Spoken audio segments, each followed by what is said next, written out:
Welcome to this week's Saturday to Sunday edition of Your Levels.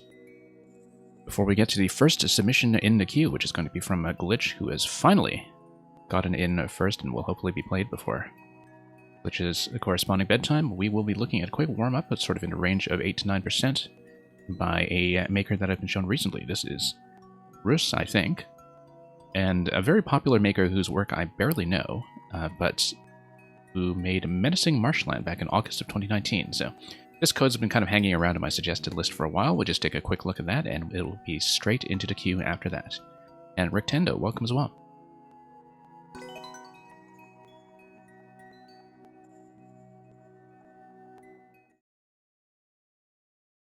So let's take a quick look here, and welcome Rictendo and Glitch.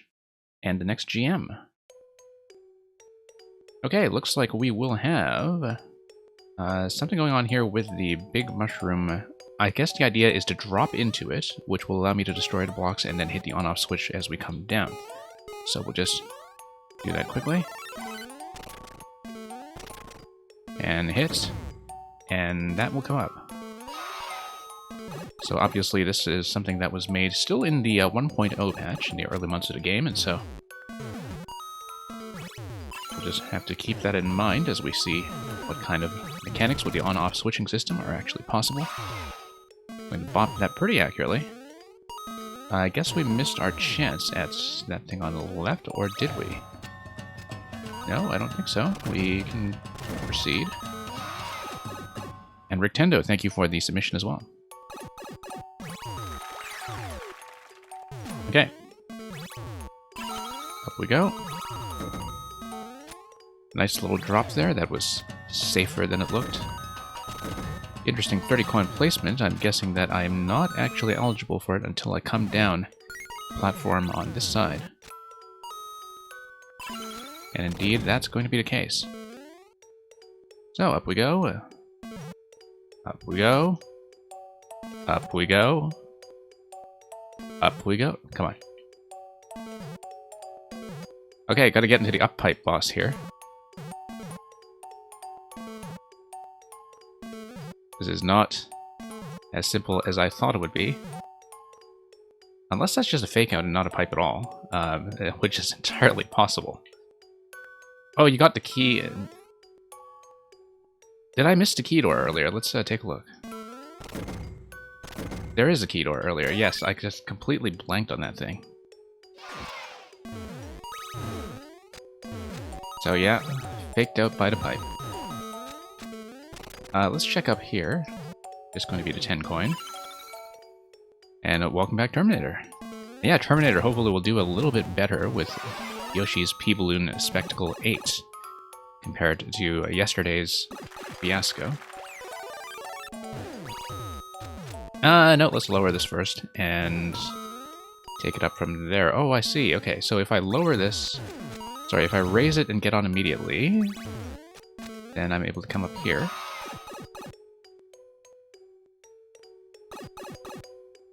And, yeah, it wasn't quite clear whether that was going to be the optional path or the main path, but it looks like getting under the thwomp will require me to move pretty much immediately. And, same with this thwomp over here. Yeah, I could have gone for that one up, but no. Actually, I could have just taken a damage boost through it, now that I look at that, so... Yeah, that's just to show you that this is going to be a timed mechanism. And we'll come down here. It'll be very rhythmic. We'll drop in pretty safely over to that blaster. And up we go. I mean, we can do that. No, maybe not. Let's not.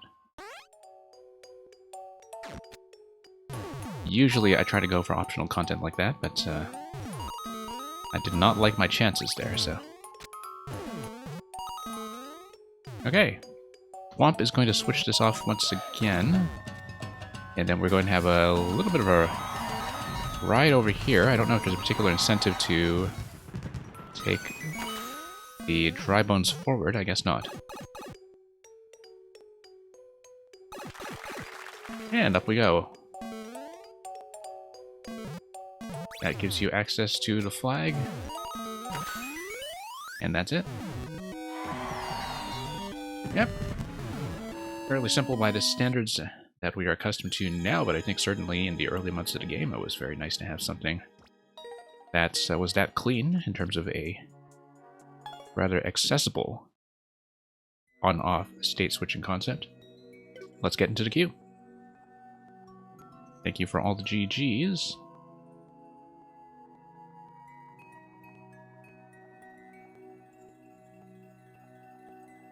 First one up will be Glitch, so once again, glad we could squeeze you in today.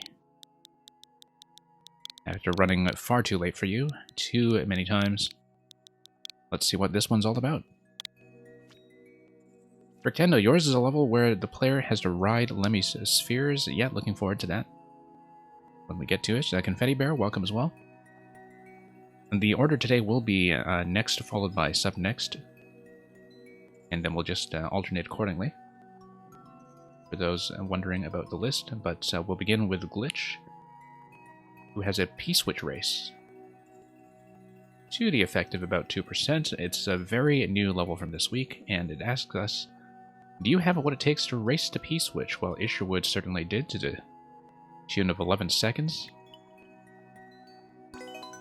So we'll see how we do.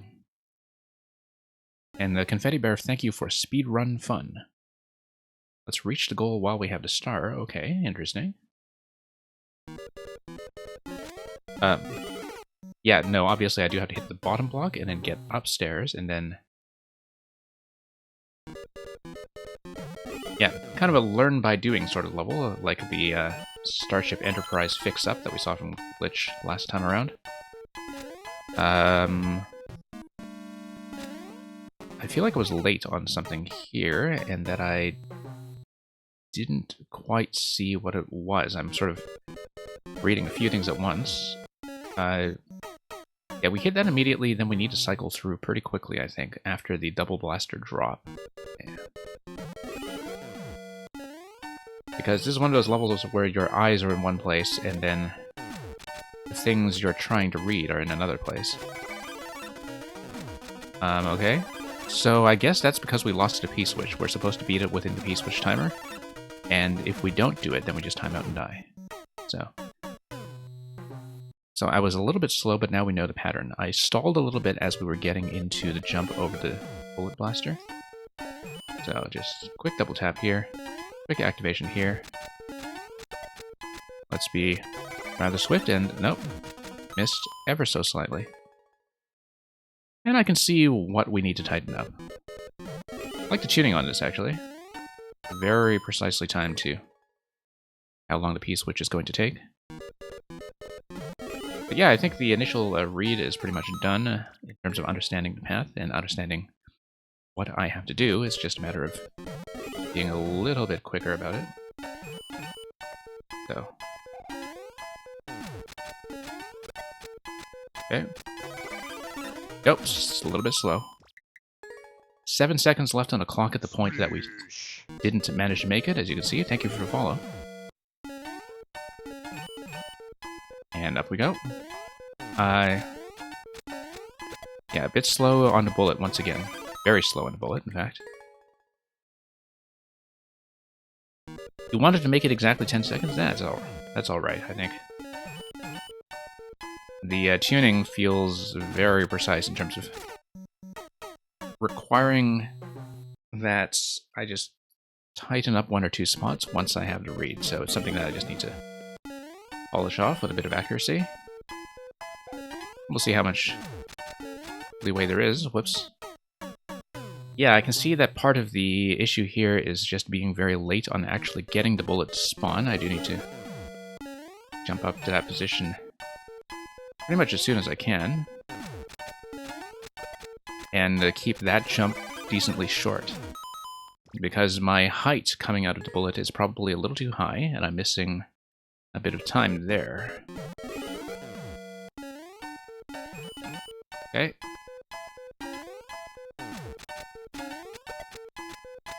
Tighten this up. Nope. wonder if I should be jumping there, if I should just dash at the bottom, in fact. Twilight, sorry about the auto mod. This is actually the third time this has happened this week in terms of Twitch reading characters in people's maker codes or level IDs and thinking that they're racial slurs or something. I will probably just try to find some way to deactivate that, but for now I just whitelist your code as it comes in. So somewhere in a haunted house is in fact in the queue. Sorry about the confusion. Let's not do that. Wait for the bullet. So yeah, I guess it must have been a fairly new detection feature that Twitch put in, because I only started having trouble with people's level codes this week, in terms of them getting automatically filtered. And it's not the bot that I've configured, it's part of Twitch's own internal tools.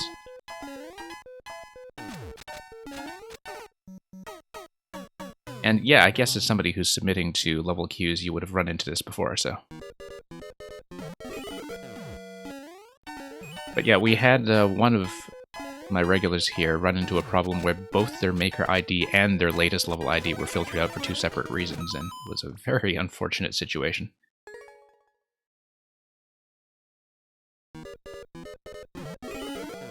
Okay, let's tap this and go.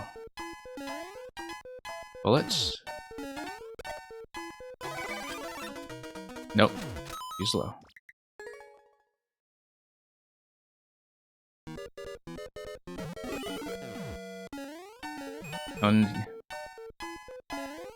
Yeah, apparently I guess Twitch has a bit of an issue they've been picking up with people who are just trying to slip in offensive words or something past their filter by replacing letters with numbers, but then Nintendo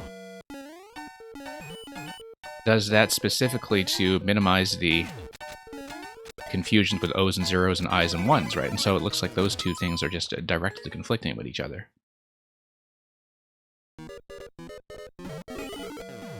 And really does feel like we are paying the price sometimes for other people's misbehavior.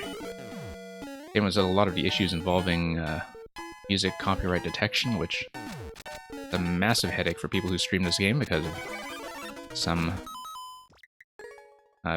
very complicated issues with the Twitch copyright detection picking up false positives. So I am losing a little too much time at the beginning, actually, with the way I'm bumping into walls right before I get up to the switch. If I can smooth that out, then maybe we're in better shape.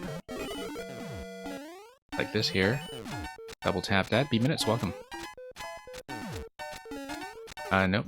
Trying to tighten that up a little too much. That 50 coin up top is total bait. There's no way you can get that. And live to tell the tale. Whoops. Itchy feet over there.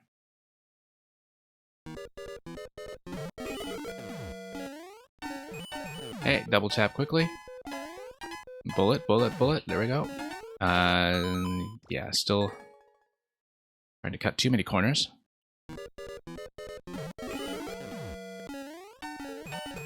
Hey, whoops. I did it so quickly I killed the blaster. That's not the way to do it. I actually double tapped it too quickly, because I thought I could shave the time a little bit by a faster switch activation. Okay, that's going to be too slow, I think. Yeah, losing too much time once again, getting up to the bullet. But that means there's a kind of lower bound on how fast you can be. Like, you can't be so fast that you kill the bullet blaster. Whoops. Need a slightly higher jump if I'm supposed to. That quickly. Okay.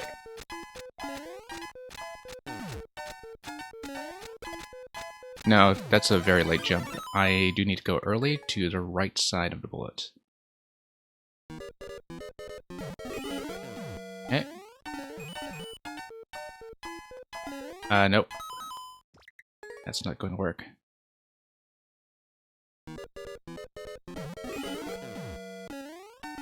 Well, the early part is becoming a little cleaner, but you can see That shouldn't make too much of a difference, I don't think. Nope. Huge difference, in fact. And Zola King, welcome. Assuming it's Zola King and not Zo-liking or something. You'll have to correct me on that if so. No, we need to go to the right of the bullet, otherwise things will not go well. Mamuga, welcome.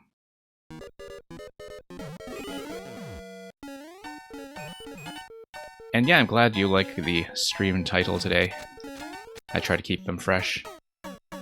It's often a little difficult to come up with new ideas, but audio issues again? I didn't think so. Game sounds appear to be on, Mamuga, unless you're not hearing something. If anybody's hearing some delay or distortion, do let me know if the game sounds are not working. They look like they're working on my end, though. We have periodically had an audio issue on the stream, and so that's why. Ah, yes, okay, Mamuga has perfect pitch. Yes, that's why. We'll try to fix that up. That may be a sense, or rather an early sign that the audio may be having some encoding issues, so we'll try to fix that up quickly. And thank you so much, Glitch, for getting that in. As you can see, I was about a few frames behind Isherwood's record time. But we'll take it. I mean, not much flexibility to be much slower than that, so.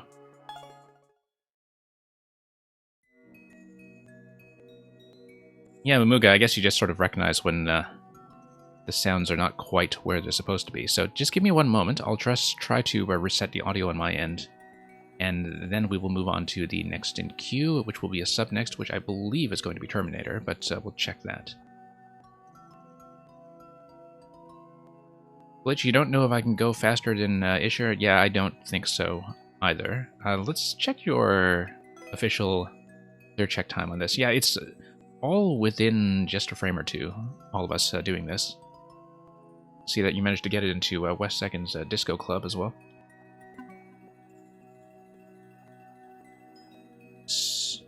So yeah, Terminator, I believe you're sub next, but I need to do a quick reset on the audio first just to make sure everything is actually sounding fine. So let me just take care of that quickly.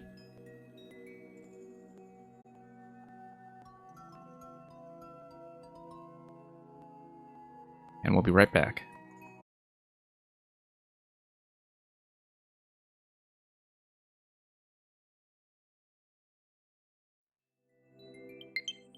Okay, sound should be back now. Let me just get video going. And we'll plug in the next code. Let me know, Mamuga, if that is sounding any better. Because, yeah, when things get a bit lower pitched, that is sometimes a sign of some kind of encoding lag. And that's usually a sign that things are about to go a bit sour, so let's take a look.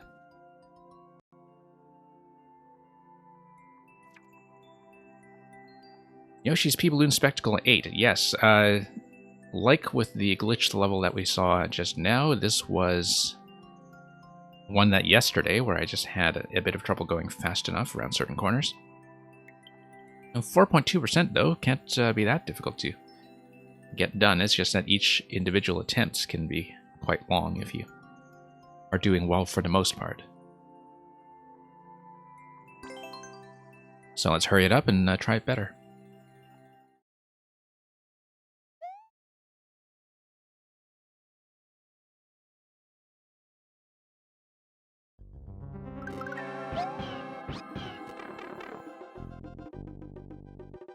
Okay.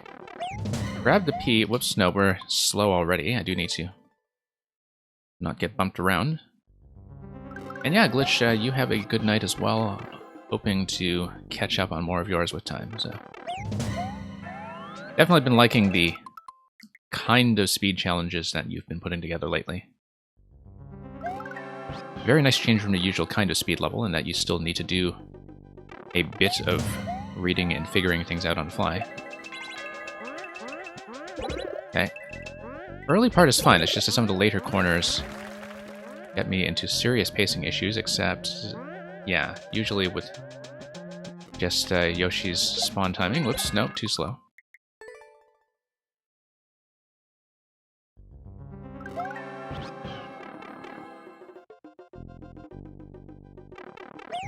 And yeah, sorry if I missed acknowledging anybody who submitted it into the queue earlier. We had a whole bunch come in at once. I just missed, I think. Yeah, because Probot, I think I forgot to. Take a look at whatever you had sent me this time.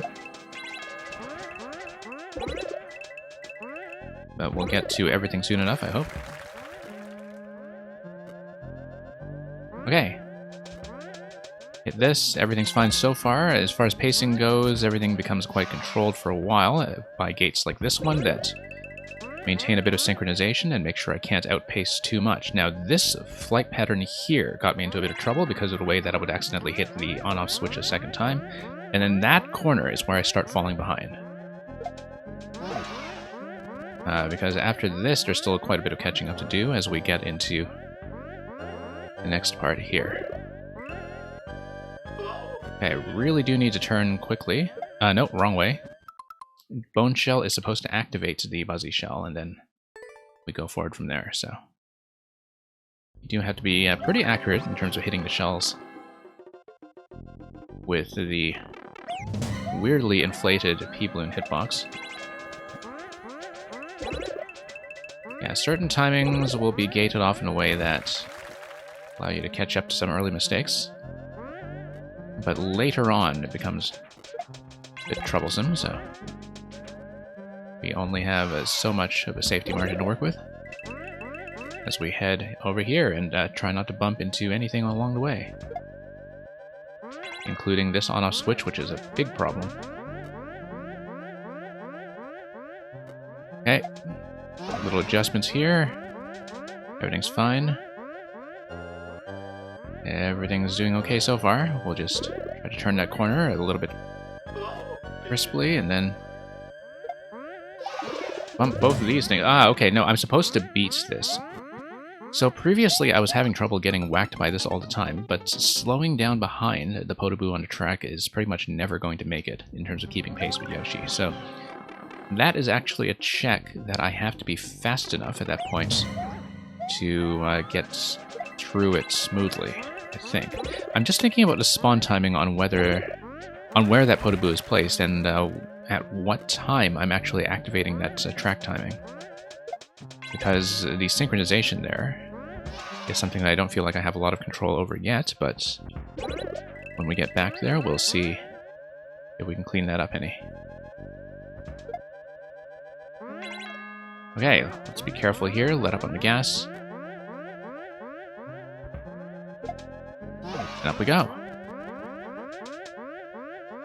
Okay, we can't really outpace Yoshi, given that Yoshi is necessary for gates like this.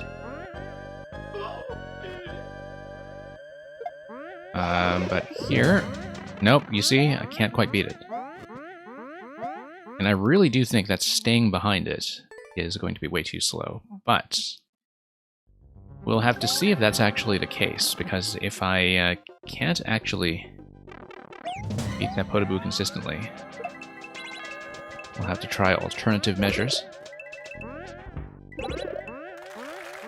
But we'll just have to go back there and see. So, most of that run up to that point felt pretty good, but I haven't actually gotten past that point in any meaningful fashion just yet. Sometimes I'm just much too slow after trying to get through that safely, so...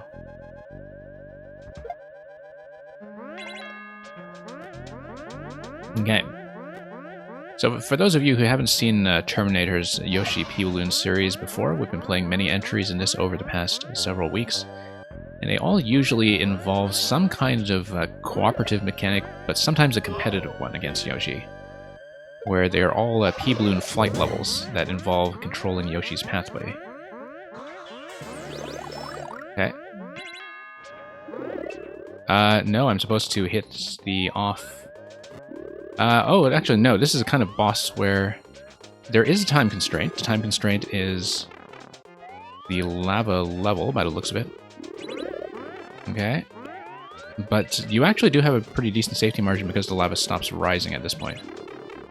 So as long as you don't consume all of the P-Balloons in the course of trying to hit some of the on-off switches, gradually you'll be able to get Yoshi across to let up on the fire. Now, the thing is, I don't have the key And the key, I think, will come from Yoshi going all the way over here to hit this. After which we need to hit the on-off switch once more in order to grab one last P-Balloon and get through the door, so... Okay, so that was fast enough that time. That's the first time that I've actually made it into that segment with Yoshi properly in the top track. Usually I'm a little too slow to get Yoshi up there at all, I think. But that's pretty much the whole fight. I mean, as with one of the previous ones in this series, there's actually a pretty generous P-Balloon safety net in the final boss fight, so the projectile spam is not actually as much of an issue as you might think it is. Whoops. This guy here is an absolute nuisance. As you can see, I'm way behind at this point. I'm so far behind that I'm probably dead, because Yoshi will spawn into that location before the spring appears. Rictendo, you said you also made a P-Balloon, but with laser shooting Boo. Okay. That sounds frightful, but perhaps interesting. Grikowski, welcome. Grikowski, yesterday we finally saw what a Grikowski platforming level looks like. So, now that's out of the way. And Dark, welcome.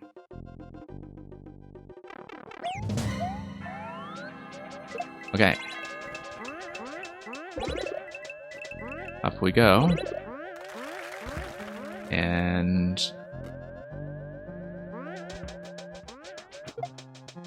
all the way to the right. Things should be okay so far, yeah. When we turn this corner, we try not to bump into anything here, straighten out, and fly right. Fly left, actually, but that doesn't match the song, so... Okay, up we go. Not quite as good a pace as I previously had against Yoshi, but everything's going to be kind of synchronized along these gates anyway, so... Oh, no, miss. And yeah, so Dark, thank you for submitting Into the Sky. Hope we get to you. We do usually get through everybody in the queue who stays, but I do know that sometimes we run a bit long for people to actually stay.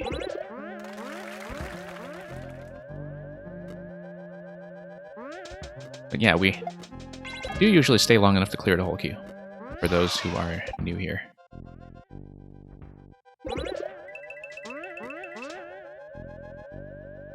Okay, let's tap this and mine this corner. Okay, that's getting a little more accurate. Far fewer issues in that spot than I was having previously.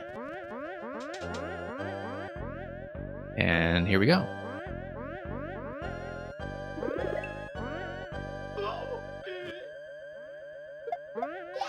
Okay, kind of satisfying deflection there. Oh, yeah. This, actually, I do feel like I can, in fact, stay behind a Podoboo as long as I am able to keep Yoshi on screen, so... And yeah, Merlin, welcome.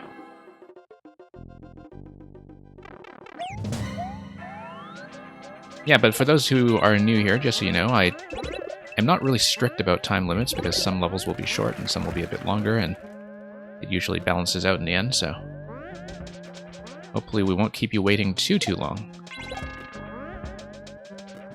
Okay. Up we go. But yeah, I find that I just get different kinds of levels from the streamers who just tag a 10 or 15 minute time limit on everything, so we like to keep things fairly flexible around here. And Merlin, thank you for the submission. Looking forward to whatever you have in store, which will be your maker code.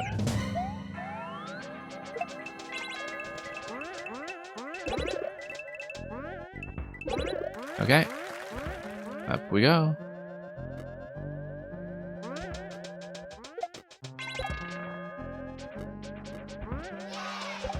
And yeah, I have to wait a little bit for Yoshi to get up to this gate here. That's going to match us up. Light pattern here wasn't the cleanest, but we'll make it. And we'll avoid contact with the wall, which And that location is definitely something that's always a point of tension. Let's move on up here. And hit this accurately. Good. Okay, good timing on the Podoboo that time. Oh, forgot about that. Yeah.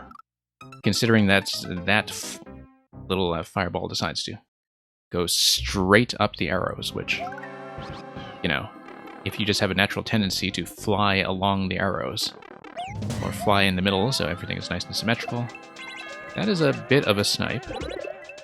You do see it coming, but it does still feel like quite a last-minute snipe. That's okay, we do have plenty of time to react to that and fix it, so... And yeah, hello, Probot. And Merlin, you think it will be fun to look at another easy Team Champ level today? Yeah, I was kind of surprised that the one you sent me previously was sub 1%. I thought it was pretty manageable as far as jumping goes. Unless there's just one particular technique in 3D World that people have trouble with.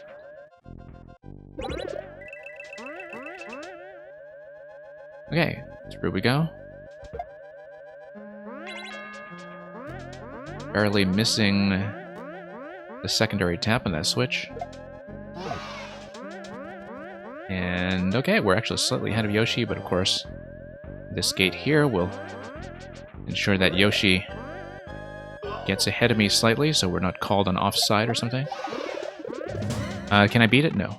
Yeah, so this doesn't actually seem consistent, because depending on its initial spawning position on the track, it does depend on when I've scrolled the camera up to the point where it's going to start, right? I'm just thinking about the vertical spawning rules in terms of when that will actually load in, and I don't think I have a great deal of control over that, and so I do have to play reactively, I think, around the Podoboo every time. It's not going to be consistent depending on what my pattern is and where I'm raising the camera level relative to my speed, so... Oops, okay, that's going to be a problem. Maybe. Yeah, a little bit slow relative to the lava level, but that's okay. We'll have plenty of time to catch up.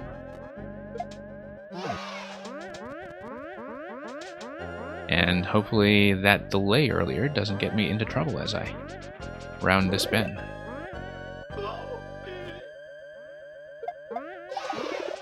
Okay. We come up the left side. We bump this, and then bump this.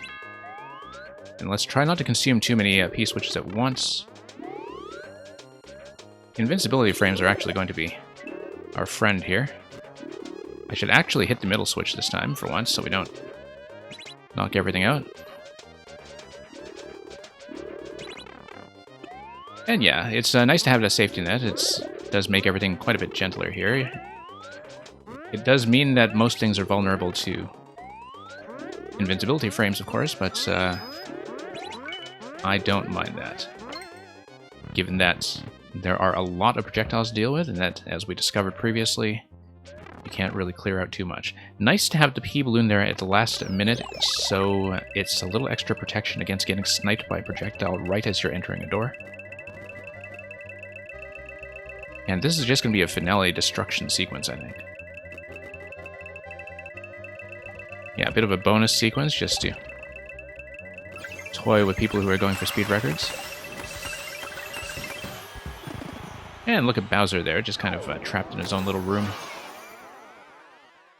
Away from all the P-balloon fun. And welcome Melon Ryan / Gilmore. Good to have you here. And yeah, as we were saying about clear rates, I think there is a certain lack of familiarity with 3D World sometimes, depending on who you are sending levels to, despite the fact that we've been dealing with 3D World style for the past 2 years. And welcome Foundering. Let's get into the next in queue.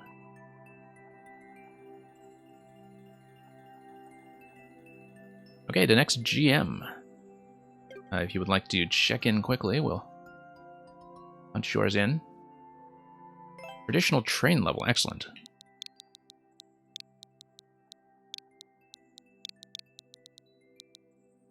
Definitely a storied subgenre of Mario Maker in its own right, and thank you, Grukowski, for the GG tiles.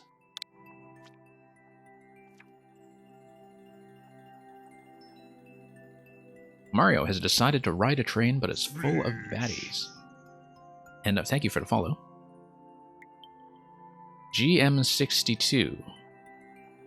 Possibly it's just your 62nd level? Not exactly sure. See that we have a world record by Bilago, who is, of course, another viewer level streamer, a very friendly fellow.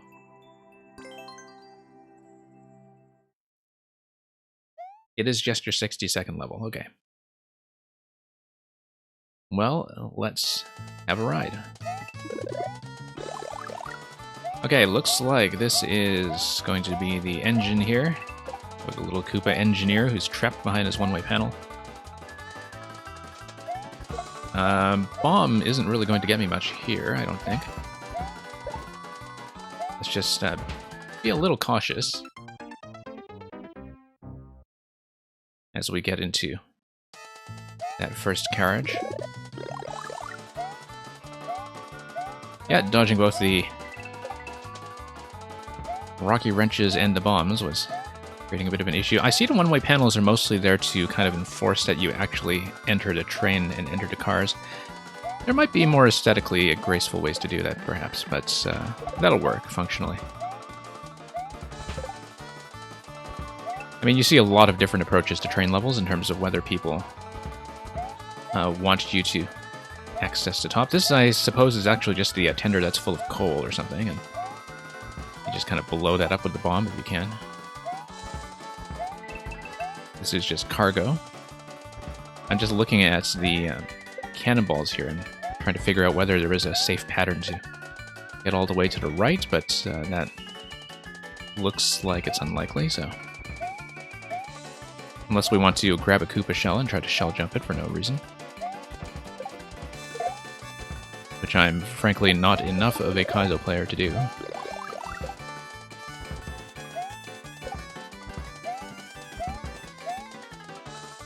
We've got the mushroom, why not? Okay, never mind. Let's not try it. And, okay, just going to pop our way to the right. We can totally do it on this one, though. I absolutely think we can. We'll just try to do that. Check for secrets. No secrets. Okay, that's fine. Sadly, nothing there. Yeah, exactly. And Foundering, thank you for the submission of the Jazz Theory level that you were talking to me about yesterday. Looking forward to that one. Okay, whoop. Okay, that's one way to pick up a shell. We'll take it. Yeah, let's get out of here before everything explodes. And here's checkpoint. Okay, and Shalom Gabi, welcome. Glad to have some people here from the Scrabble side, as always.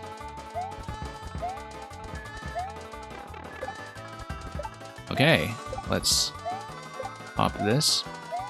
And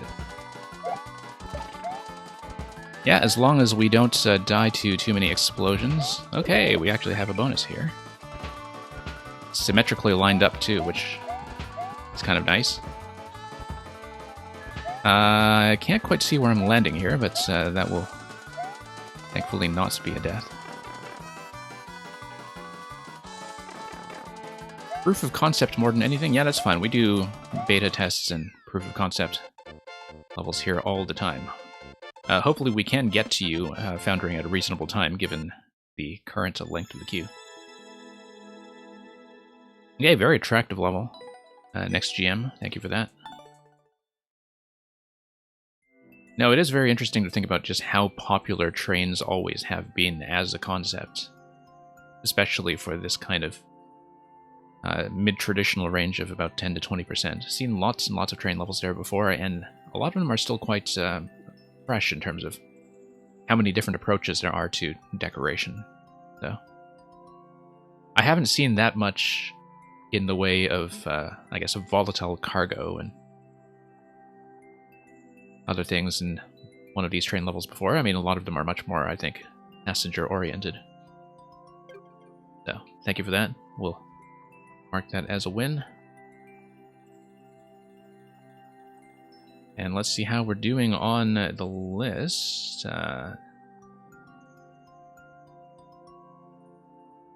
Yeah, Terminator, technically you're next again with 7 next. That is a pretty quick repeat. If it's a quick level, though, yeah, we can do it just to get it out. And the next GM, you're quite welcome to resubmit your codes as long as the queue remains open. And so yeah, we'll do a quick sub next here.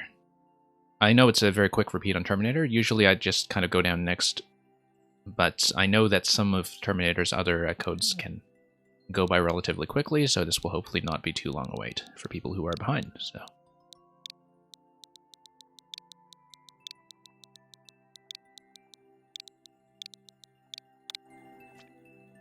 next GM, thank you for GM63.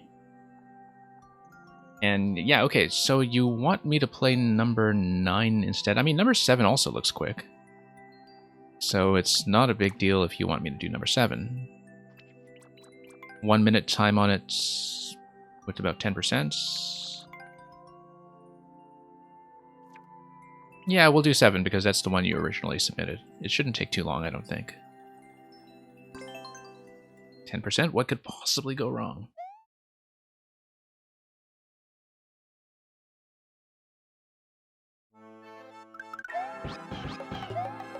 Okay.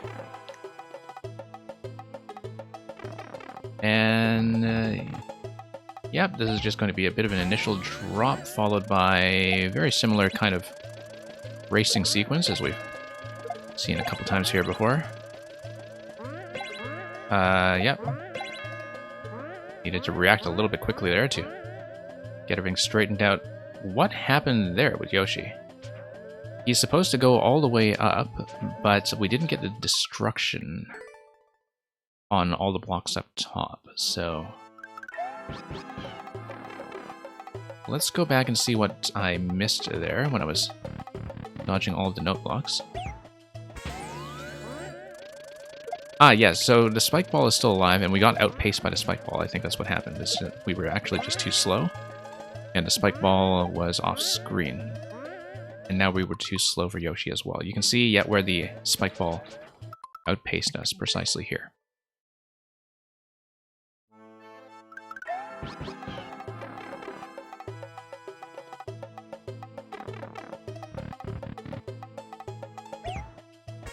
Okay. Yeah, as long as we're fairly accurate, I'm not too concerned. We just need to stay low here instead of going up and down like I did previously. But once again, the spike ball dying pretty quickly here, so let's see what's going on. I mean, there's this note block that is supposed to pop over, maybe. And next GM, yeah, traditional levels are very welcome here. I know that sometimes a lot of streams can give off the impression that they're all about Kaizos and trolls and other things that take up a lot of airtime, but usually what I've found is that a lot more streamers than you would think do appreciate a good traditional level. It's just that often they go by so quickly that, you know, you don't necessarily see them prove it. Okay, we need to bump these things before Yoshi gets hit. Yeah, and he's supposed to get all of the jumps to float underneath here, so we were just slightly too slow on the last activation. But I believe that's going to be it for the whole segment before the key door, so That's the only timing that I didn't quite catch.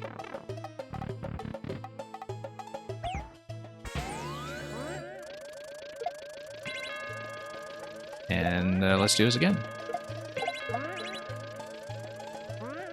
Yeah, definitely a few things here that I can tidy up, like this segment right here. We are at least on pace with a spike ball this time. So yeah, we shouldn't lose speed as we get into the segment past the ice. A little bit too slow once again, so... Yeah, I see what's going on here, that I'm slowing down a little bit before Yoshi drops to fire, so... That's actually not necessary, because the fire has to drop before we're able to make it across anyway, so there's no need to be skittish about that. Yeah, there's a few places where I really do just need to fly nice and straight without too much variation.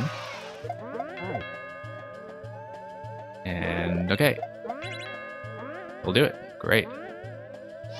Now we just keep pace, and that should give me the key.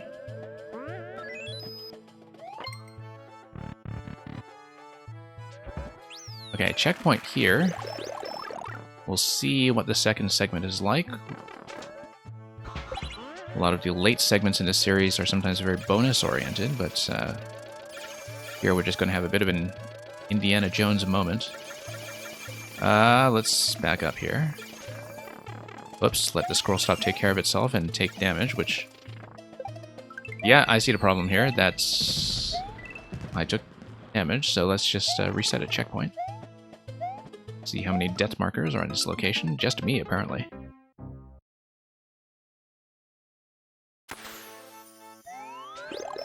So yeah, flying a little too close, but now we've learned our lesson.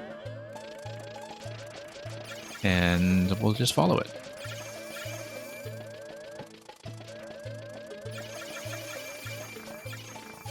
Okay, let's just wait for this, and...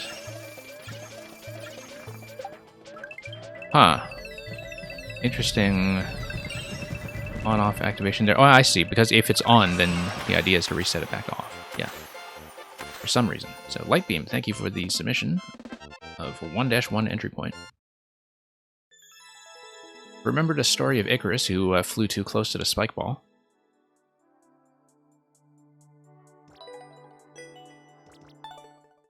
Very foundational elements of Greek mythology once they patched that in with patch 2.0.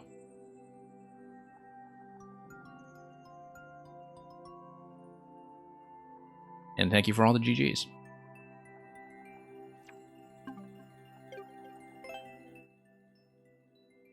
Okay, the bot's going to pull up Rick Tendo, who I believe did just check in. So yeah, he's still here. Just take a moment to see how much activity I missed in chat in case there was anything really critical, but then we'll take a look at Rick Tendo's Lemmy's Bouncy course in just a moment.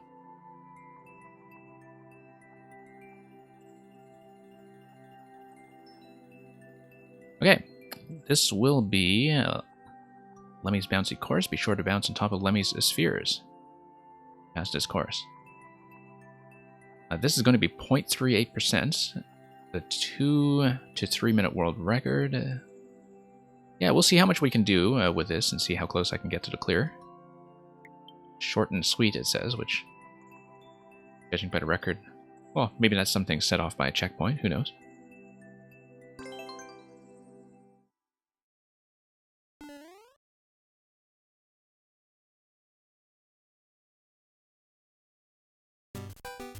Okay.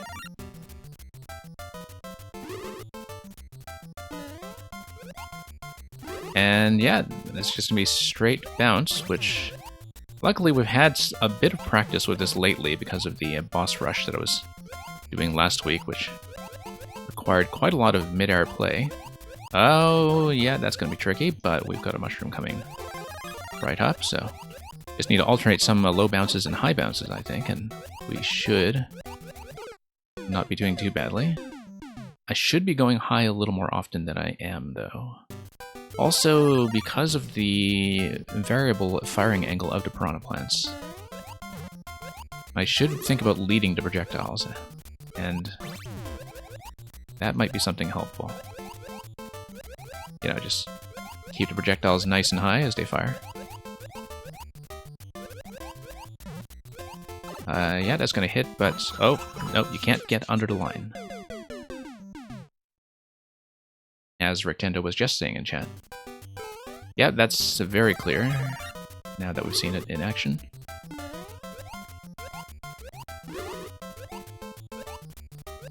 Oddly reminds me of this now rather obscure game, I think, from the 1980s, Circus Charlie, which was something I do associate with the NES, despite the fact that I think it's much less well known or remembered these days. But, you know, where you would be jumping through rings of fire with your lion or something. Feels very similar to be doing circus-like concepts with a Lemmy level. Okay. Whoops. And yeah, Probot remembers Circus Charlie. And yeah, Shellam Gabi, there is a ton of physics in this game.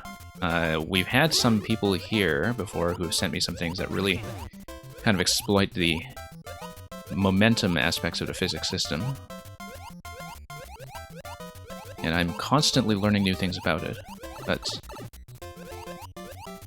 yeah, we definitely have some momentum masters who come by from time to time. And okay, getting a bit further this time.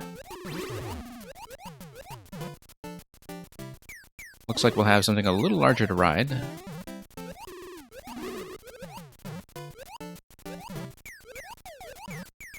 And, nope, let's make sure that's activated once, and only once.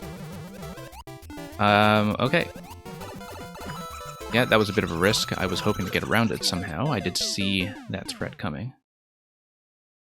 Rectendo, aren't they amazing? Yes, they are amazing. So well-rounded. They even come in pairs. Okay, through the gate we go.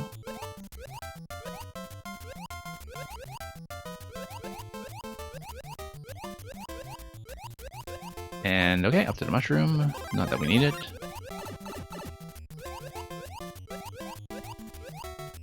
But yeah, we're pretty much in the clear in this location here, I think. Given that we have the mushroom this time, we just need to be aware of the issue with the next landing, and also the threat of the double tap on the switch here. So here's the idea, that we hang left.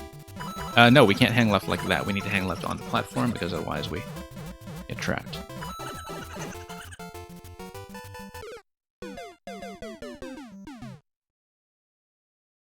Okay, seems pretty manageable, though, so far. So for something that has a very low clear rate attached to it, I would think that we have quite a bit more coming after checkpoint. But we'll see how that goes. Obviously not playing this very cleanly, but the mushroom pacing actually does give me enough leeway to deal with any variance in the projectile placements that I can't quite control. Okay, that was just a straight miss.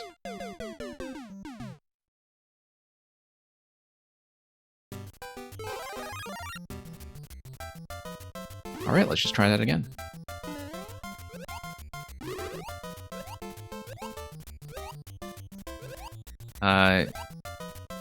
Alright.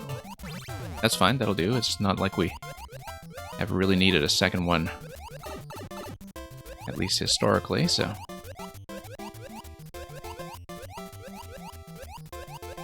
Grab the mushroom, and I should be good from here. With this segment. There does come a point here where you feel like you're in a safety zone. Okay, let's do this properly this time. I do know what kind of adjustment I should be making.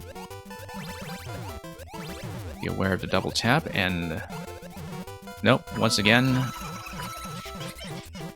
To the extent that we need to fall to the left of the ball, I will need to rethink that. I'm just looking ahead at that spacing and thinking that if I still have the mushroom at that point, it's actually slightly more challenging. Okay, that's fine. Well, that's not fine.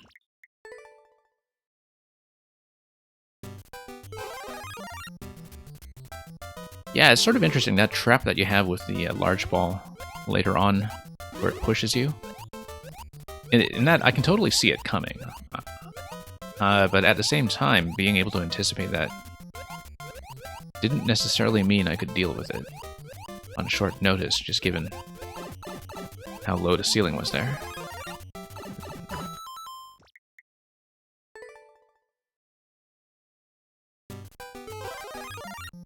Okay.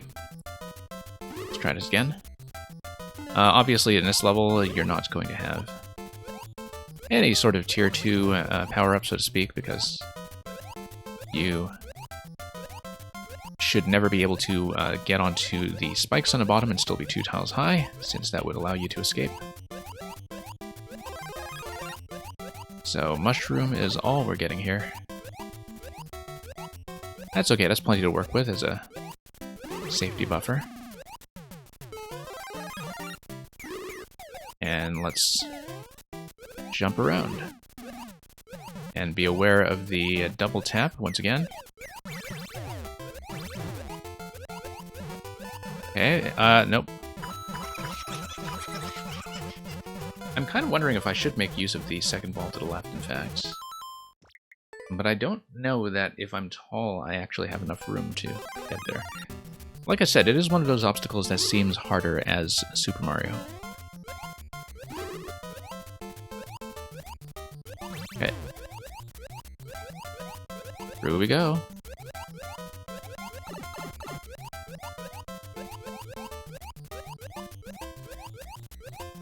It is all about bouncing.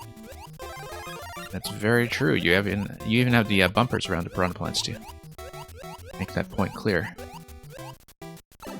Oh, almost did that cleanly. Not quite. Terminator, the issue with duck jumping is that you can't duck while you are bouncing. Oh, you can duck jump into the initial entry into the second ball. Yes, that's a very good point, actually. I was already thinking about duck jumping, but I didn't see the entry point for that. And yeah, if you just kind of anticipate that from the very start, that's not a bad idea. And it could clean some things up, including the double tap on the on-off switch that comes later.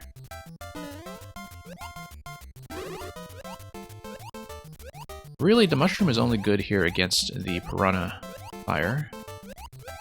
I mean, it's very good against piranha fire. I'm glad we have it, but the mushroom is no use whatsoever against falling.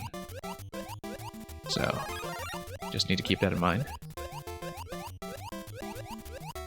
That for the most part with the mushroom, I should be duck jumping anyway, just to give myself enough room to work with.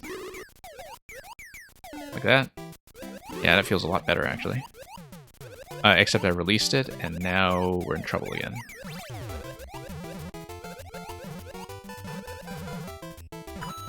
I should actually let it push me forward, and then I should duck under it. Given the pattern here, what's going to happen is that if I get ahead of the ball and I get onto the platform, then I can duck to the left of the 2 decorative elements that you see there, and it should bounce over me. And so I actually should let it push me. It's just that if I know the pattern of where it's going to bounce, I can anticipate where my safety zone is going to be and not get pushed. I think that's going to be a much better strategy than anything we've been trying so far.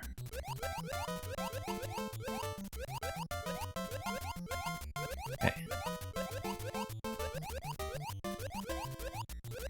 Setting a trigger to duck makes it easier.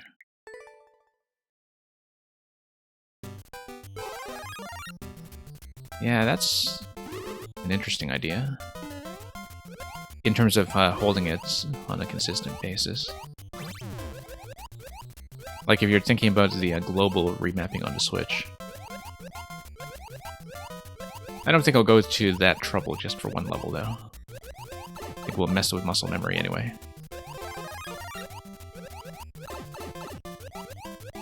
Okay, here we go. Looking okay so far, given the... whoops. Given the circumstances, I was about to say. Rectendo, you're sort of saying that about safety zones like you. Think that I'm overestimating my chances with the apparent safety zones. Also, you can see just how high up this is actually built in the SMB1 theme because of the way that the clouds are in the background. Like, you're actually built rather high up in the level, I think. Probably the top half, even.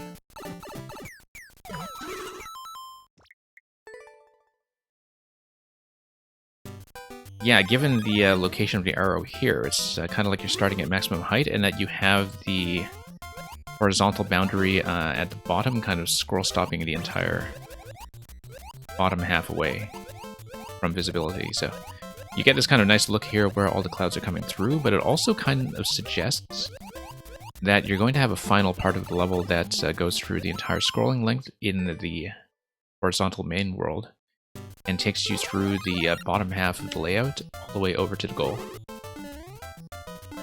I suspect that it's going to be something like that, but maybe this was just done for the benefit of the clouds, so who knows. Yeah, like I said, Rectendo might not beat it in this sitting, but I will at least try to make a reasonable amount of progress here and, you know, take this as a learning run. Oh yeah, it is the sky theme, that's a good point. I was thinking about... I should have been able to tell that for the music as well as the decorations, of course. We make this up as we go along. Sometimes it's more easily exposed than other times. I didn't remember the clouds showing up in the background at the low location of the sky theme, but yeah, maybe you're right in that you can tell from the camera control that, well, either it's a scroll stopping from either the top or bottom, and that's kind of drawn horizontally all the way across, or this is built on a half screen. Nope, that's not going to work. Positionally, I think there should be a safe zone, it's just that we didn't manage to get under it. This is part of your super world. 7 worlds, 35 levels, and 35 lives to kind of process the pain of losing Super Mario Bros. 35, no doubt.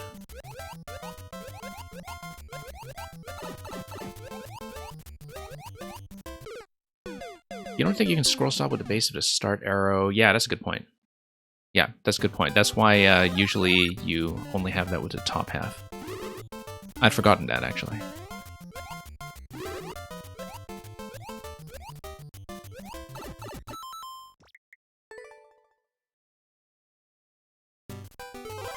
It's been a while since I've seen some of this, so... Or some of the levels that kind of use that trick to double up on the main world. But yeah, very good point about the start arrow. Very inflexible, the starting location, I think, when it comes to how to build with it. Even more inflexible in Maker 2, of course, now that the multiplayer start box is in the way.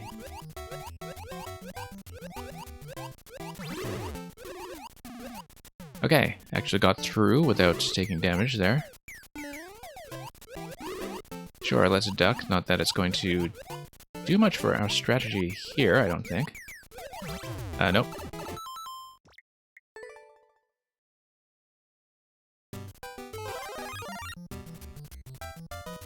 I mean, in general, there are a lot of things that are a little bit annoying about the starting base, but...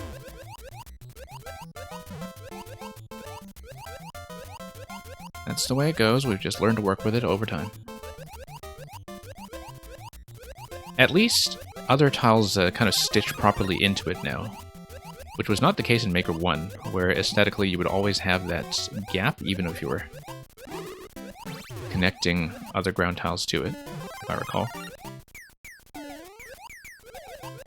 So that's at least one thing that they fixed up about it.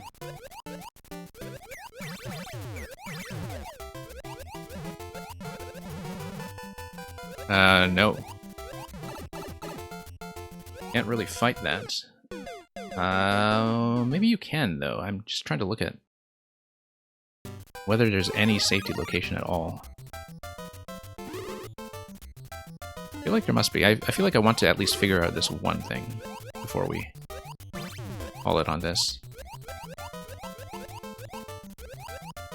I think that's something that's worth sorting out as a major obstruction to our progress.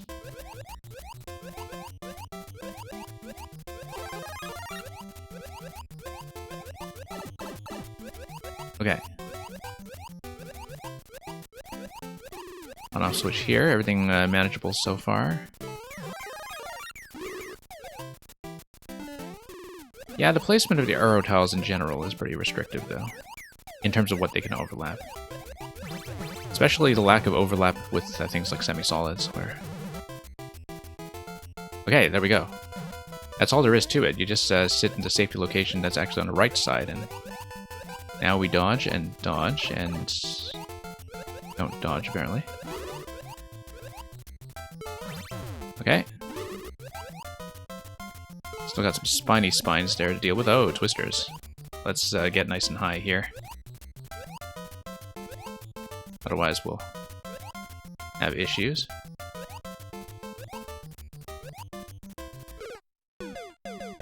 Yeah, that's very precisely placed. I was hoping not to run into that, but that is placed specifically to snipe you. Hey, that's a pretty decent chunk of progress, though.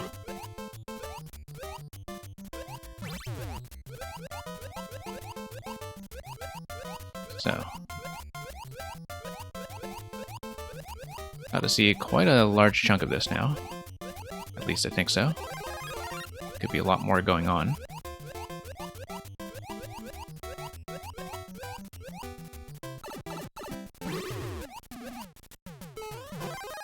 Okay. Send this through. And let's see how we do.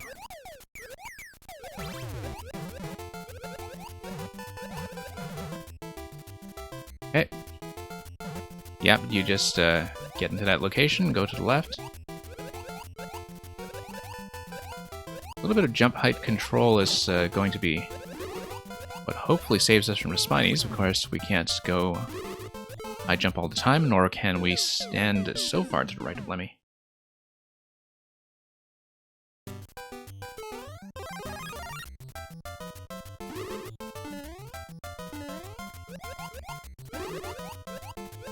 Okay, well, let's give this another go, see if we can make something happen here. Thank you for the follow.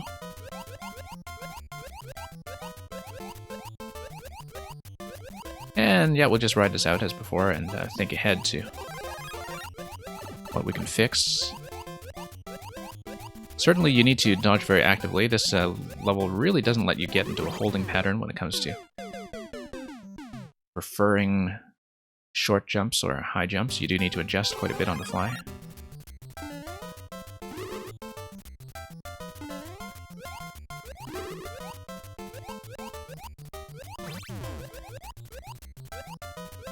And here we go.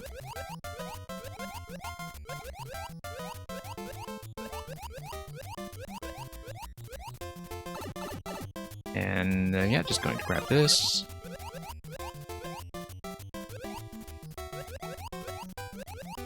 Let's see how we do. At least I've learned this part in a way that feels relatively consistent. It's always nice to do that with long levels, where you get to a point where you feel like things you formerly had trouble with can be done very reliably. Like this, for instance. You figure it out once and you just do it every time, so... I'm obviously not at that stage yet with things like the spinies. But yeah, small controlled jumps here actually get me across just fine, except I get dunked at the very end. Rectendo, let me just check how long I've been on this one. Yeah, only about 20 minutes. We can do a few more attempts. Since we had some quick ones earlier. We do have a very long queue, of course. Okay. So I won't be staying on this too long, but it's one that you're welcome to resubmit for further attempts. And lately I've been trying to do some bonus streams as well, where we get through levels that I was unable to clear in viewer levels. We actually did that just this past week on the Thursday to Friday stream, where I pretty much focused entirely on levels that we couldn't quite finish here previously, so...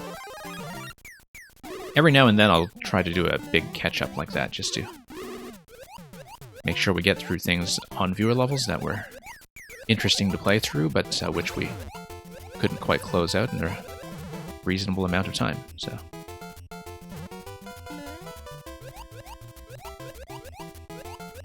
We'll see, because this is very much the kind of level that would be a good fit for that. Okay, let's not run into issues with things spawning too close to me this time. Once again, once we get into the Twister segment, high bounces the whole time will be fine until we get to the Potaboot Trap.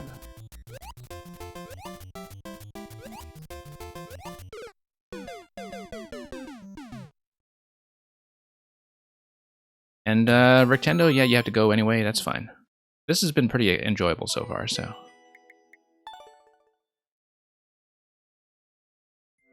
Like, I can actually appreciate the design, and you can see it's one of those levels that has a pretty high ratio already of likes to clears, which is always a sign that you have some interesting arcade concept going on that is fun to play through, even if you can't beat it, so...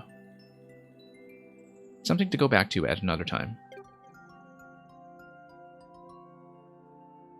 And Choose Solo, yeah, we are not running the viewer levels bot, like I'm running Warp World, and I think viewer levels has an online command, but there actually is kind of a list online for Warp World as well, but because it's just drawing that data from Twitch, it does tend to be a bit inaccurate, and regardless, on my stream, most people stay, so... Okay, currently, Terminator, because you're the only sub in queue, and you've been played twice, I'm going to just go down next for the next few, at least until we have more subs come in. So we'll just go straight to what looks like is going to be Probot, but let me check. So yeah, Probot, I am pretty sure you're still hanging around. And yep. And thank you to the patience of everybody in queue, as always. We'll just try to get what we can completed. Mecha Dash 20 seconds. Jump on and throw some Mecha Koopas to get to the finish. Sure, let's do that. 19.7 is the current standing record, but on very little data. You see 2 clears from 2 footprints, so whoever you sent it to so far has stuck it through.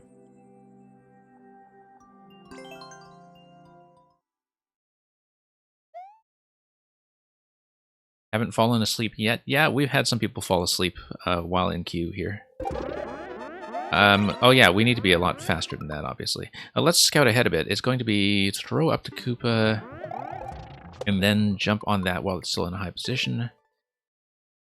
I just kind of reacted slowly to the initial setup here. You do need to be fairly quick as soon as you get off the starting gate because of the way that the trampoline propels you forward, so. Okay. And then that looks like a... Oh, I see. Because of the clouds, I assume that it's going to be another up throw. I just see that signal and I sometimes read it as a soft drop, that's all.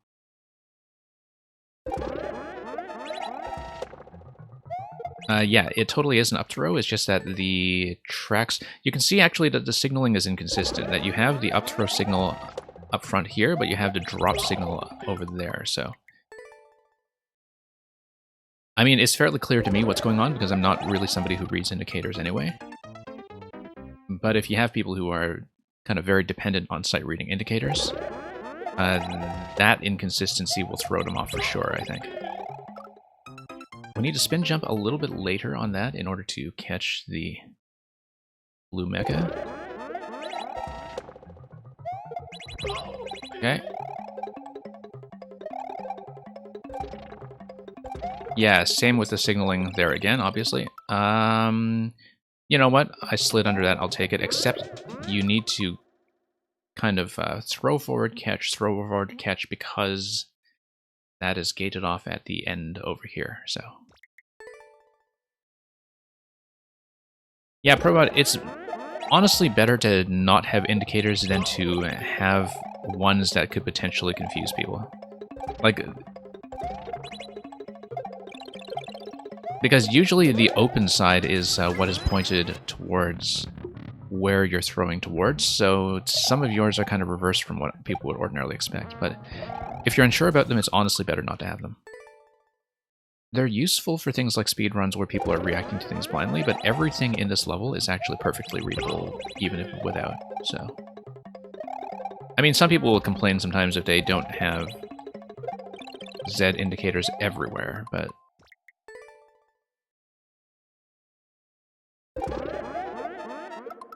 For me, like, it's just something that's... Like, if it's sort of working in the counterintuitive way, it's going to be a bit of a visual distraction from a level that is perfectly playable, and which we very nearly finished, apart from the last jump. Yeah, I did not miss. I thought I missed.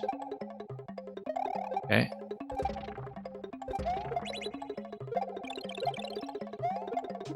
Okay, that's going to give me the key from the block. Yeah, that's a good Z indicator because it can look blind otherwise, but... Okay, we're going to have issues with clock there. I do know where I was slowing down a bit, so... We should be able to fix that up fairly quickly.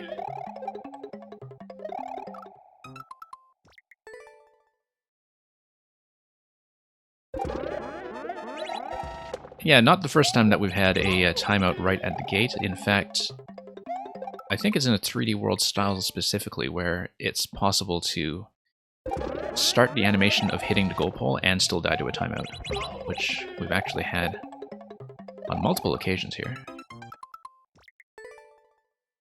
I don't think that happens in the other styles, though, because of the way the goal animation works.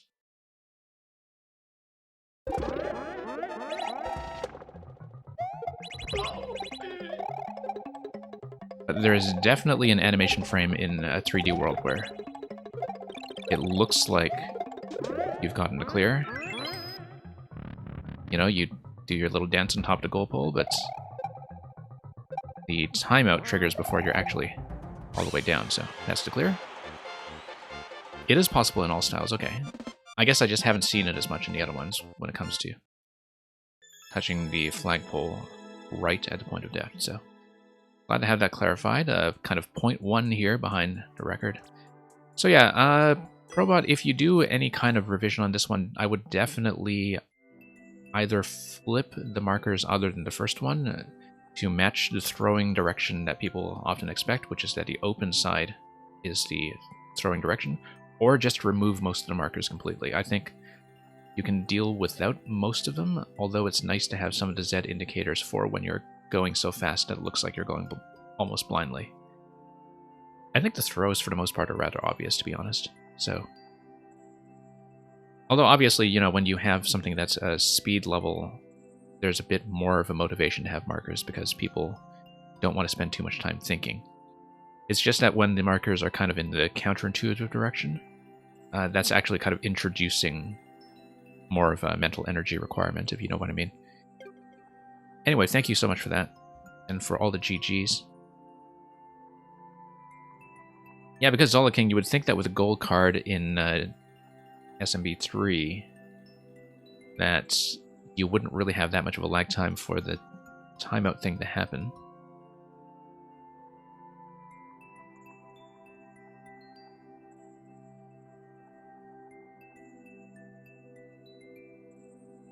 Confetti Bearer, if you are still here, please check in, and we'll pull yours up in just a moment.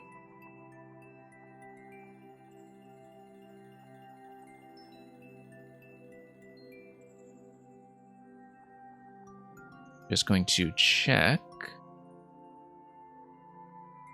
the online list. Confetti Bearer is still here. Good, great. Thank you for checking in.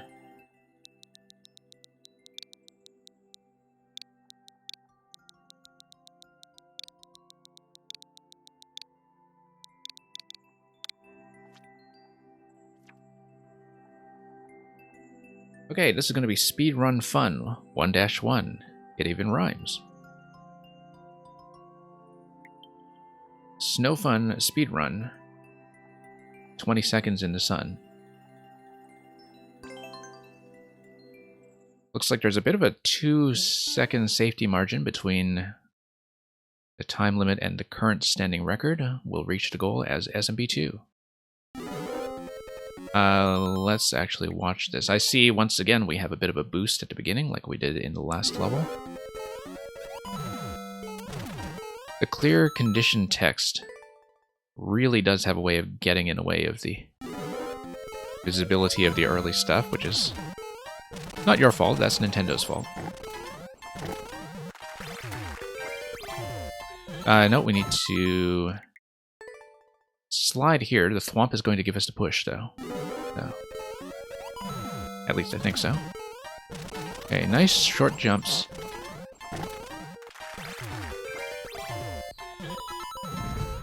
Okay. Yeah, that was correct. I just kind of hesitated on that, but the snowball does activate in time for me to go forward. Let's just scout.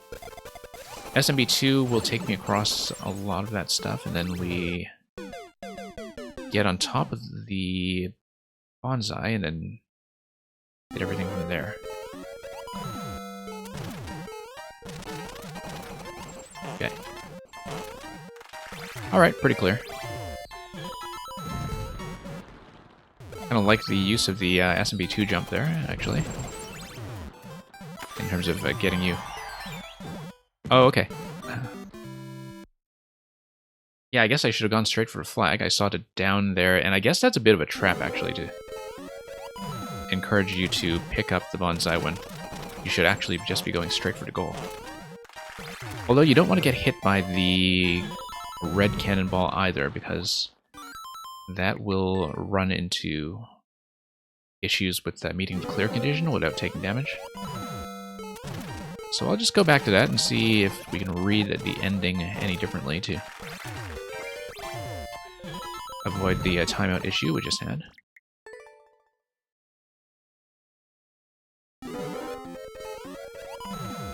Okay, forward we go.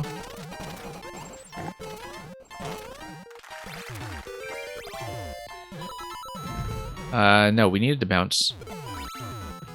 Or did we? We'll see. I mean, with a 2-second margin, you would think that it's not going to be much of an issue. Yeah, instead of grabbing the red cannonball there, I could have just jumped ahead with it, I think. Unless the down arrow is there to actually get you to pick up the cannonball rather than the bonsai, which could completely be what is going on there. Nope.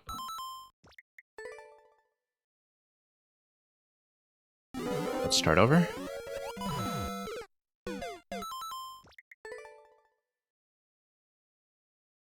So yeah, just going to look at that a bit more carefully.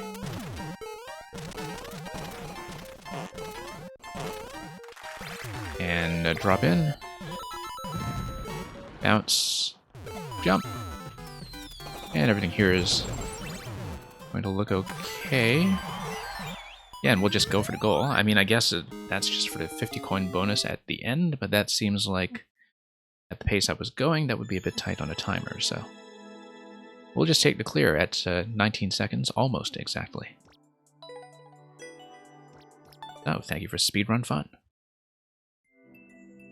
Which we have 111.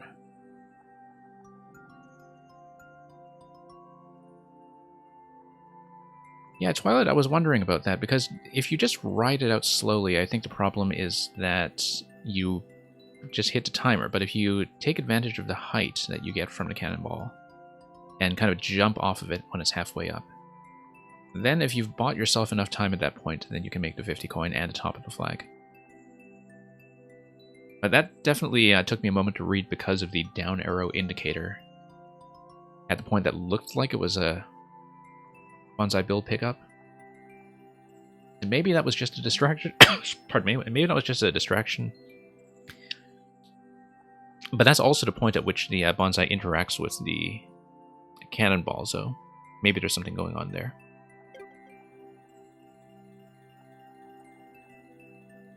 Okay, let's punch it next.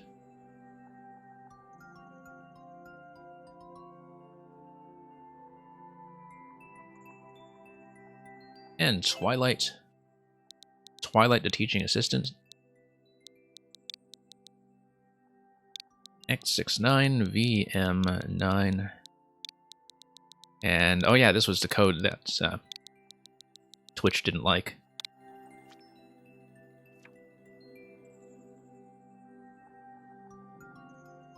Somewhere in the haunted house. What a horrible night to have a curse. Version 1.0, okay. So, very fresh upload. Thank you for offering me first clear. What a horrible night to have a curse. I know that from a video game, and I just cannot for the life of me actually place it.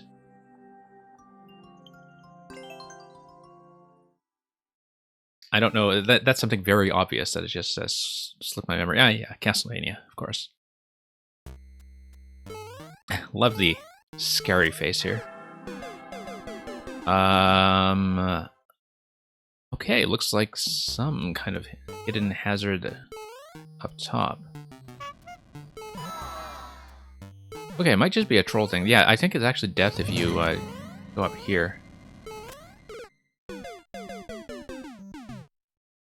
Yeah, there's something that kills you up there. So this is...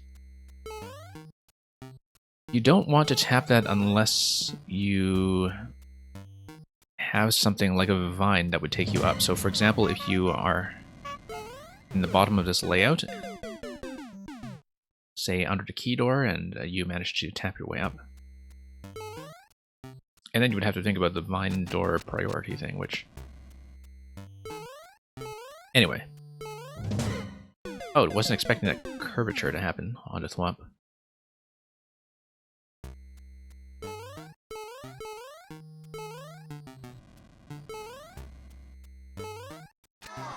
Okay, that's a one-way panel. Cheap Cheap doing its thing. And Cheap Cheap doing its other thing. Okay. Let's see. It looks like, yeah, it's going to be using the donut drop, in fact, to get down to the door. Although I kind of suspect, given this level, that... Well, we know that the Cheap Cheeps kind of get to the bottom of their pattern in the lower level here. They're not dropping off completely, so we don't want to ride this out past the door, I don't think, unless there's some kind of...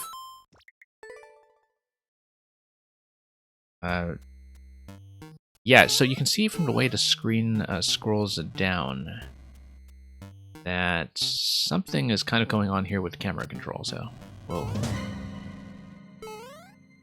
see what that is soon enough. Yeah, okay, so that drops you onto this location here. Okay. And then that's death.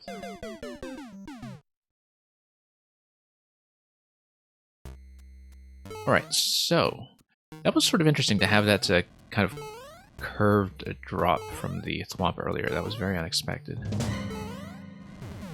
Yeah, because you activate the thwomp as it's coming down, that's why. Because it looks like it's a bit of a track push or something that gets you that.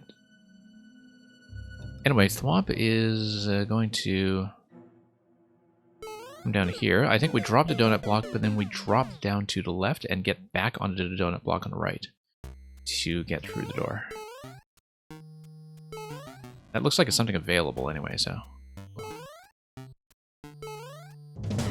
It totally does chase you down, so we want to drop it straight down first.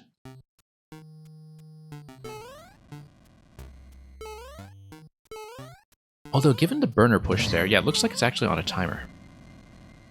Because otherwise the burner push would not be an issue. But you want the Thwomp to activate sort of on a middle level. Like, you're just going to wait for a timer here, because the burner's going to come off the track. Burner's going to push the Thwomp. Thwomp should activate somewhere in the middle here, because we don't want it to stop in this location. We want the Thwomp to go all the way off screen, so... The way I'll do it is I'll stand on some of the top stacks. Brown Maniac, welcome. We've been doing great. We'll wait for the burner to get the push.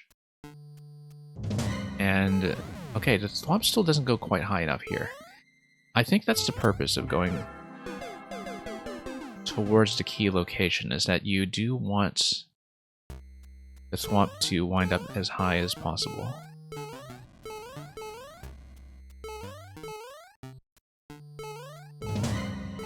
No, it is going to consistently get caught in the corner there. I think we go fast enough, actually, up to the donut block that we don't need to worry so much about the Thwomp coming back, though. But I do need to be quick about it. And we need to not miss like that. Whoops. Okay. Right, because there's the panel there that traps you anyway. And if it is a one-way panel, it's going to block both of these spaces here, so... However, if the Thwomp comes down, it's going to destroy this location, or was supposed to. Maybe thinking about this door is the wrong move to begin with, but...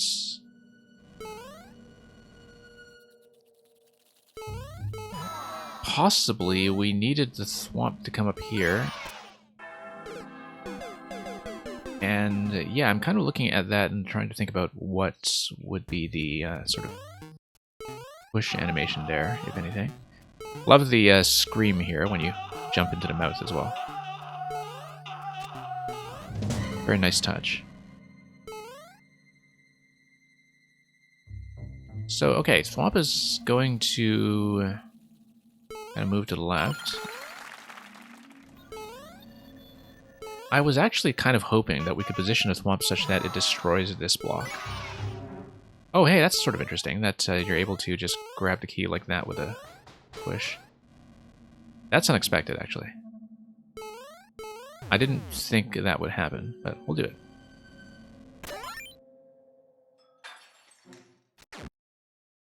And, okay, so we understand that now. Looks like on-off switch activation is A, going to block this off, and B, going to kill the Pokey. Now, here's the thing, I kind of suspect that we'll have some sort of proximity-based lock if we go up top here. What does this face say? Does he say anything? Yeah, he does. Gonna make the little baby sound.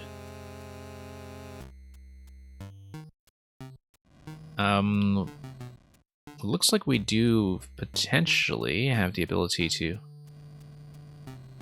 go to the right. Looks like we have a bit of a... What's a Hadoken input here?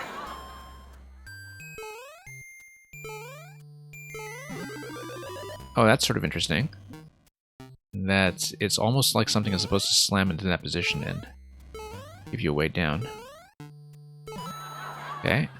We need to just check everything, to be honest. Interesting. Yeah, okay, so jumping up here is going to be what sets off the proximity trap.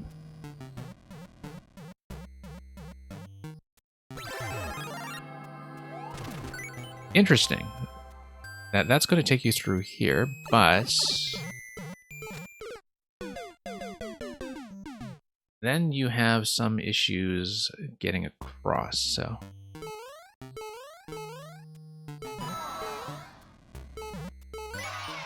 Okay, I'm going to grab that. Go through here. And you're saying that's the solution? Okay. Oh, I've got a key. Great. I don't know what that chomp is all about. Looks like we'll have the scroll stop going on here. And we slide. Oops, we slide. Okay, we can get pushed by the scroll as well. Don't know if we want SMB2. We would for the cloud plucking, but only if we manage to get past the second block here. No, we can actually just hit this. And, okay, Puncher comes out of the pipe.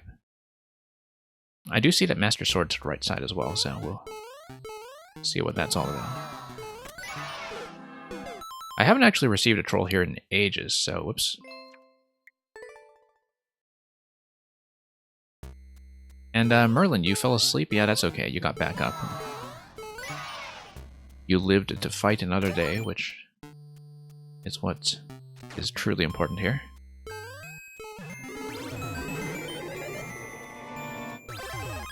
Looks like we have a mushroom here. Come back here, grab the fire flower for some reason, but I don't think I actually need it. No, got into the trap. I actually just... Yeah, I do want to dash across because there will be the need to take damage there, but it's a little easier to do that dash, of course, if you're small, given that you do get the SMP2 mushroom immediately afterwards. It is possible to slide across as Super Mario, as we saw earlier, but I don't know if that's really the best way to do it. So let's just come across here and grab this. And hey, Nintentium, welcome. Thank you for submitting Toyland 20 seconds. Okay.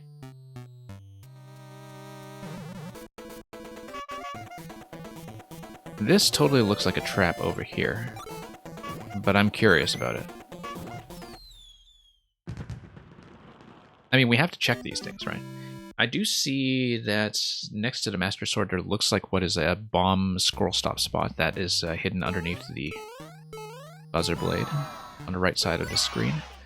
That would, of course, just lead the auto-scroll to push you further. And that's assuming that the Master Sword actually does remain accessible instead of triggering some kind of switch trap when you try to get into that location. You do get pushed very aggressively across, probably from something like a conveyor belt. But yeah, that chump just poking its way in there to make sure everything's alright. I actually kind of want to skip SMB2 just to see what we can do here. I mean, SMB2 can pluck the clouds. Link, of course, can just bomb this location. Y plus run. Wait, let's take a look at this. Y plus run, the pokey drops down there. And then red pipe. Oh, I'm still alive though, so now I'm not. Okay. I think the implication is that I can in fact run all the way across. One moment.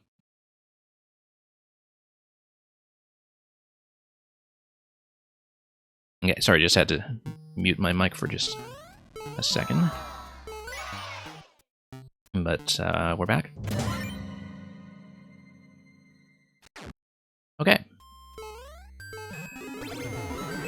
So yeah, we get out of this trap here. We get pushed all the way over. We don't really need to grab the fire flower, but I'll do it. Actually, the Fire Flower may, in fact, be pertinent to, say, some kind of progressive power-up trap, for instance. Like with this mushroom here.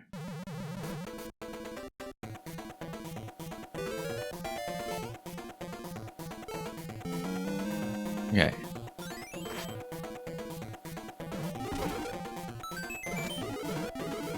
Okay, that's a trap.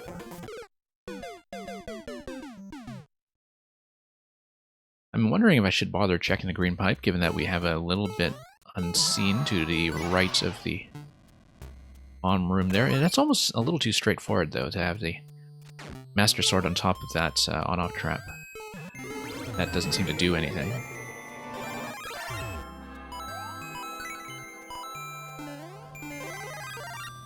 But yeah, there might be some kind of progressive power-up trap that involves the flowers, so we'll just grab that just in case, since this is working out so far.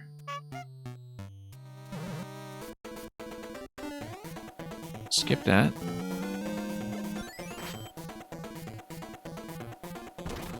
We're going to take damage here, but then we run across... I didn't die there previously. I was alive, so I think I need to probably do a jump out of that and just land further, because for some reason I stayed alive quite a while there last time. And we'll just have to puzzle that out. So, coming over here. This guy's gonna be a weepy old willow. And let's bomb that open. Okay.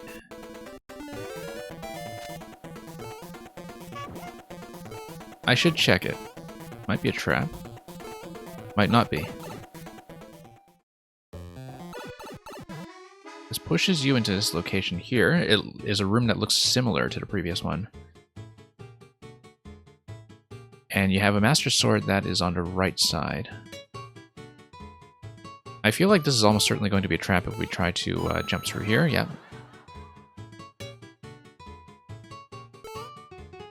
And it's going to try to bait you into going up top again, like you did in the previous room.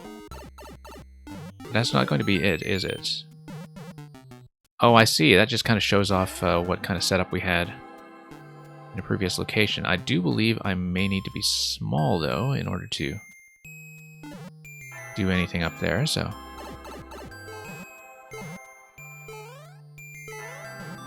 Yeah, let's get pushed all the way across.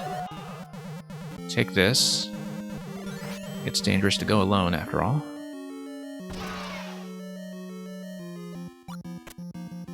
You... Uh-oh, that's what it says. Uh-oh.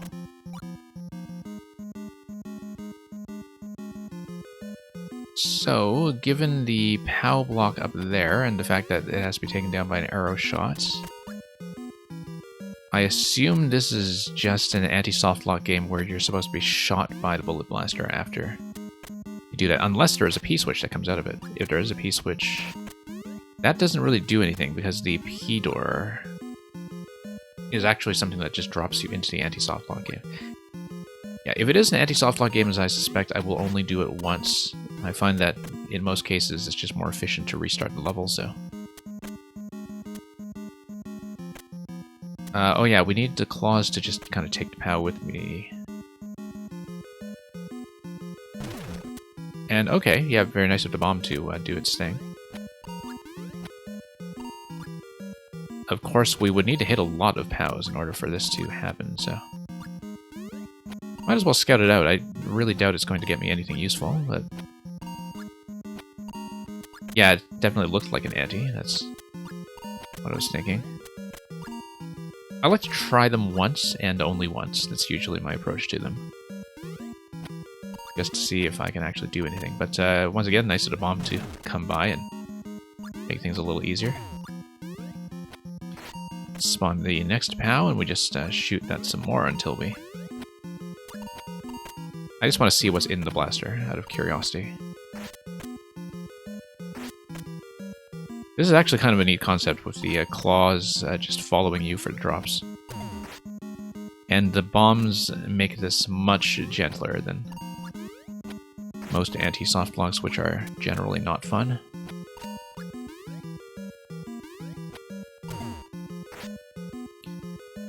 And yeah, the issue I have with a lot of anti-soft blocks is that really, you know, if it's a decent troll level, then the pathway should be clear enough when you get to solutions that it's always just more efficient to restart the level, even if you're past multiple checkpoints.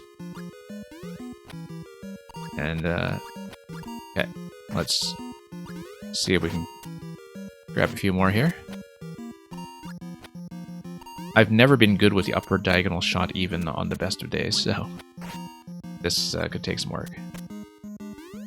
Whoops. Okay. Might as well see this through.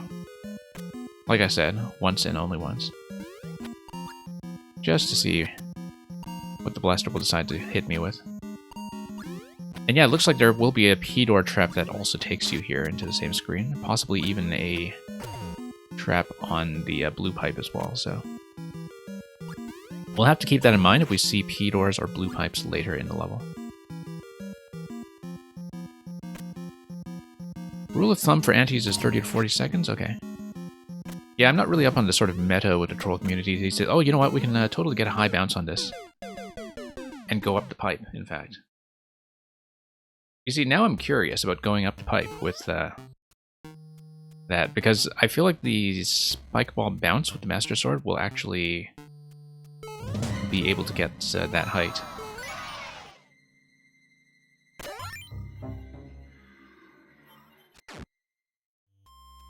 And here we go.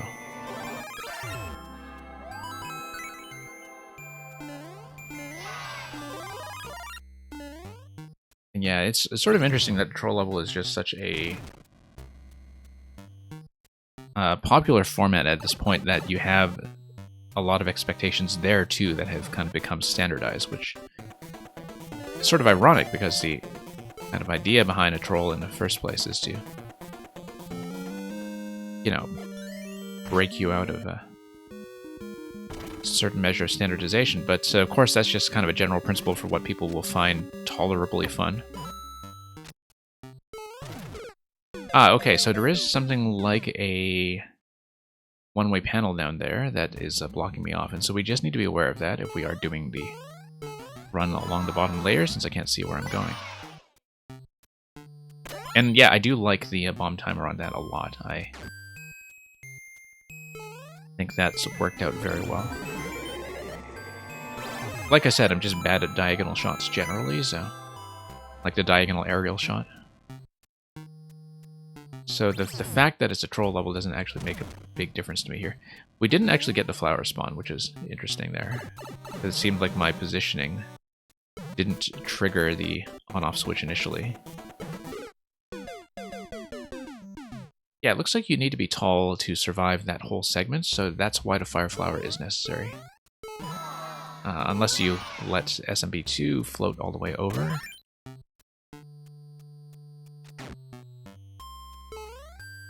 Yeah. We hit the yay. That does something with the initial spawn that allows you to grab the flower, and then you take one hit with the flower. And then being tall allows you to get over the line. Oh, except we, once again, had the same timing issue here, I guess. Alright, we'll just, you know, you break it, you buy it. The level broke, yeah. Looks like it.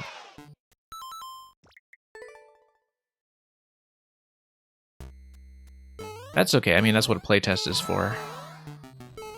If you know why it broke and you have a sense of how to patch it, it's good to expose these things.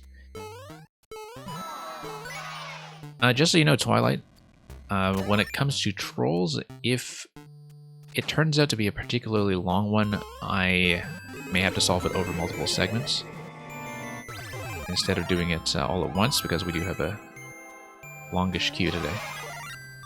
I'm totally happy to solve it, of course, but we might not be able to do it in one sitting. but we'll try to progress as far as we can in a reasonable amount of time. Let me check, in fact, how long we've been on this one. Not very long. About 20 minutes. So, yeah, at least some of the early solutions go by quickly and reliably, which is always a good sign. And the faces are really quite a nice touch. I broke it again, didn't I?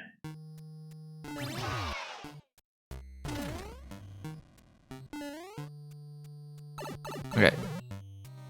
So if I grab SMB2, then I don't run into the problem with being trapped, unless, of course, that happens.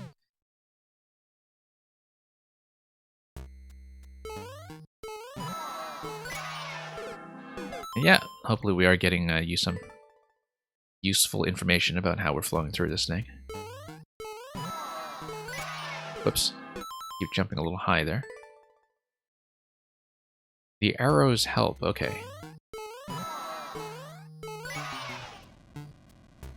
Yeah, even in standard levels, I have a bit of a blind spot for indications of any sort, so...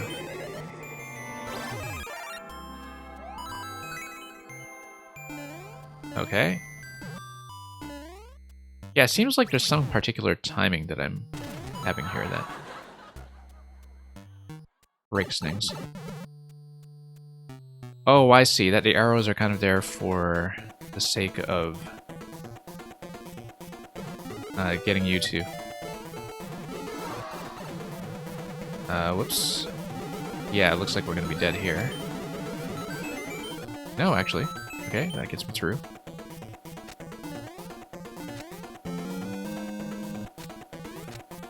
And sure, what is... Let's pop this. Notice that Link could theoretically break that as well.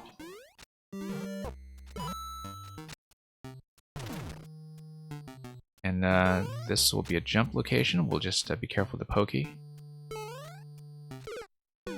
And yeah. If I'm careful with the pokey positioning, I think it's possible to get past it there.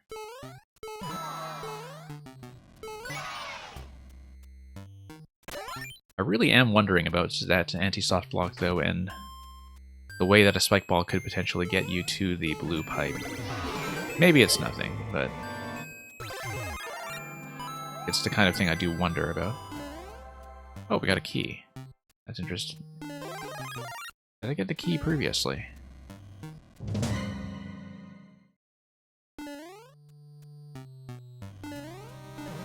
Okay.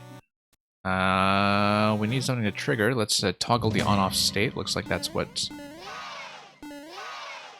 does it. Oh, did I break it again? Okay.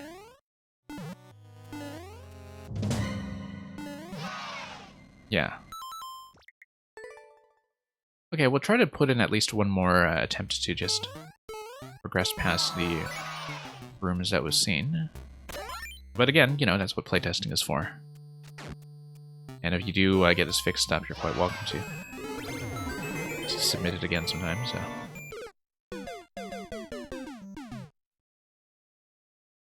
Yeah, because it looks like I am probably outpacing some kind of mechanism that you have to get the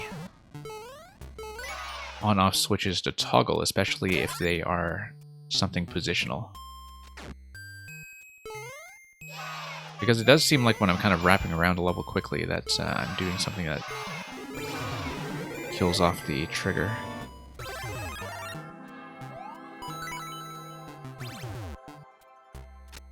Okay, fire flower, sure, we'll take it. Yeah, this is easier with the fire flower because then you can just, well, bypass that business with the Muncher Drop and the SMB2 mushroom. But I kind of see what the intention was. Like if you get through without the flower and can only take one hit.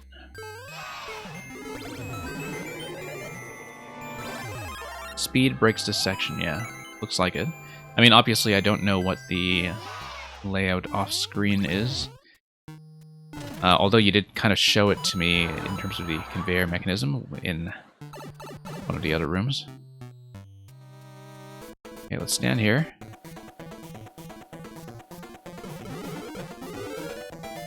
Okay.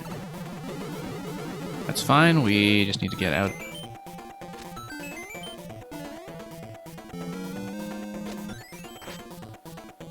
Still wondering about that spike ball. But I do want to see a little bit more of this section first. Yeah, and okay, no, if we run as quickly as possible, we just beat the Pokey entirely, because the Pokey stack is so tall that I won't be able to get past it if I go slowly. I just can't let it come down at all. I just have to gun it and go as fast as possible.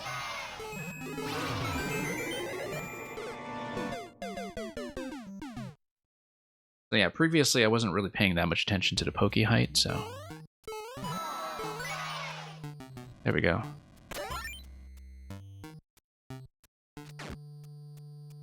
Okay, let's pop this over here. Don't know if I'm still going fast, but we'll take it. Yep, there we go, that's the break. Let's try to get over this. There we go. Skip all that.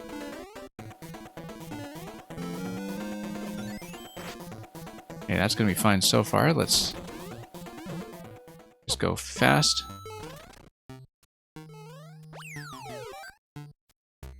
The other key is going to get nuked, which tells me, oh, I missed a chance to come here. Something got bombed down there, which tells me that maybe there's no more safety location.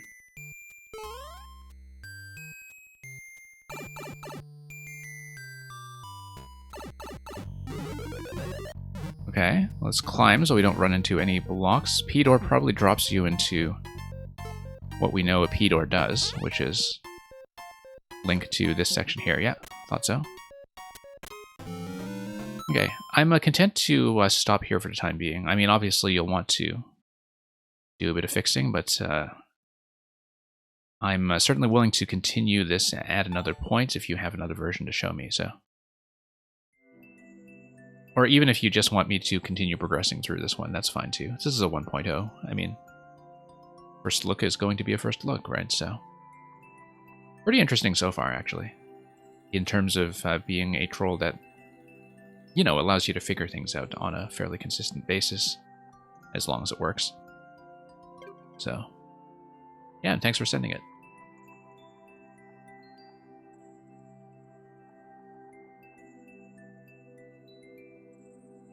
And yeah, it is a 1.0. I mean, that's what we're here to expose, right? So, absolutely no issues with that. Zala King, you are obviously here. You're also next. Thank you for your patience. Nintendo, GameCube,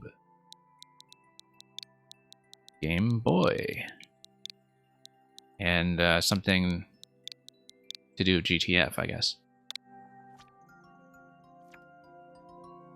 Oh look, it's another troll, and another offering of first clear. This level troll, try not to get trolled, to version 1.12. So yeah, hence Zala King being very aware of the troll community. Well, at least I can rely on your anti-soft locks to not exceed 30 to 40 seconds, perhaps. But let's take a look. Same principle applies, since we have a somewhat lengthy queue, that if I don't get through it all at once, we'll just try to see what we can and do it over multiple segments if necessary. Okay. Yeah, just going to scan around to see. Looks like you use all 10 pink coins. These two are obviously not really accessible, so it's just going to be maybe something entity related, actually. Okay, so you do need to be able to take a hit there. He is going to probably dislodge the clown car and launch it. But I don't know what's going on with the POW underneath it, so... So this will probably launch... And then you get dunked, okay. So we probably need to P-jump out of that. The Muncher, however, is going to probably take the clown car up, which would actually allow me to ride it out up to this location. But then you get squished, okay. And regardless, taking the damage boost there isn't going to help you when it comes to... whoops. Getting up here with the mushroom, so let's do this. Let's see what's going on with the P switch here. I mean, this is obviously just a trap, so I guess that's just a timing segment, followed by what looks sort of like a pick a path, although I'm looking at that icicle on the right, and... well, I mean, we just have to pick one, I think. Although... looking at the top path here, as you go through the top path, let's say there's some kind of remote activation of the on-off switch. If the block under the skull gets demolished somehow, then something would happen. I mean, Icicle falls down, Icicle would hit the block. Possibly if something bombs it open, then you can ride the skull platform out. Maybe. We'd have to come back to that and see, so... but I definitely want to try the clown car path first. You really can't. I'm just trying to think about what I really can't do. I think I missed precisely what it was you were responding to with that, so... that's okay, we'll come out here. Let's check top first, just to get the icicle drop and see what happens. Yeah, thought so. Icicle is going to remain trapped. Looks like we'll be activating both the skull platform and the flimsy lift, and so we'll need to see what happens here. Okay. Obviously, we need to check. And we checked. Rely on your antis being short. There's 3, and 1 is long and annoying. Okay. Like I said, I'll usually do them once, but with troll levels, I honestly just prefer to restart. If I'm actually trying to get them clear. I mean, obviously, when I'm playtesting, might as well look at things at least once for design purposes. Come through here. This looks fine so far.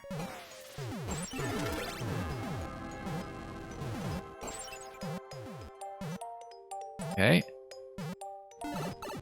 Might as well just come through here, since it looks like the thing to do. No SMP2 mushroom, that's fine, we don't have it. I don't see why we would have it, in fact, although being tall here is actually still going to be a problem. But then being tall, like we have to be tall, because we have to bust a block to get past segment right after the clown car. So, yeah, I have to think about this because we... oh, can just go down the pipe if we try to duck, which forces you back, and then we'll see if that does anything.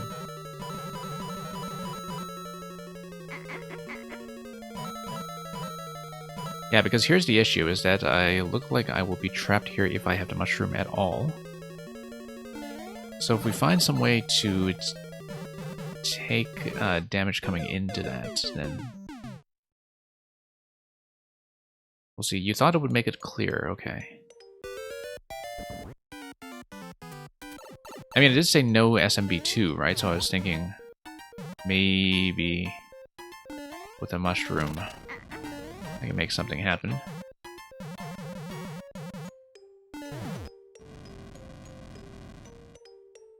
That's okay, that's what the playtest is for. I mean,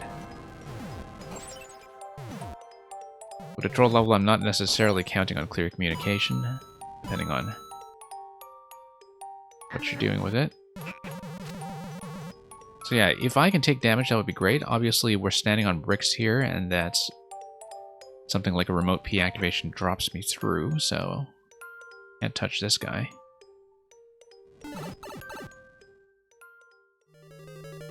However, let's say I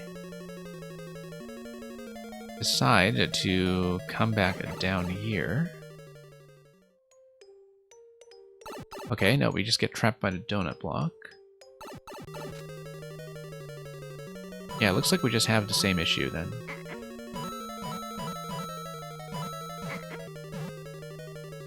And yeah, we just kind of get pushed.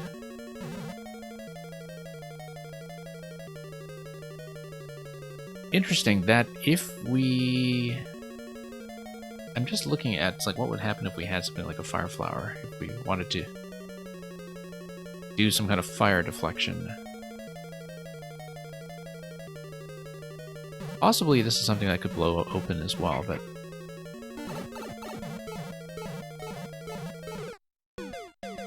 I guess that is wrong for now. But if I think about a safe way to take damage after busting out with... Whoops.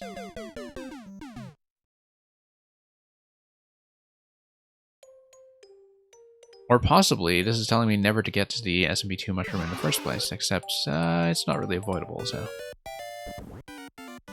Natcat, welcome. Whoops. Yeah, we jump on a P-switch, that should push the clown car into position. I haven't even checked that whole section to the right yet, but... Oh no, that's because the section to the right is where we'd go through later, so no, that's fine. We don't need to check it. The P-switch, in fact, just kind of drops everything out. Although, I guess if we want to take a damage, then we go through the right side once the P-switch deactivates. Thinking about that bullet blaster as well in terms of whether that would get me anything useful. No, because it just comes up and blocks the gate, right.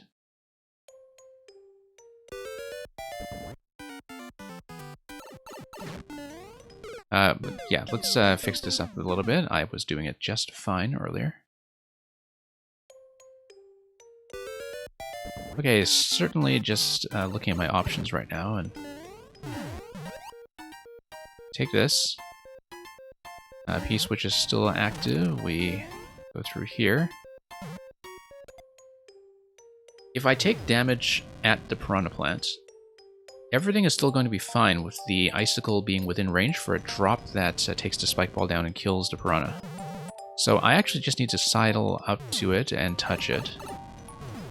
And oops, not far enough. I need the Icicle to drop. If the Icicle drops while I still have my invincibility frames, then the Spike Ball should be able to cut everything there and drop me down regardless. So I think that might actually be the way to do it. Come down here. And there we go. Okay, that wasn't expected. I think I'm allowed to jump around that though, so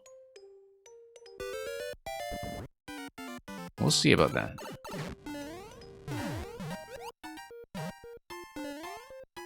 But it seems like that is a bit of a timing mechanism, such that if the Spiny was previously there, the issue is that I'm just dropping too quickly. Okay, spending too long there.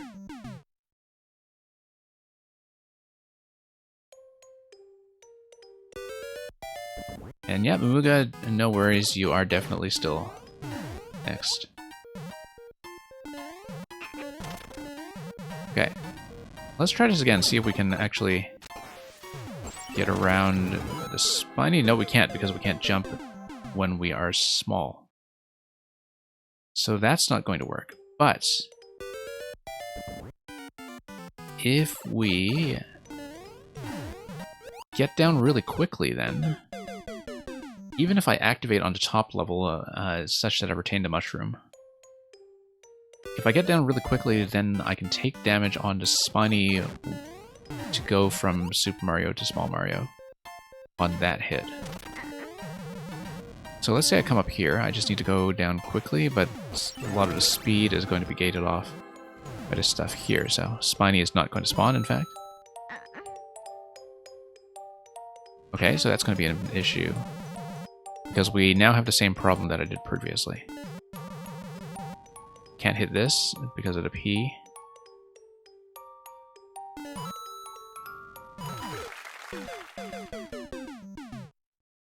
So it looks like it should probably be bottom row, but I don't know how to deal with the Spiny yet.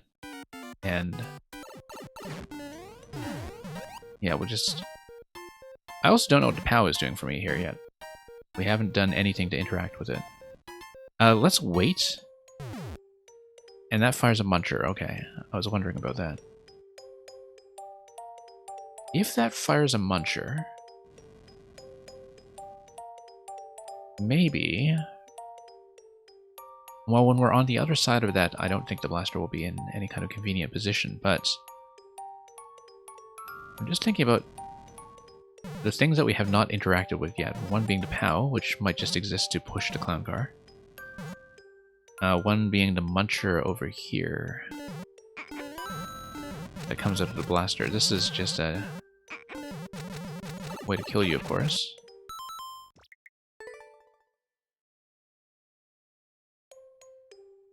Alright, let's go through here. And head on up. Same thing as before over here, unless I have a better way to take damage. Something's going to activate here after the P-switch.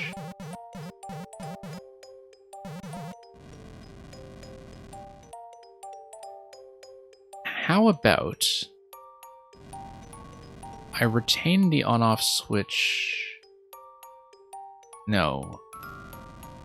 I'm just sort of thinking about how the spike ball interaction here is going to work. Where, let's say I bop the spike ball block before the icicle comes down, then I just get trapped, right? Because nothing destroys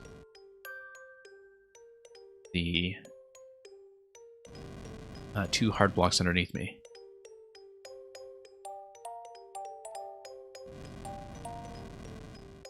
Yeah, because if I come through here, the issue is the Spiny timing.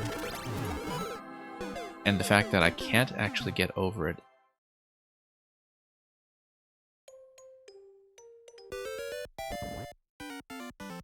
So, that may take a little bit of thinking here.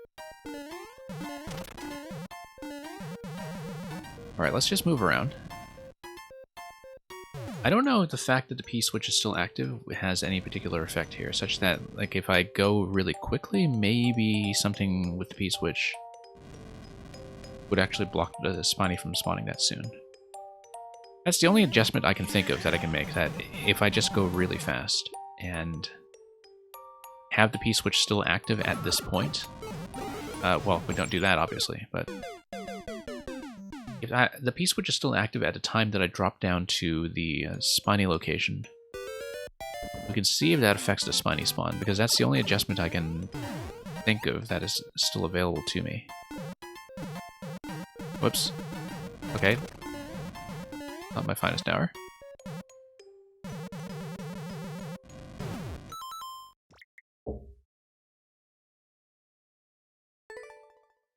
Okay, let's just actually try to execute on the intended strategy here. Up we go.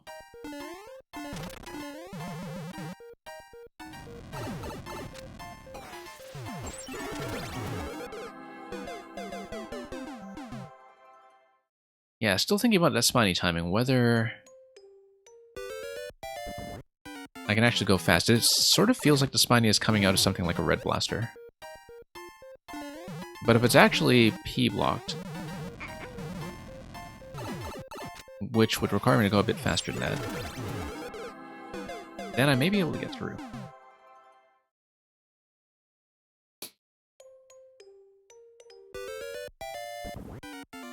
I'm going to try it a few more times to see if I can do that a bit more cleanly, because it's just the only thing I can think of right now that would make a meaningful difference.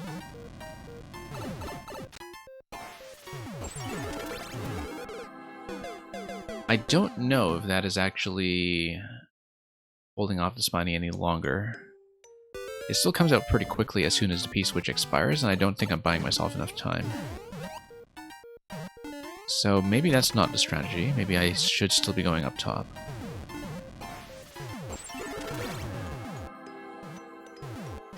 Now here's the thing. Let's say I try to activate this. And then I activate this and just kind of stick around up here in case. Okay, no, that just goes down there. Then I can just still drop there, okay. So we're kind of back to where I was previously. Same issue.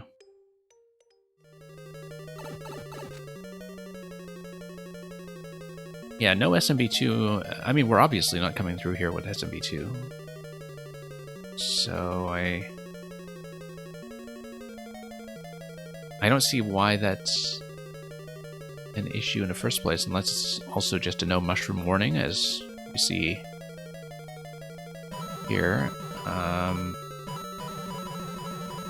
Unless there's some kind of way I can get across, but...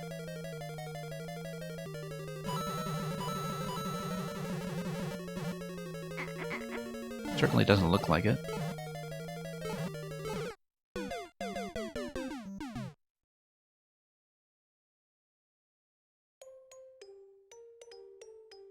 I mean, if there's a way to skip out on it here, or take damage like... So let's say we do this.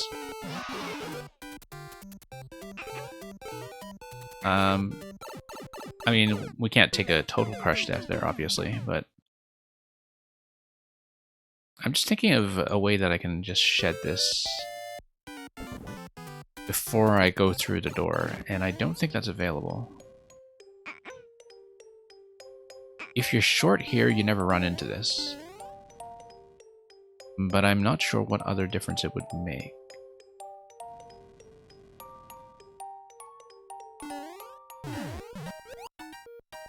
Possibly...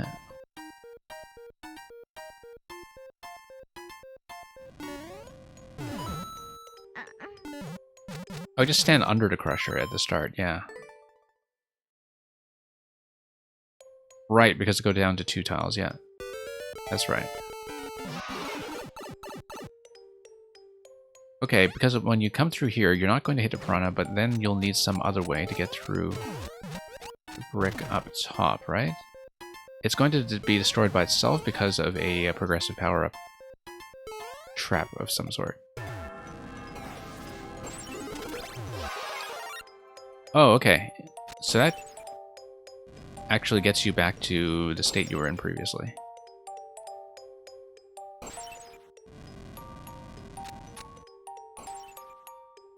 So yeah, now we have to deal with that mushroom.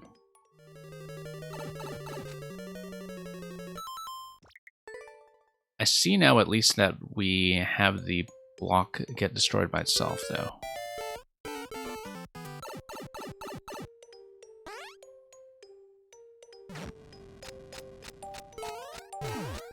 Okay. Come over here. So, where was that mushroom spawn coming from? I guess... Oh, because... Yeah, there's going to be some kind of a progressive power-up thing where the mushroom was actually something else formerly, like a fire flower, but then instead now it's on top of the icicle position. If I'm not mistaken. Which probably means that I just need to jump over it. Yeah, I could just jump over it, actually, and just try to dodge it. Although it's going to bounce back towards me, it's going to be a little tricky, except the mushroom will head down from there. And hopefully get shoved out of the way. Alright, we'll try that.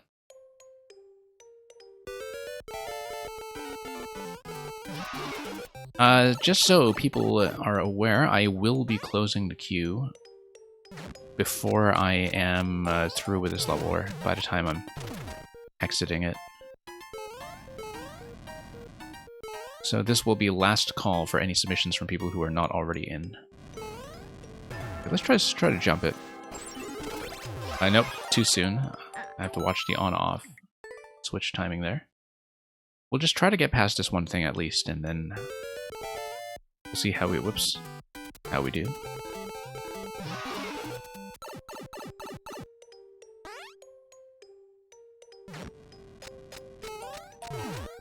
Yeah, we'll stay on this one a little bit longer, but I will be closing the queue very soon. So yeah, let's watch the on-off switch. And try to jump it? No, it's too risky, I think.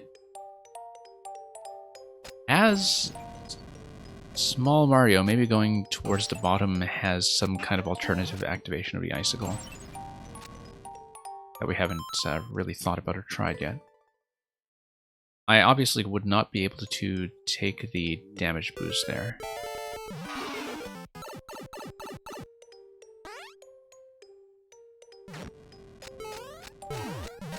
Let me just think about this as we get back up here. Yeah, because you have the icicle drop, you have the spike ball, and then the mushroom gets unlocked after that point. I kind of wonder, though, if you're small, whether you can just walk towards this. Yeah, you can. Then, yeah, you drop the icicle like that. There we go. Okay, progress. Now we run across and we see what this is all about. Okay.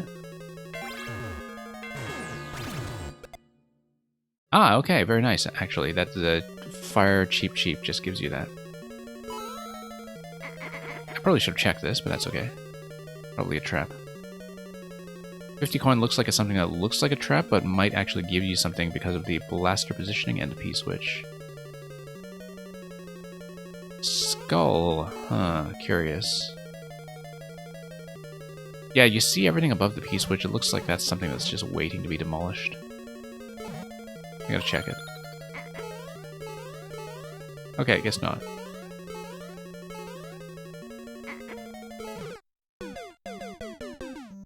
Getting a little further, though. Mamuga, how did a plant die? Let's get back to that and I'll show you. I think it might actually just be a POW activation. But let me see. Yeah, it looks like a swamp, probably activating POW, perhaps. Although I'm just thinking about the screen positioning of something that would be an off-screen POW.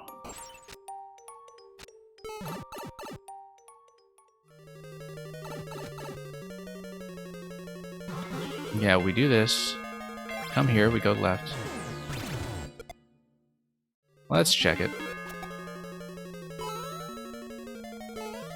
This thing goes left, and then... Ah, okay, and it kills the blaster.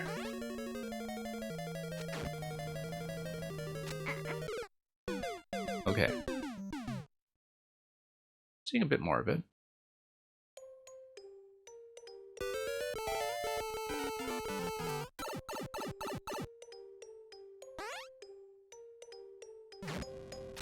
Okay, tap this. And all the way up.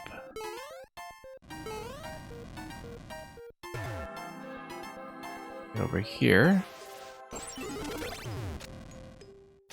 Yeah, pretty quick to get back to where we were, at least.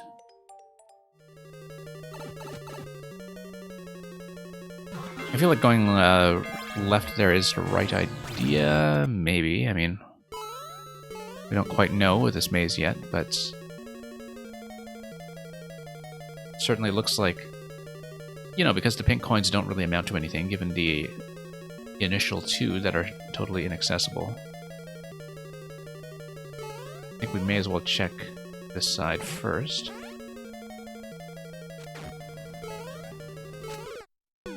Ah, okay, the burner coming down, that's something I didn't account for. Given the burner position on top of the swamp, though, I think the mushroom is probably a trap.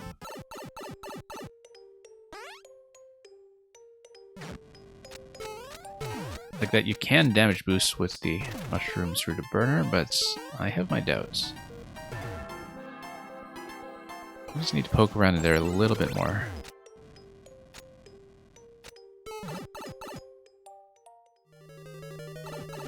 And, okay, where we go.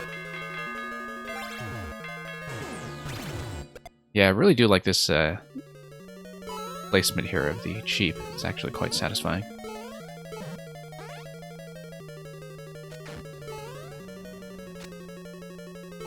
Okay.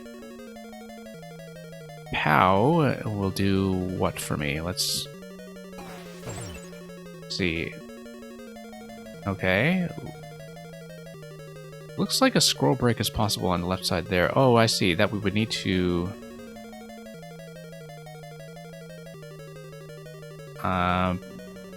actually activate the side thwomp. And to do that, I would need the mushroom to take damage there, because then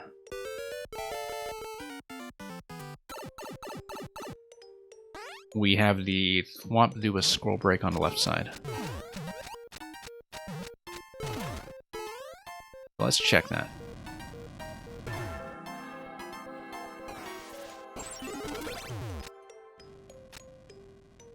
Okay, through we go.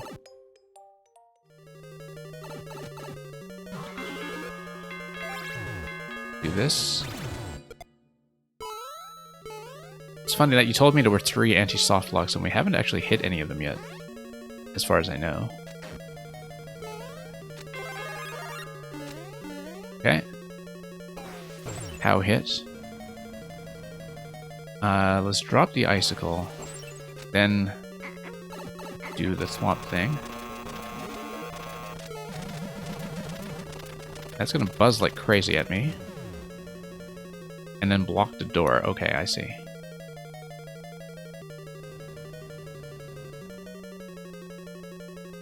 I mean, if it's doing the scroll break the whole way, it's not like I can really get ahead of it.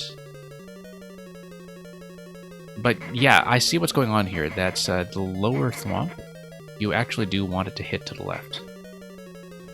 And this is what the level is showing me, that the lower thwomp is able to clear the way over to the POWs and take me over to checkpoint 1. So let's see if we can make that happen. I will not be continuing past checkpoint 1 though, but we'll at least kind of have a milestone for where we've been in this level so far. Unnamed Traveler, thank you for the submission. I will definitely be closing the queue in just a moment.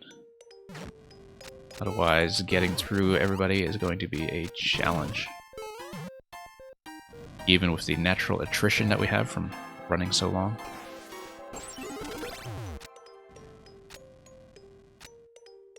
Antis need to be after CPs for them to make any sense. Yeah, that's true. I find that even that being the case, I tend to restart levels anyway.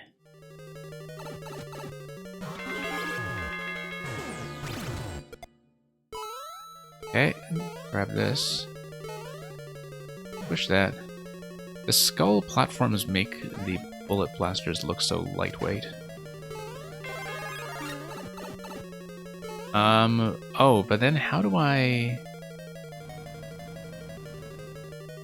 think I need some kind of power-up when I drop in there, such that I'm allowed to take damage from the thwomp coming down and thwomping everything to the left.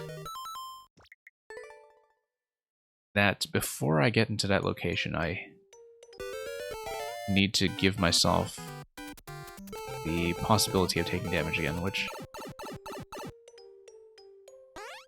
if I kind of damage boost my way back through it with the mushroom that I acquire, maybe that's going to do it, but... oh, maybe not then, if you're saying that's incorrect.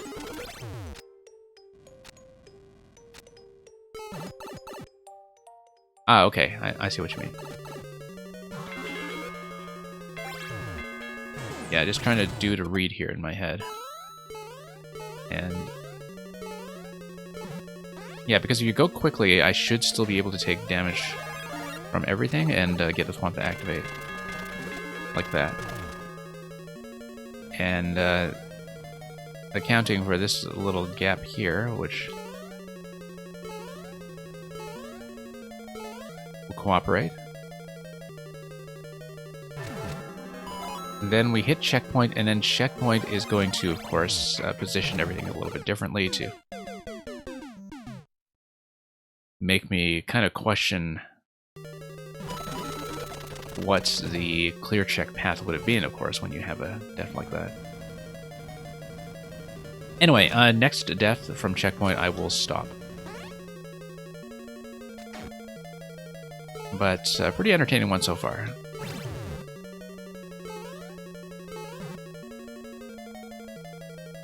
Okay. Yeah, looks like I probably blew this segment here, so... yeah, so thank you for that, Zola King. I mean, we'll have to go back to it some other time, I think. But we're making progress. The dev strat is awful? Yeah. Yeah, thank you for coming by and dropping that here. Always happy to playtest. At this point, the queue will be closed. And just give me a moment here as I try to update the bot and the stream title accordingly. Thank you to the patience of everybody who's waiting. I know we just had 2 consecutive trolls, which took some time, but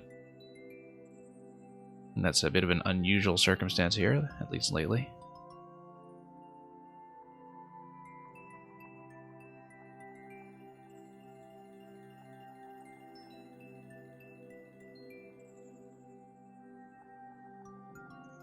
And not that this is going to reveal much, but yeah, we'll just check it. Terminator, you said your other one was really short, right? Because we can plug in a quick sub next if that's possible, but otherwise I'll just go straight down to queue since people have been waiting quite a while. Yeah, so let's just get Mamuga in quickly. Then. Because we did play from the sub queue twice earlier today.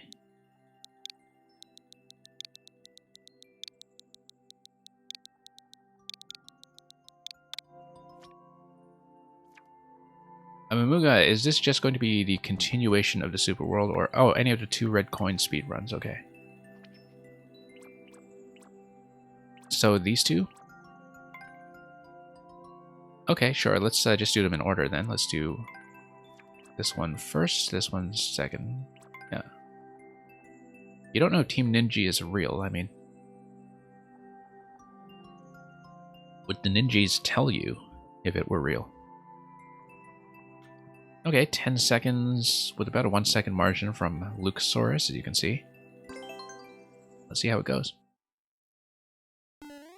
Have to remember how to jump around platforms again after the troll testing we were doing earlier.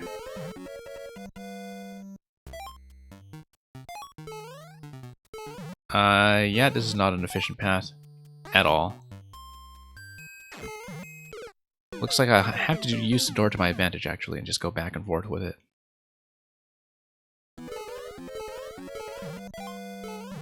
Okay. I totally didn't follow my own advice. Yeah, I need to use the door, for sure. Otherwise, we just have too many issues with the distance I have to cover. Of course, we want to grab that coin. Probably want to do the right side all in one bunch so I can go straight to the key door. This is kind of interesting. It's a bit of a pathfinding puzzle in some ways. Very unusual. Yeah, this is going to be too slow as well. I think I need to loop down to the left side and do like the left in one cluster and the right in one cluster, and it's going to be the way. Oops. Second one is less tight, but requires harder movement, I see.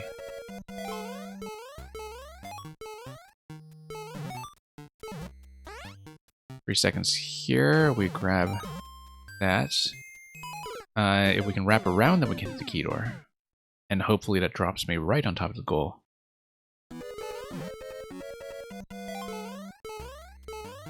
Okay.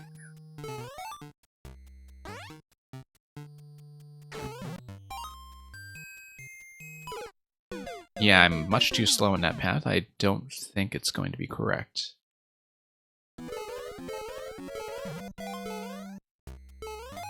I mean, I want to spend as little time as possible jumping and want to maximize some things with falling, right? This is still too slow.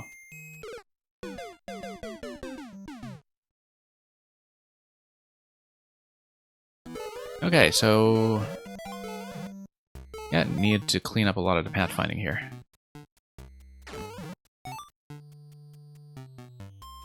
1 second, nope. Not even close. Well, a lot of choices to make here. Right side first? No, that's going to burn way too much distance early on. I want to minimize the amount of time I spend on the floor, so... question is...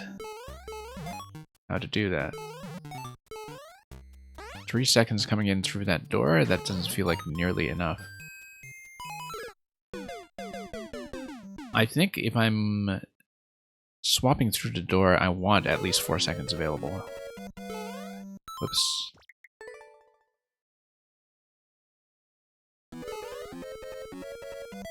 Okay. Just gonna tighten up some jumps here. Still 3 seconds at that point. That's going to be a bit of an issue. Yeah, it feels like I'm a whole second short, so... whoops.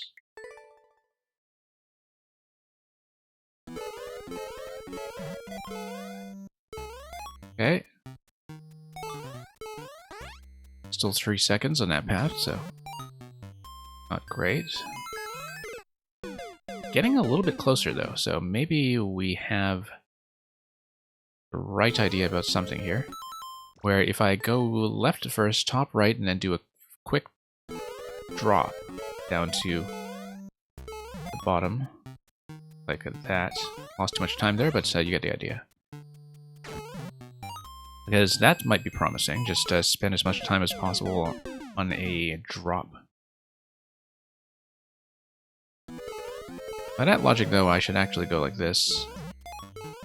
Build up a bit of acceleration. 4 seconds? No, way too late. No.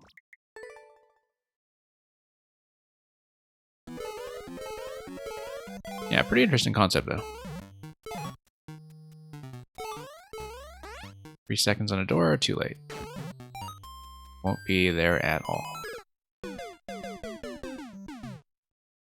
But yeah, got pretty close to the door previously. I think we had the right idea in that one attempt, but I don't actually remember my path for it at this point, so... yeah, losing too much time there. 2 seconds, no way. Not even close.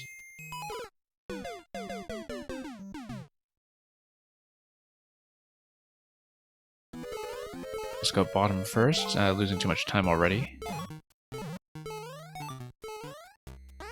3 seconds on a door. Nope. This will not be it.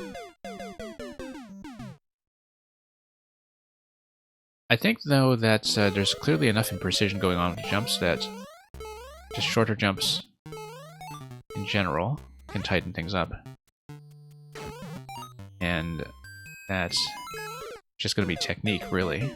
As you can see, we're getting closer already, even with very minor adjustments to the path itself. No, too much time lost.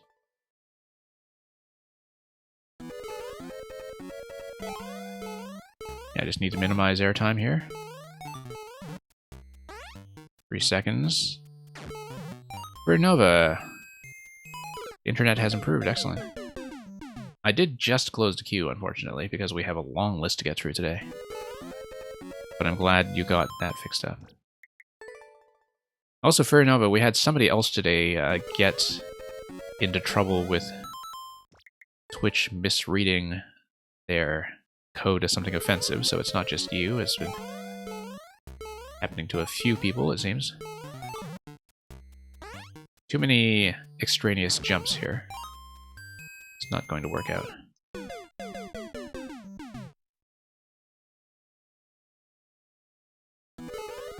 Okay. Nope. Do you need both jumps? Just need to keep those jumps as tight as possible then.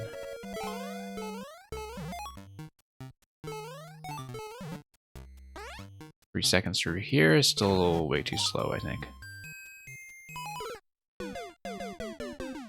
You found out your service provider was doing maintenance, I see.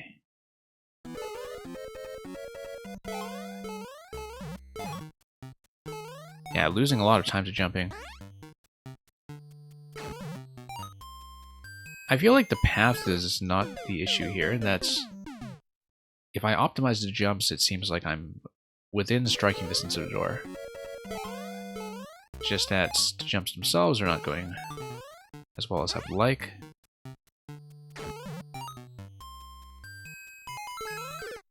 As you can see, getting a little bit closer, but I don't know if that path will do the trick. I don't know how much more I can tighten it up. As you can see, probably too many jumps going on.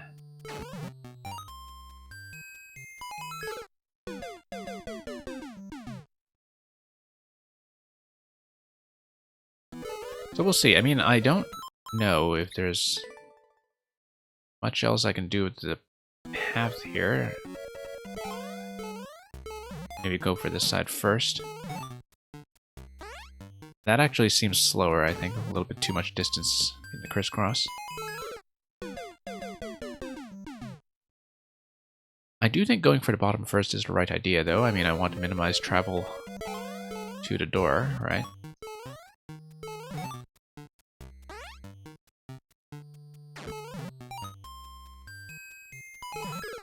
And Merlin, don't mind the submission because you're falling asleep. But yeah, that's okay. Get some sleep if you need. I'll be happy to catch up on it. Mamuga, if you want to give a tip... I mean, is it a pathing problem that I have, or just an execution problem with too many jumps and too much jump height, I guess? You don't need to spoil the solution necessarily, but... I can see that the jumps need a lot of improvement. I'm just wondering if I'm maybe taking a totally dead path.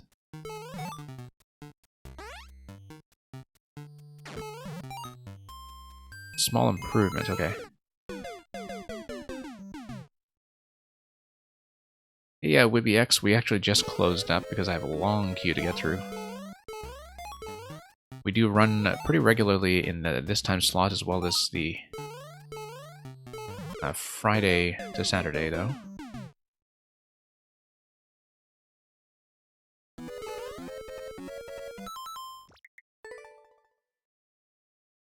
With this route, it's better to enter the door through the right. Interesting.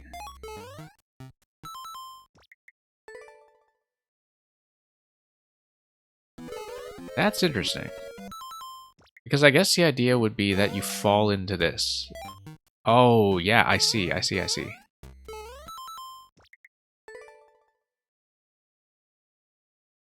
Okay. Yeah, because that'll be a cleaner approach to the fifth coin. Then you come up here, and then you re-enter the door. This seems like it's going to be too late regardless, but then... The idea is that you can get down there cleanly without bumping around so much. So let's say I go this side first. Here, go up.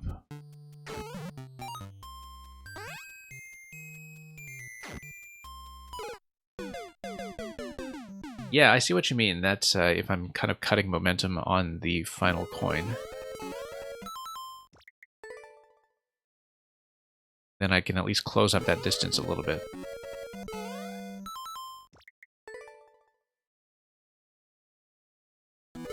We'll see. Interesting concept, that's for sure.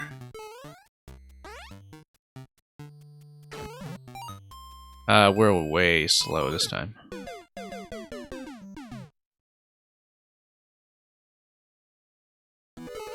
I think seeing the record get under by about 0.7, maybe a bit complacent. In terms of how tough this would actually turn out to be, it's quite tough. Yeah, too much distance to cover if you re-enter that door. I see what you mean now with the key door in terms of entering from the right side. I don't know why I did this path now.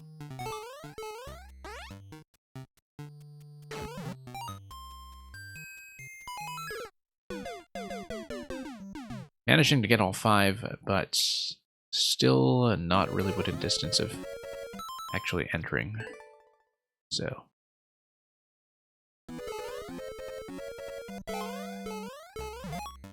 Okay.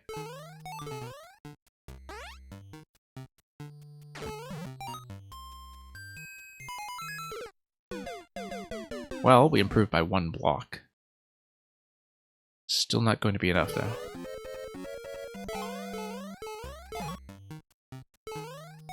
Quicker jumps, perhaps? And that's a little closer. I mean, with just some jumps being cleaned up, so.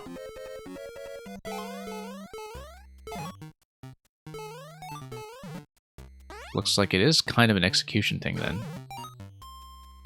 Whoops. Where if I can get the short jumps early on to be nice and crisp, and jump directly into that coin instead of having the extra jump at the end. You think the route is to get the 2 bottom coins first? Yeah, we can try that in a bit if we look a little bit stuck. I don't know, because running all the way across really seems like it's going to burn way too much time. Because you're not going to be jumping directly up here, right? So I don't know about the bottom coin strategy. I don't like it so much. There are at least 3 winning routes. That's interesting. It's kind of neat that this would be flexible enough to accommodate that. Like, I feel like my route was doable, it's just that I need to clean up the jumps. That I still have 1 or 2 jumps here that are unnecessary, like that location. Still coming out at 3 seconds there. As you can see, we're just barely short now.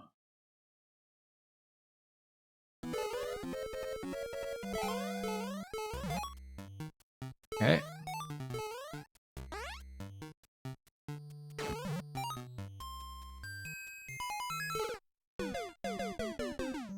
Getting closer, though. I mean, I feel like the route is doable here. For that, I'm not enough of a speed player to really tighten up on some of this. Yeah, you can see too many jumps there.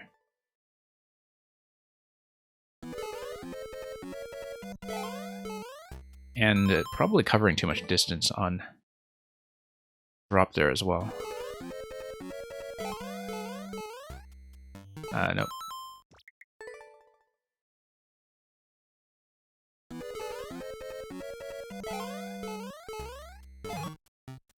Yeah, that's going to be too slow for sure.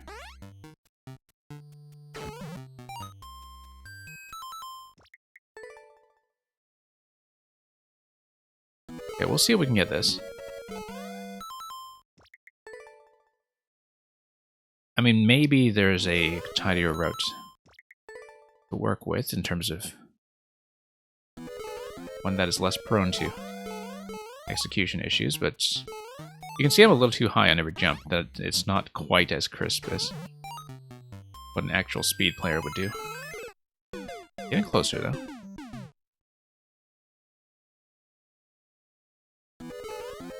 Okay, up we go.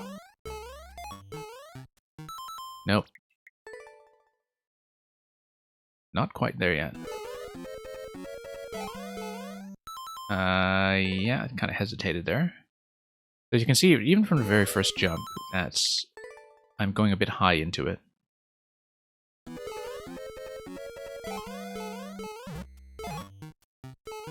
And yeah, that extra jump in the top corner gets me into a fair bit of trouble, I think.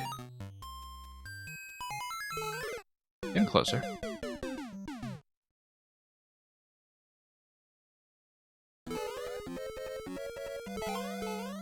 Nope.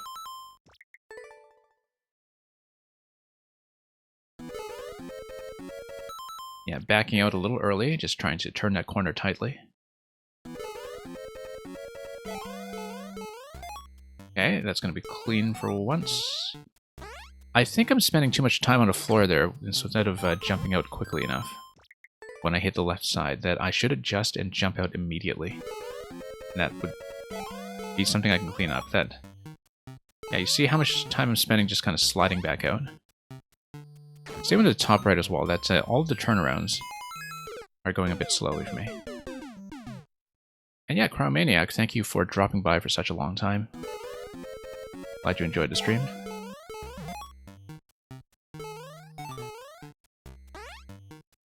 Three seconds here. We've been defeated by an unusual number of levels this weekend. Both yesterday and today, actually. It's kind of funny because I had just cleared off a lot of the unfinished business from previous weeks, thinking that we would have a bit of a clean slate, and then we get some hard stuff. It's faster if you jump when you're going to turn around. Yeah, I'm thinking that too. Like, jump like that. 3 seconds here. Same with this turnaround. Right, because then you can cut momentum. Maybe. There's a bit of landing time, though, that I'm not too keen on. But it's better than sliding around everywhere, at least. But I see what you mean, that if I can kind of turn around and put down the arc. I think the trick to a lot of this is to minimize airtime, though, from what I've seen of how actual speedrunners play this game. So that's the best attempt yet, actually, in terms of actually getting on top of the door. I just didn't get the up input down in time.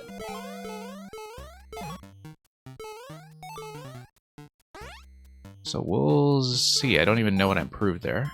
I think I just didn't go quite as far in terms of making contact with coins.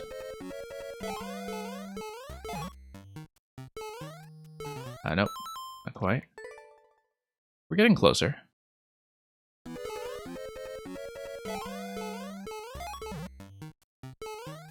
Okay. Still 3 seconds through the door, but one little optimization is just not sliding in all the way with the top right coin. That's one thing I'm trying to work on. Yeah, I'm going to cut this quickly.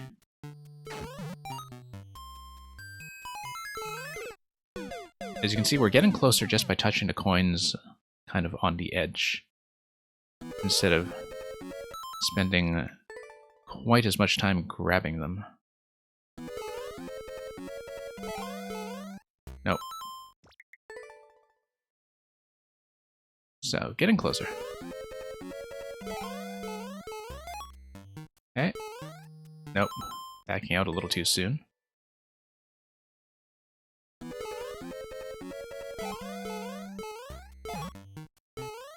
Very ample demonstration of why I'm not really a speedrunner. Stuff comes very naturally to people who are speedrunners, I think. Excellent, that's clear.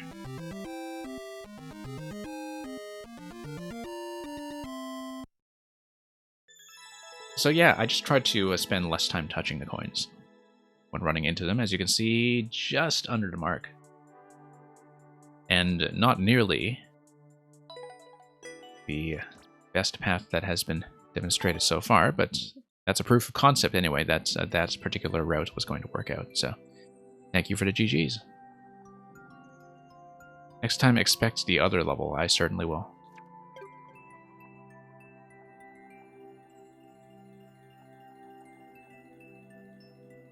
Wow, we have so many people here today.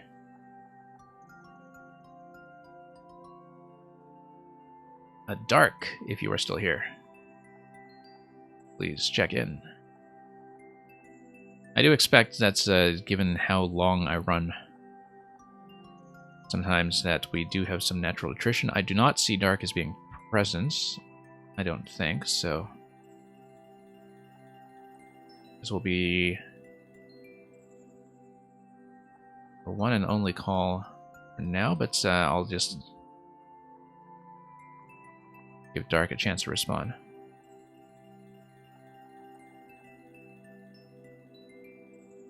The people who are potentially just briefly AFK, I will give them a second call, but I think, thank you for the cheers, by the way. Okay, with no response from Dark, I think we will probably just remove.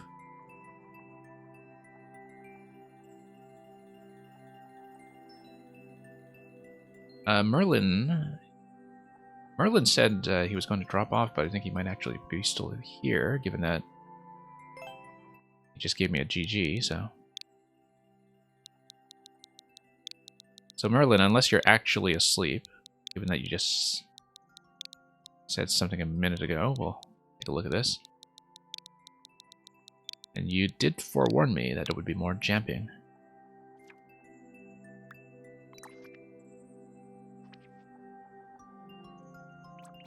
Probably this one, or something else. Given that that's your most recent Jamp creation. Shell level? Nope, not today. That one? Okay. Royal Waterfalls. Looks very decorative already. But let's look out for the dangerous waterfalls. 1 minute 20, but about 3%. Yeah, we can probably get it done without too much fuss.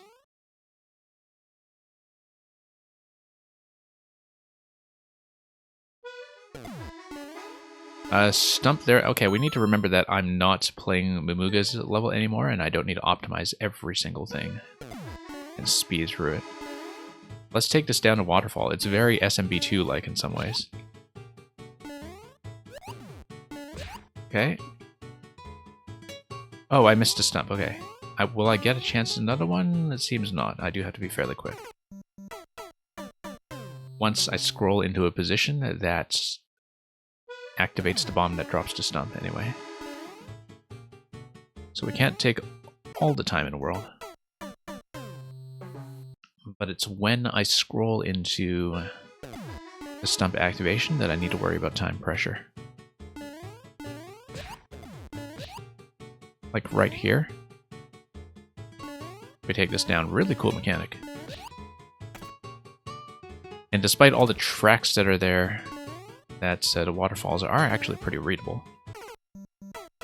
Let's do a bit better job of that. You can see that the on-off activation is going to drop the stump from the top right corner.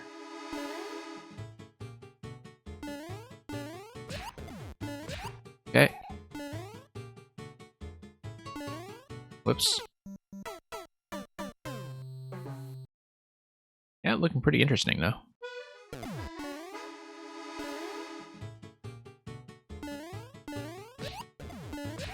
Okay, through we go. And that's all going to look fine. Yeah, need a slightly better timing on the drop there. I might need to jump towards it, but I wouldn't have a lot of headroom to do that. I think maybe sliding off the conveyor is okay, but we'll have to take a look at that location a few times, I think, to really get that down cleanly. You tried something else to decorate it with this time? Yeah, looks great. And we need to follow it down. Yeah, there we go. And it just stops, so that's fine. Checkpoint 1. Slide, and then stump. Okay, looking good here. Oh, nope, we just missed that, given that I bumped my head against the wall. Random commenter to 5th, we are doing well.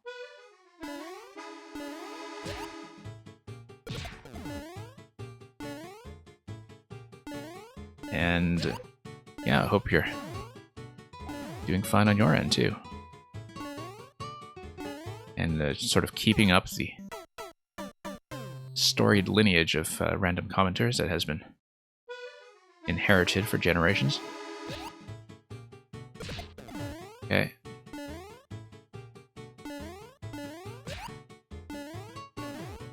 Let's get down here. No, I need to get on top of the stump earlier and build up some speed. It'll be kind of conveyor plus stump in terms of my starting speed going into that jump.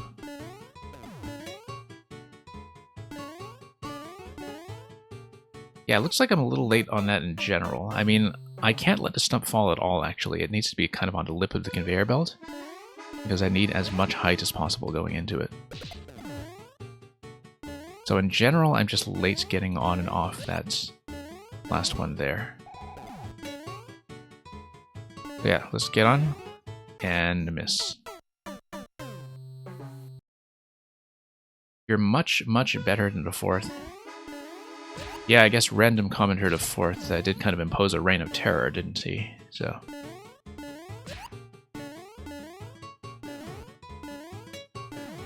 Anyway, let's get up here. Okay, good. No, I do need to slide into it, but I got into the slide a little bit late.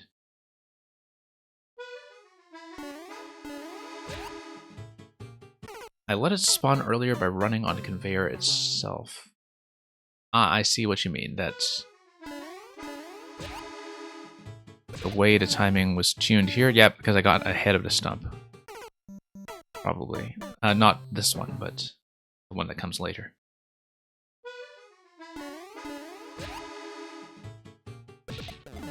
Yeah.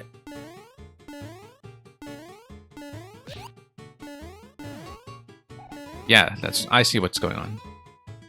I'm sliding ahead quite a bit, in fact, and so the drop location from the next stump is easily on screen by the time I'm ready to get up to it, but...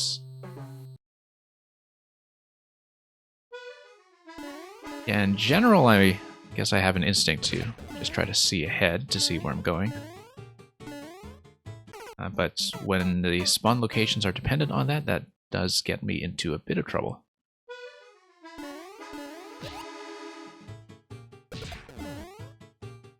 Okay.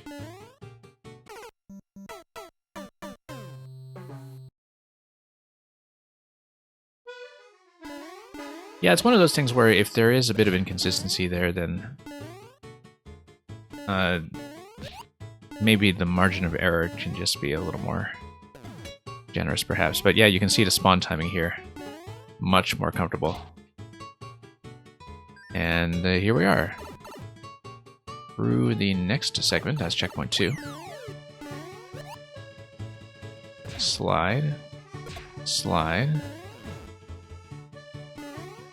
And, oh.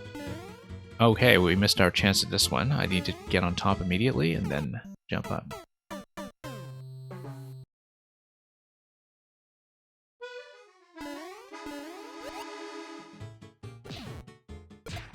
Okay. Nope.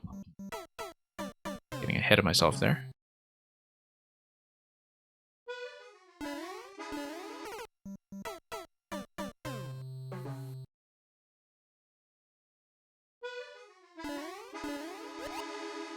And okay, down again.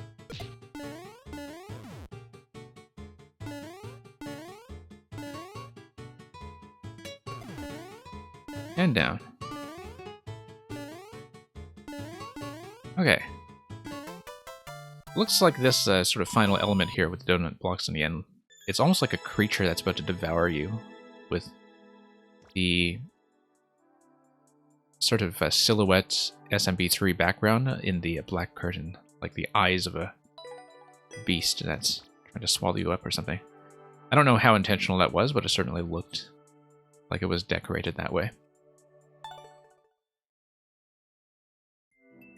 And yeah, Merlin, I know you pay attention to that kind of thing, so always appreciate that level of detail. Let's mark that as a win. Whether it's intentional or not, I mean, can't unsee it.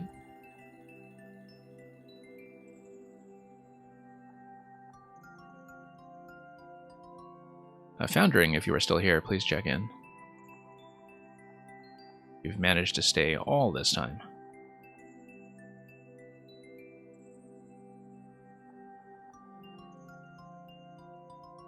I do see Foundering listed as being present, so we'll do this as a first call. And let's take a look at the list that will come after that. See how it goes from there.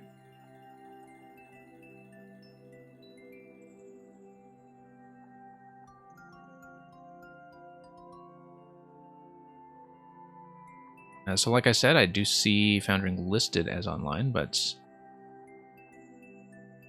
not clear if he's able to check in, so we can check out another one first. This might actually be a good time to cash in on Terminator Subnext one last time. Yeah, Alabama Boy, I don't know if I'll have time to reopen given the length of the queue. We are currently closed. Sometimes I finish early enough that we can get a few additional submissions in, but I can't necessarily guarantee that. Let's actually pull in Terminator, if Terminator's still here. Because I know that the last one that he was sending today is supposedly a short one, so... Terminator, if you'd like to check in, we'll kind of get you in the meantime, so...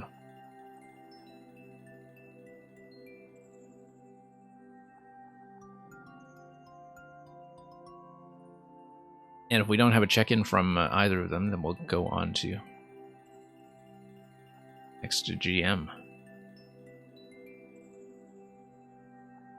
Like I said, I do sort of expect a certain proportion of people just kind of falling asleep to the stream, so that kind of thing does happen.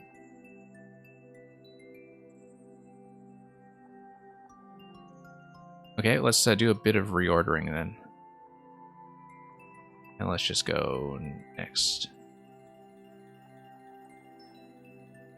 And yeah, next GM, totally expected that given the length of some of these viewer levels queues, that we will have people kind of come in and out. I will pop next GM as next in the queue then. Let me just make sure I have everything straightened out on the back end here. So everything is ordered properly. Yeah, let's go next to pull up next GM.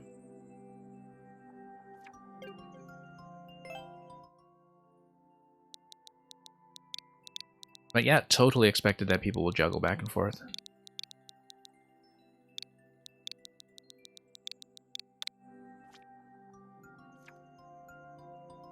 So here's GM63, a terrible torrent. First, a fleet of ships has appeared. Mario goes to investigate.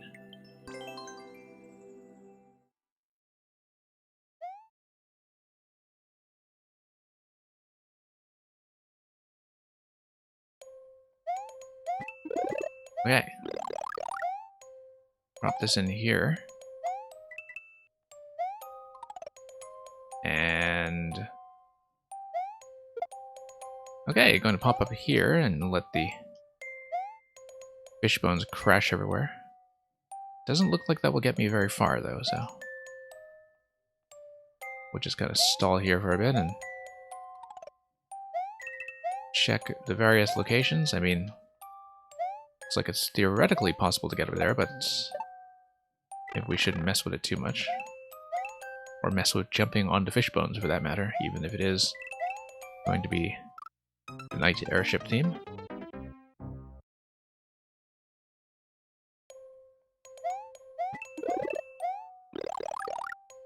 Alright, let's get past Abu.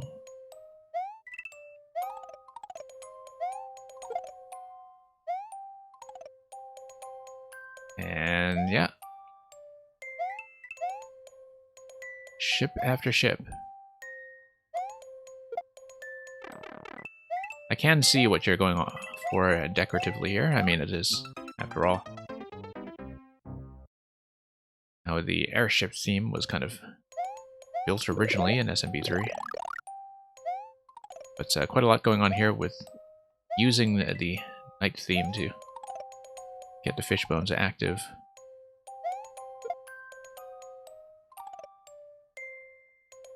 And yeah, we'll just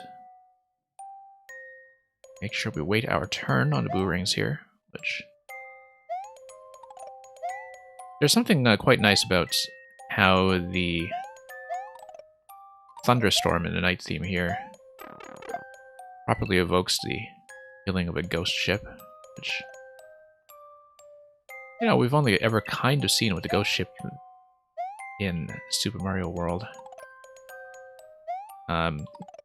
But not in this airship theme, obviously. That was developed specifically for Mario Maker. But there's something quite nice about the night atmosphere in terms of how that makes that aesthetic work.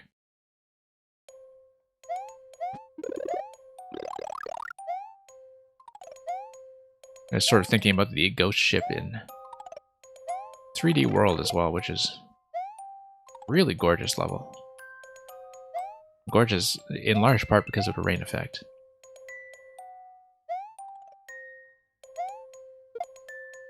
Drop in accurately? No, that's a bit risky.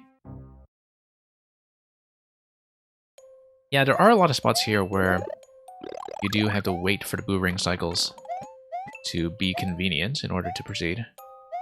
I don't know if there is sort of a clean, fast path. Not being somebody who's a speedrunner who would discover that sort of thing. But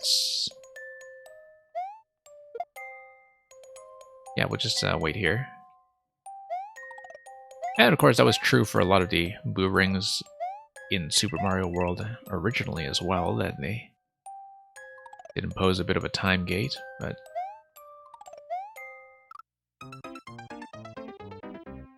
you haven't played 3D World yet, but it's probably one of the next games you're getting. Yeah, highly, highly recommended.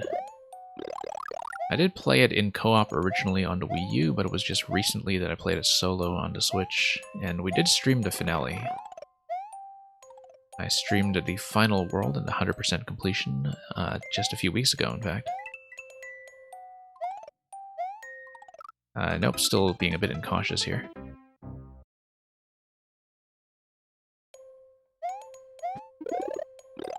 Yeah, I don't know if the boomerangs set up the way they are, whether there is a sort of safe, fast path. I know that with traditional levels, it can often be very satisfying to have them be sort of two different playable experiences at once, like one really fast and one comparatively slow and exploration-based.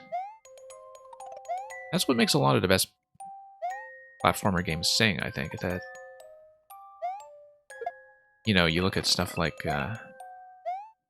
Tropical Freeze being one of the most interesting examples of that. And that's true of things like NSMBU as well, that very often you kind of have a cautious path and a speed path. With elements like boomerangs, that can be a little harder to design, I think, because often if you just miss the convenience cycle, you just don't have much of a choice other than to wait. But here, maybe there's some possibilities from jumping on top of fish bones to get out of these situations early if you want to be a bit high risk about it. Oh, whoops, there we go. Trying to get on top of that fish there, it didn't work.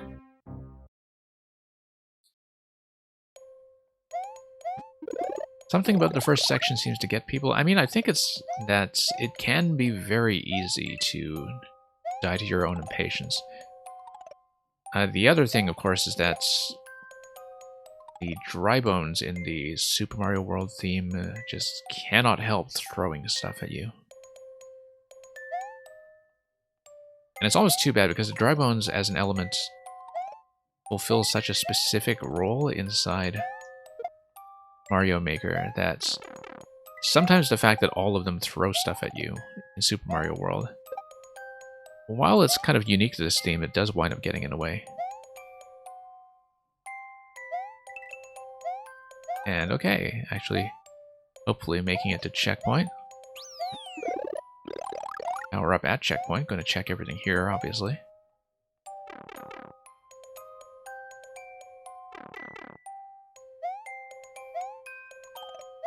Yeah, trying to get a jump on a fish bones from time to time, that's not going to really do the trick. Yeah, you can see here that because you have the Boozled tracks, it's much easier to find a quick, safe cycle than when you have a full Boo Ring, and so you're less likely to die from impatience, since the next opportunity is available much earlier. Nope, that was ill-judged.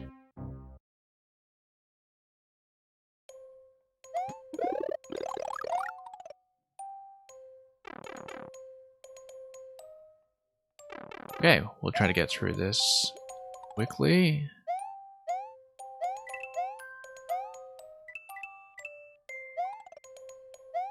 Whoops. Duck around a bit.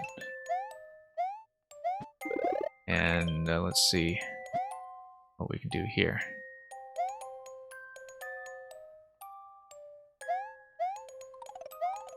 Okay. Not quite. But we're still alive, so shouldn't take that for granted, although when we lead a target like that, I need to make sure I drop quickly.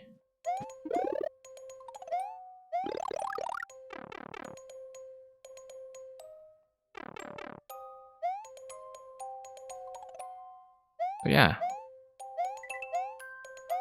Actually pretty satisfying to go through that segment quickly, just from, you know, some strategic dodging from time to time. Weaving your way through the middle sections here. And then, yeah, the clockwise Boo Rings are going to flow pretty well, I think, even if we do have a bit of a waiting segment. I mean, if you want to play it risky, of course, with the Boo Rings, it's often going to be quite possible to just drop into them in the middle of their cycle. A lot of fish. I don't mind a lot of fish. We just need to strategize and play around it.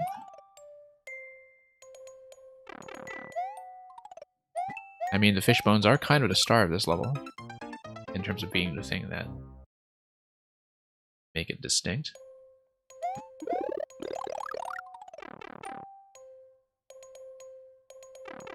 It was a fair bit of dodging to do, of course, in that segment, which was the limit of our progress so far. Yeah.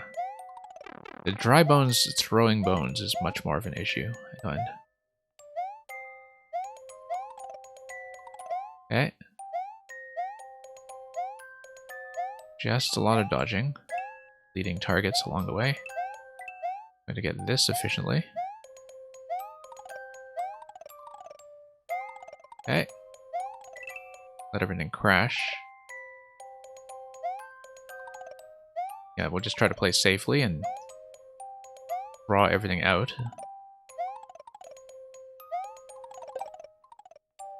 And that's going to be checkpoint 2 with a Fire Flower, which will do nothing against fish bones, of course. Oh, lots of fish coming, okay. So we just need to hold out until we have the access to the star that will allow me to get rid of the boo and presumably grab the key. That's okay, as long as we're not within the activation range of too many of the fish at once. That's the clear. Thank you for that, next GM.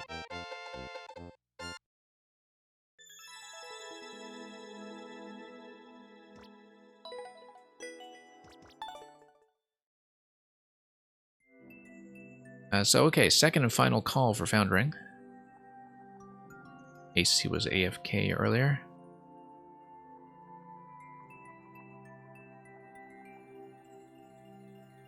Failing that, we'll just move on to whoever is next. I don't know if Lightbeam is actually here.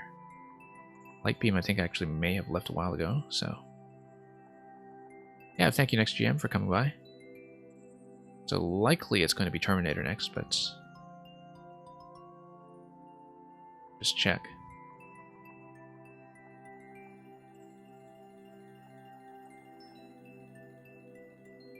So yeah, Lightbeam... this will be first and only call, since I don't see them listed as still present.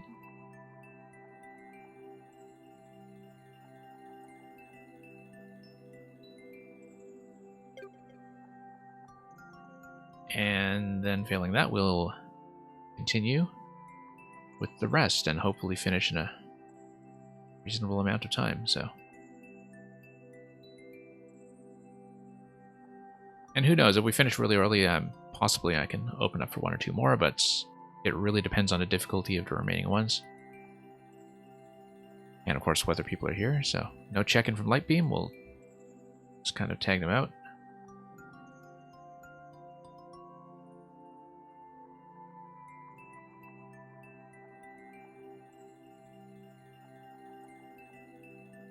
Terminator, if you are still here.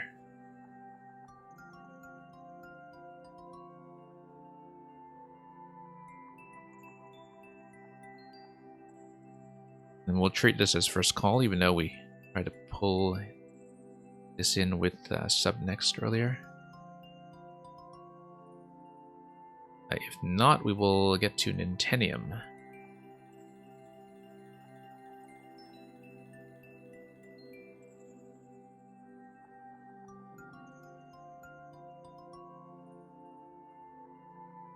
Yeah, sometimes things do kind of peter out at the end because of how long we've been taking with everybody else. But Nintenium, if you are still here, please check in. I also do see Nintenium is online, but things may not have been up to date.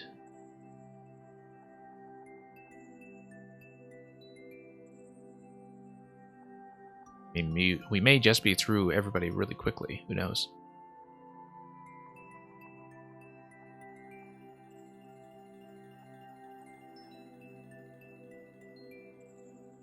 So yeah, actually, if a lot of people have dropped, we could potentially just reopen without too much trouble, but let me just check how things are going first.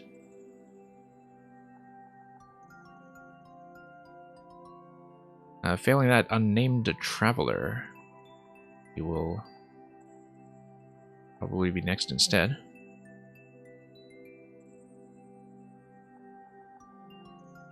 So yeah, we'll treat that as first call for Nintenium as well. That does mean I'll need to do some reordering. Yeah, Unnamed Traveler, since you are actually checking in chat, I can do yours first.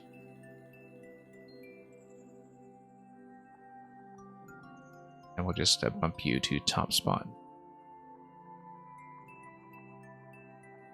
Merlin, I might reopen if a lot of people are not checking in. We seem to have lost a whole bunch of people at once, so... let me see if this is going to display properly. Yeah, Unnamed Traveler, we'll do yours.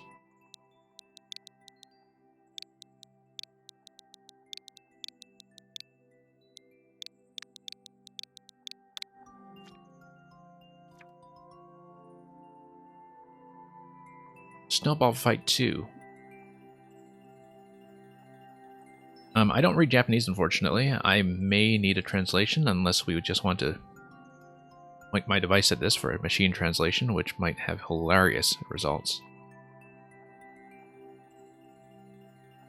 But it seems like, well, it's a snowball fight, and machine translation says you can hold a snowball from the ground with down and Y, hit the opponent, stab. Let's do it. This is a battle course. And, oh, I see. Okay, so it's multiplayer versus, but there is like a single player gate that we'll be taking. Like, we'll see the single path. At least that's my understanding. That's it's one of those kind of multiplayer and single player levels rolled into one. Or at least I thought it was. Yeah, I guess this would be the multi-gate.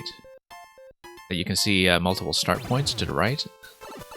But this will take you to the single player version instead. And oh yeah, okay, snowball fight. So yeah, we need to pick up and throw.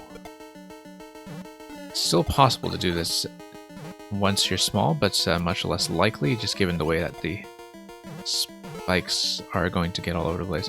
Also, a lot of variance in the deflection pattern on the snowballs as well, because of the way the springs are moving back and forth. So ideally, we keep SMB2, jump on top of the snowballs, grab and throw.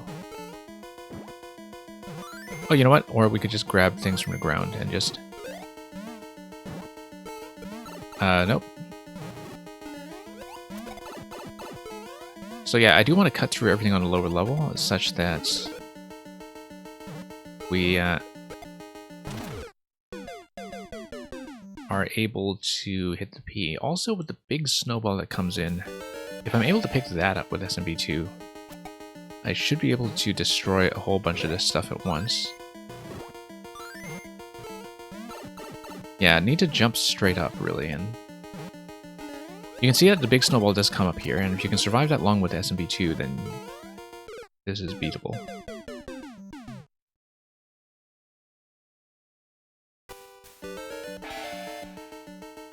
Okay.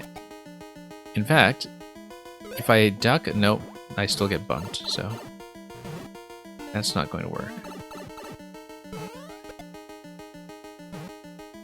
But yeah, survive long enough with SMB2 and we can get one big chuck going.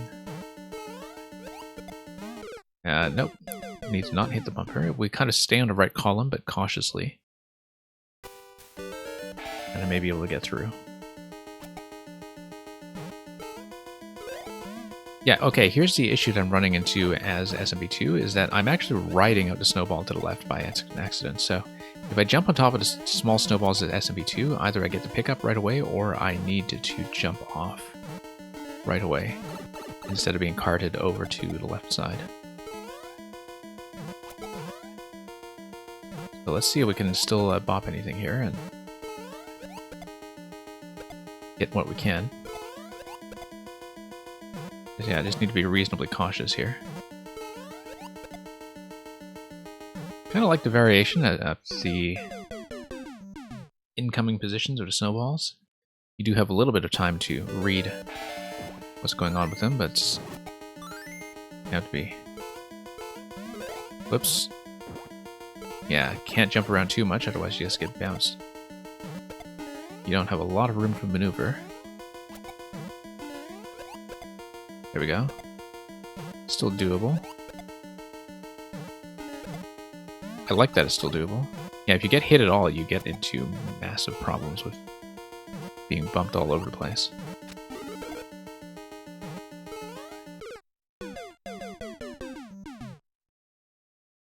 Interesting that we had the bomb spawn in the top middle section there, which would drop a star as well as a refresh on the SMB2 mushroom, so... Oh no, lost that. Okay, that's too bad. But we'll have more chances, I think. Well, not anymore, we don't, because we've lost SMB2, but the bomb is going to go down. Means you get another SMB2 mushroom, but unfortunately, since I'm holding the star, I actually killed the big snowball. I really could have used. So yeah, if you survive this long and have the bomb activation, then you're in actually reasonable shape. And then you can come up. Ah, so you do need SMB2 in order to pluck your way down here, though. So there is a requirement to keep it. And you win. I'm glad I do. Yeah, cool concept. Would be kind of interesting to see in the context of the versus race. But since we'll see it in the single, works out pretty well.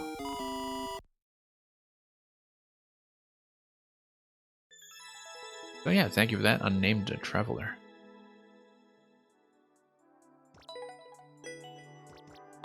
Nowhere near the 1 minute record.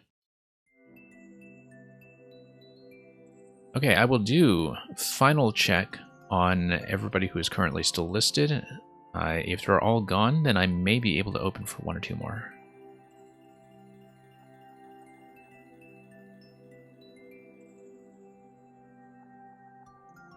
Let's pull up the list here. It's just going to be a second and final check for Terminator. We saw 2 Terminator levels earlier today, so it's alright if we do have to bump it out.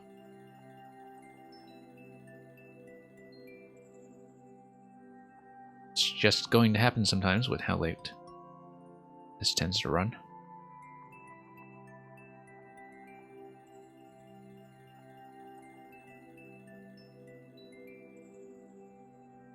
Second and final call for a Nintenium.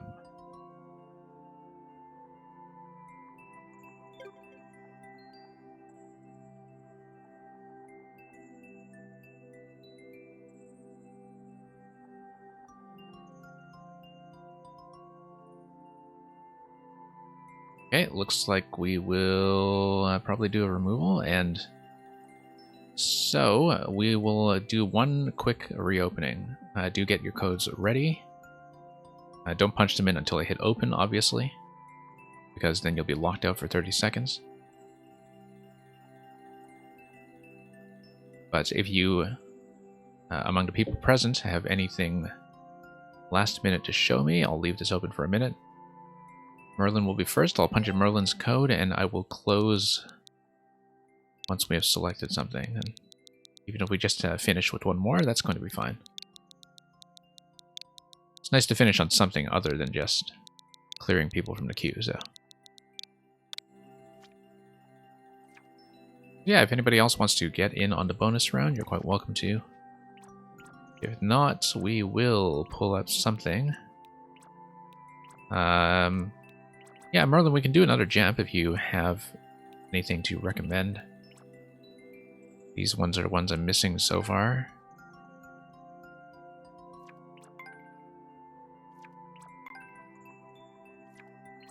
I mean, we can start with this one, perhaps, and slowly work our way through. You're saying that it's very fun.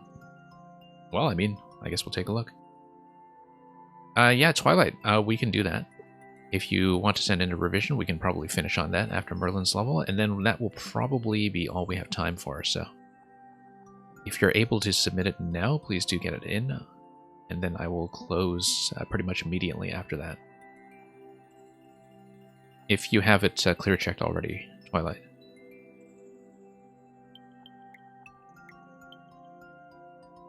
And do let me know if you have it clear checked already, so I know whether to close up or not.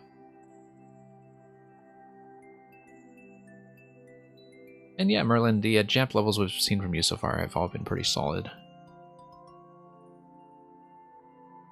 Okay, Twilight, I will leave the queue open until you can do the clear check, and once you punch that in, I'll close immediately. So hopefully we won't get a pile of a dozen codes in between now and then, but that's okay. I'm still advertising this as closed, so maybe it'll work out. And yeah, like I said, Twilight, I might not get through the whole thing, but if it's the last one today, who knows? Maybe we can spend a little bit longer on it. Ah, okay, so you do need to jump from one platform to the next right away. And activate them nice and early just to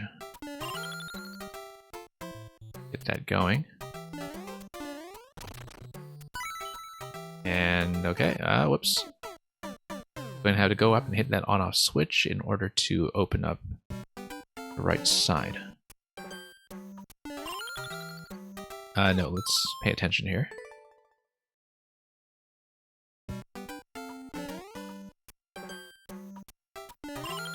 Okay. I'm activating the second one a little bit late, I think, but that's okay.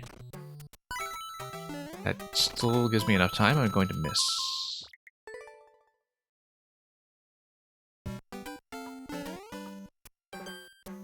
Okay, up we go. And down. Just in time.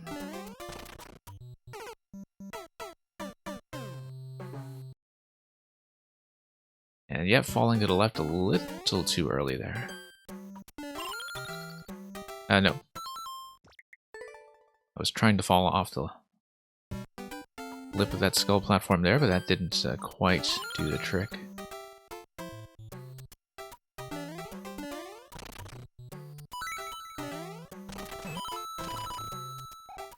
Okay, up we go. Yeah, I think I am supposed to go over. That's just requiring a bit of an estimate of how long the skull platform is going to stay alive for me, that's all. And they do stay alive for quite a while, so shouldn't have been too concerned about that.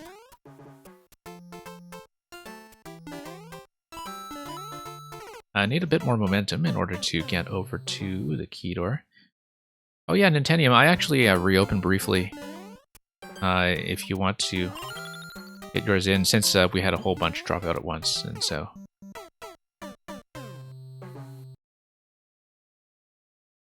If you want to slip yours in, that's fine, since you were here all along. But then after you and after the sort of replay of a troll we were testing earlier, that will be all I take today. Just yours and the one from Twilight. Unless we have other people who were AFK earlier come back. Because yeah, I mean, we have time today, so I don't mind staying on a little bit longer. Of course, I say that sometimes and I wind up staying way past my intended time.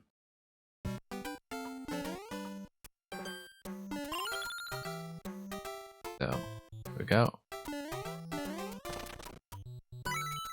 But yeah, you basically caught me right as I did the sort of bonus reopening. Yeah, that's why I did 2 calls. But we finished something rather quickly, I think, so... I usually try to be attentive when people are just potentially AFK.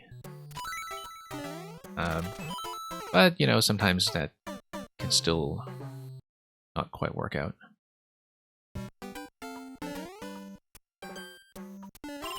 That's okay, we try to be rather accommodating here, so... Okay, it was just getting enough momentum off the last jump that we saw in this section. That was the main issue so far. Still feel like I'm going early there sometimes, but that's okay. Here we go. Go over to plants, and over to plants, and yeah, trying to develop some momentum there, but I ended up slipping off as the platform was going down, so I just need to work on my timing there, and that will be through the key door after that.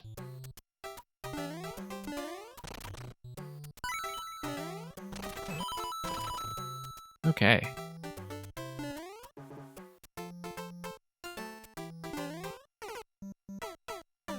And yeah, thank you for that, Twilight. I will now close after the bot recognizes the resubmission of Haunted House. So we will finish with Merlin, Nintentium, and Twilight.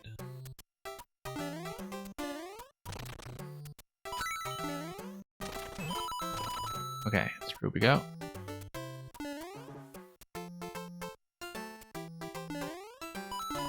There we are.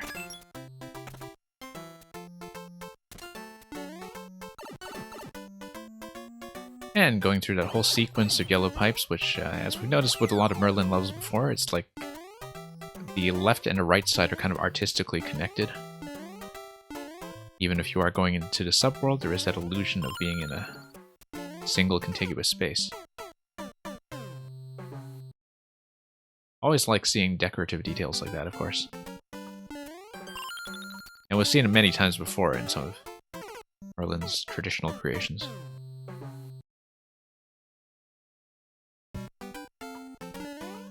Yeah. And I noticed, too, the palm trees over each of the piranha plants. It's in general just a very good-looking level. So...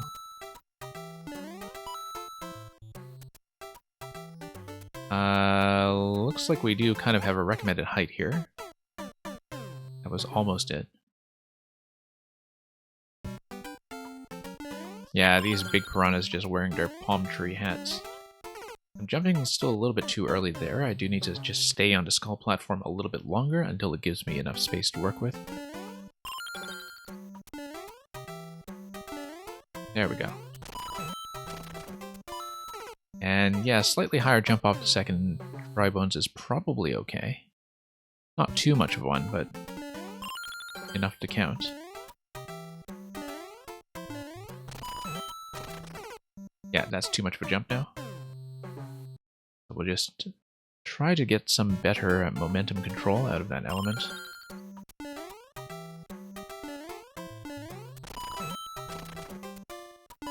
There we go.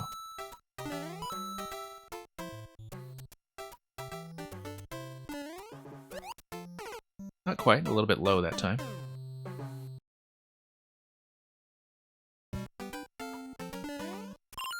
Yeah, it's decorated, but the interactive elements are still very readable and distinct, which is always nice to see.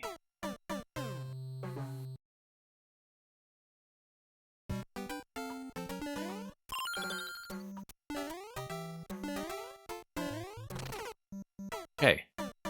I need to wait for the dry bones to be in a bit more of a favorable position, I think, when they're going back and forth like that.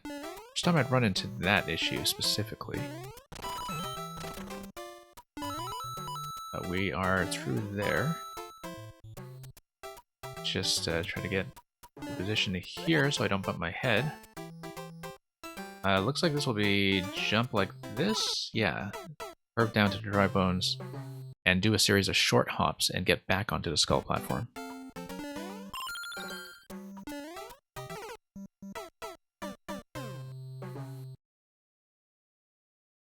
Yeah, I just needed to fix my timing there, I think, and allow myself to get a bit higher on that before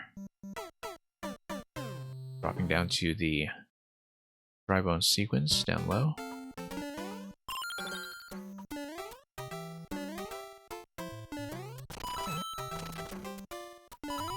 And okay, let's push forward here.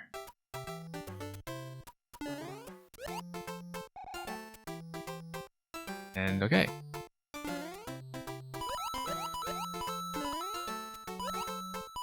Okay, over here.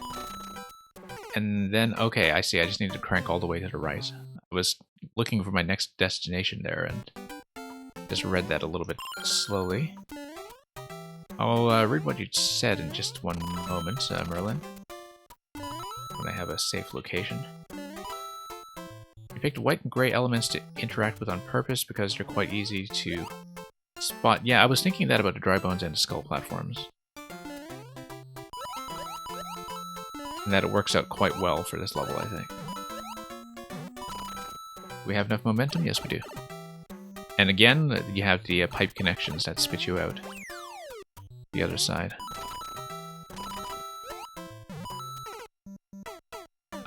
Yeah, we hit that dry bones and we can hit a second one to grab the pink coin. We need 2 coins for the key.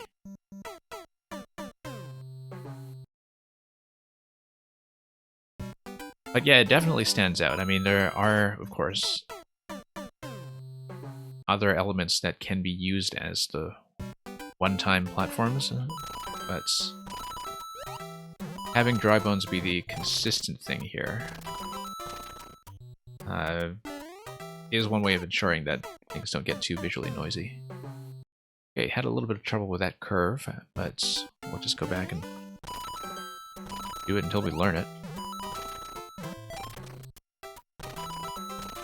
I'm never quite certain as to whether the keys will be optional. I need to, I think, get a bit more headroom on that jump.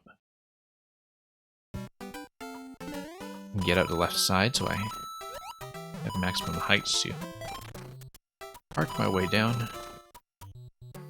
Like this. Still not great, actually. I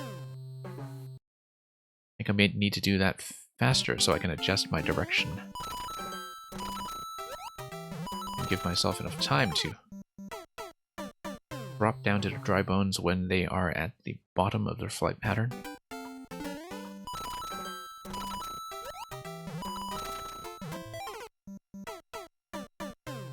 Yeah, pretty satisfying to see in this segment and the last one how the bones kind of pop up in those locations as well. Because it is synchronized with the player, given that it's when you drop dry bones that it gets reused and recycled upwards, so the timing is going to be quite nice there because it's always going to be player dependent in terms of when the startup is happening.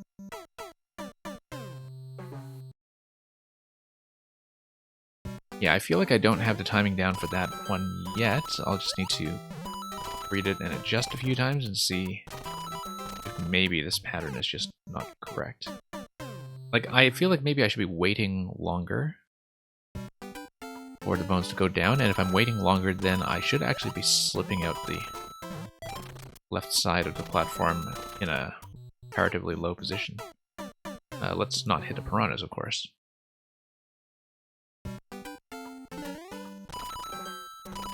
Okay.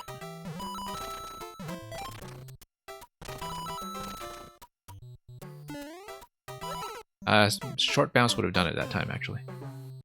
That was correct. I did manage to get around a corner. That top left corner. I hedged a bit too much there.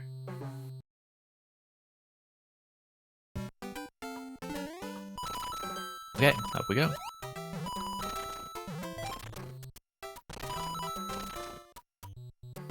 And to the left, yeah, just overshot slightly, but you can see how things are going to go. And it's going to be a short bounce off of the next dry bones up top as well, so we don't run into problems with headroom against the piranhas covering the whole ceiling. So yeah, just a matter of cleaning up some of the timing here, I think, and we should be through it in no time.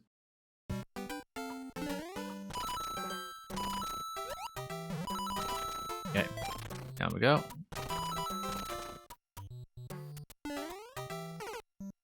Yeah, not quite. But staying as long as possible and dashing off to the left of the skull is ideally how to do it.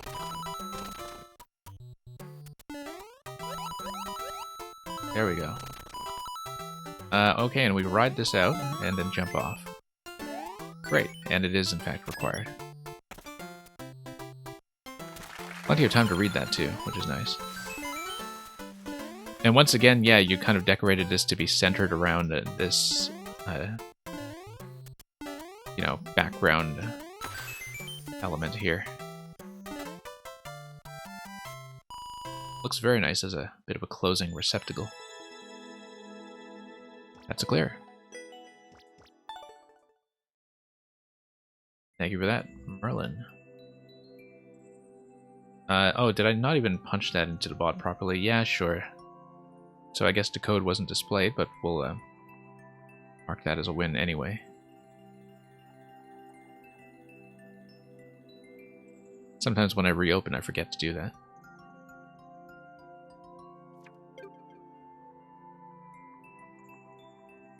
Okay, Nintenium. Unless you dropped out in the last few minutes, we'll take a look at what you sent me this time.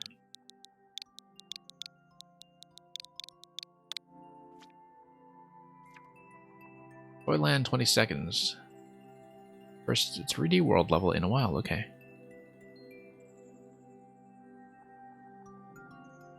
.56, close to 20 seconds. We'll see if we can do it.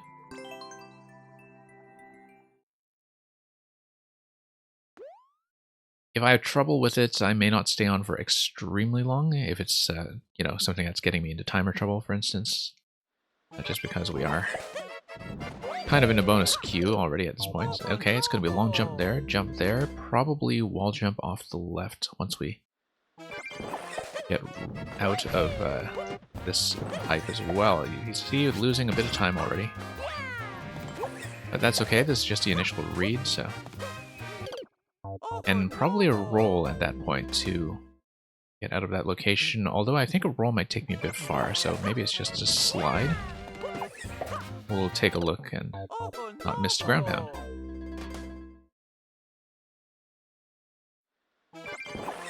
Whoops. I'm looking at the boomerang and the flower here, and I guess they're just hanging out. Whoops. It is Toyland after all, and so those are toys.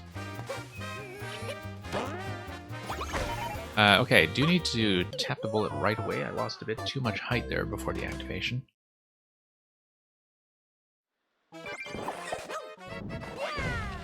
And yeah, 3D World's mechanics are great for this sort of thing.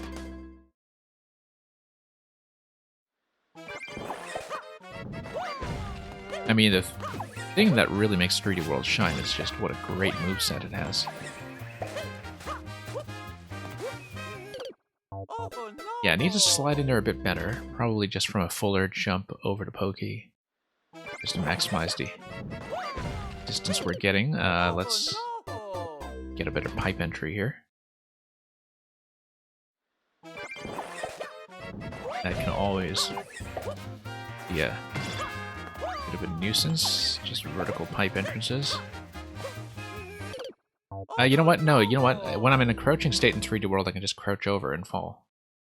No rolling or anything needed. If I'm not quite at that spot, hopefully I just don't lose too much time from the crouch walk.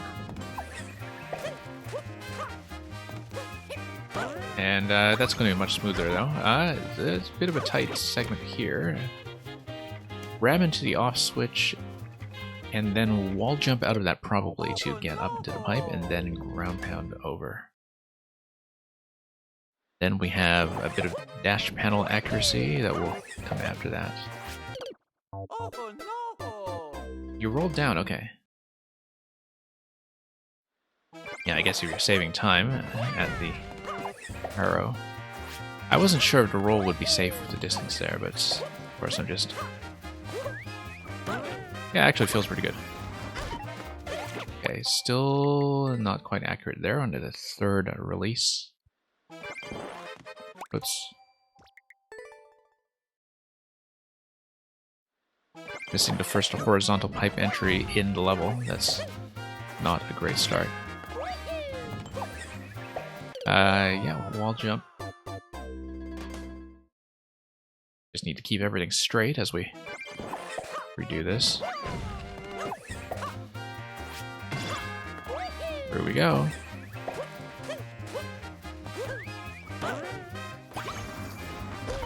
Nope, bad release still.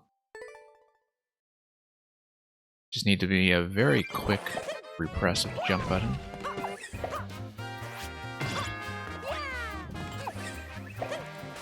Early segments are feeling pretty good though. No, I drop on top of the creeper and then I go up. Yeah, I drop on top of the creeper and that gives me enough height to go through the pipe and also allows me to realign.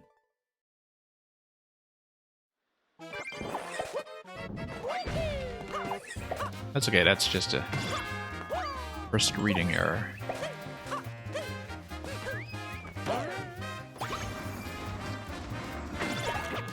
And I'm going to miss.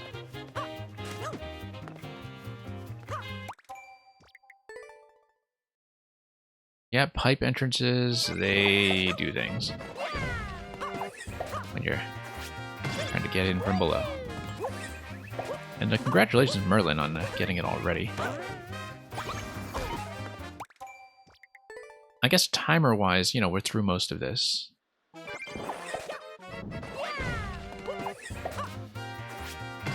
So, just a couple of elements to learn. Probably shouldn't be burning that much height on. Yeah, and then after the ground pound, I do need to be a bit careful. I knew that was coming, but the reaction time there was not as great as it should have been. And if I need to shave time, the jump over to the bullets is one potential location that can be cleaned up a little bit, given how much excessive height I'm gaining there. Off this guy. Nope.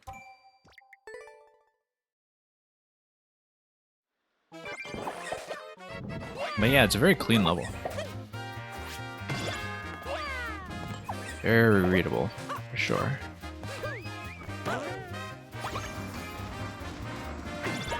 Nope, need to drop down properly. Losing too much time there anyway, so.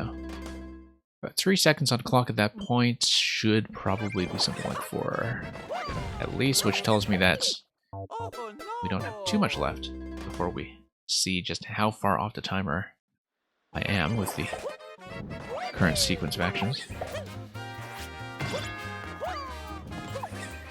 Let's just get back there and see.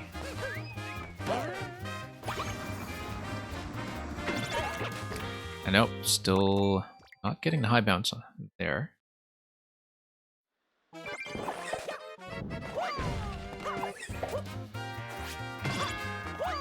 Yeah, probably just some bad muscle memory to clean up for when the bullet actually hits.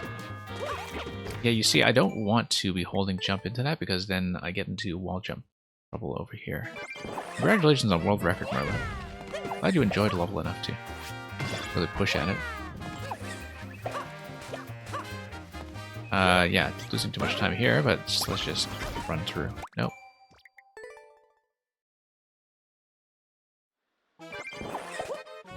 Okay.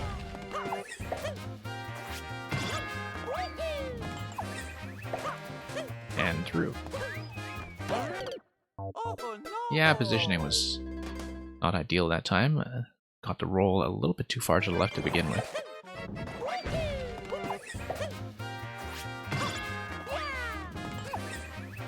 Okay, up we go.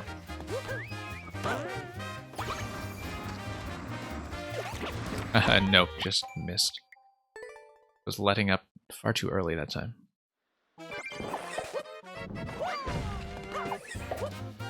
Yeah, definitely something to clean up about the bullet hat explosion. In terms of how I'm getting out of it.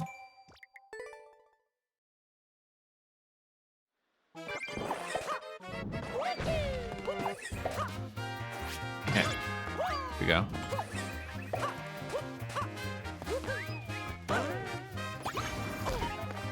Yeah, didn't really need to let up that much. I was coming in a bit low to begin with.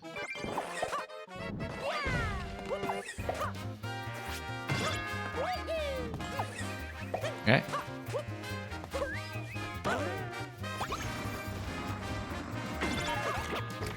Nope. I don't know why I have so much trouble with bounce off the creeper. I mean, it's a bounce with jump held down like any other bounce. I don't know what's so special about that. Whoops.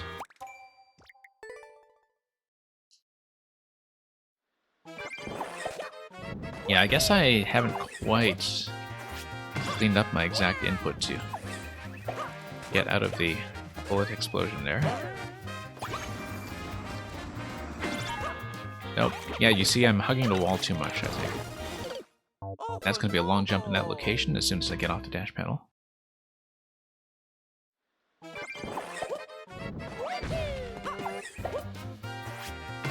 Definitely the toughest element is so far, I think.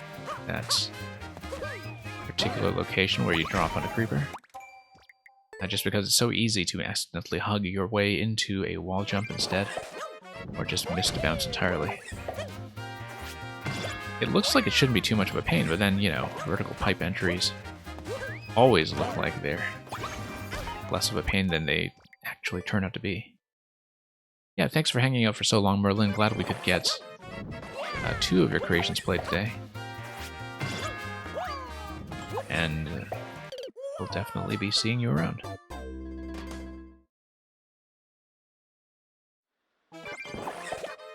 Okay, forward we go.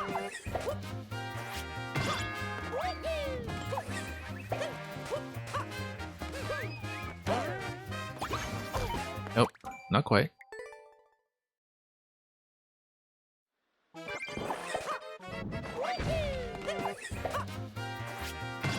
I mean, I think I can make this happen. It's just that my consistency on the bullet segment here leaves much to be desired. Yeah, I'm not repressing jump quickly enough. Maybe I should be holding jump into that to begin with, but I need to be careful with my directional arrows here, so I'm not running into too much trouble with Creeper, but I don't see why I'm holding right there to begin with, given that the bullet has just going to do its job, so. Because the issue is that I don't want to hug into the wall jump. I do actually want to hold jump itself, though, perhaps. If I can correct my position. Yeah, there we go, almost.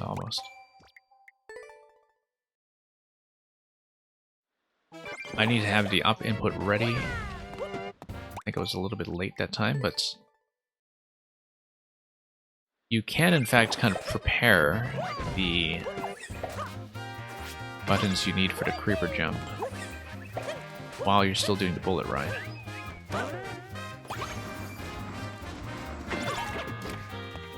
Okay, I was holding up into that. I think I'm just a little bit off center in that I'm bumping into the pipe kind of on the right side.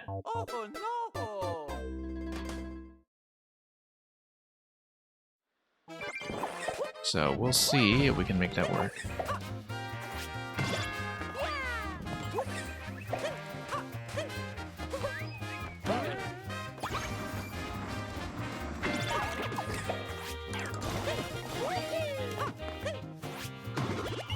Okay, 1 second left here. It looks like I'll be a little bit late, and you need to dash into the long jump there. I was a bit late because I missed the down input, the ground pound into the exclamation block. The exclamation block to begin with. That's. If I manage to get that accurately without that delay, then not so much time pressure at the very end. Still think I need to clean up the spring here. I feel like I'm losing a fair bit of time even when I do that successfully. Okay, here we go.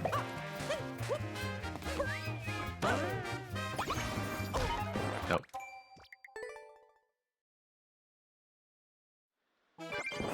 Getting closer though.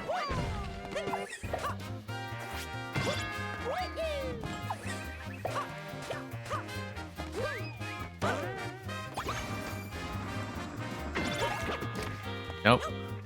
Missing the up input. Or rather, I did get the up input. I still think that my position is still a little bit off. Okay, too much of a delay there, but we'll just try to practice the relevant segments.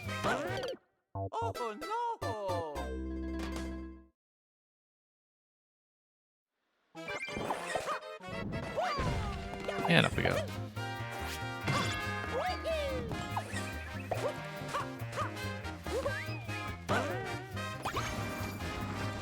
Okay. Nope, I was a little late on the jump input. I was prepared to do it, but dash panels can be an issue. As we recently rediscovered by playing 3D World itself, where dash panels there are, well, in the late game, deservedly notorious. Nope. Stopped. A dead stop there. That was definitely not intended.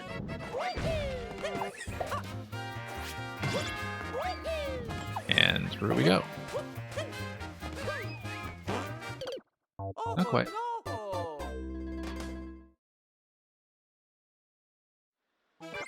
Definitely a few things we can be doing a lot better here.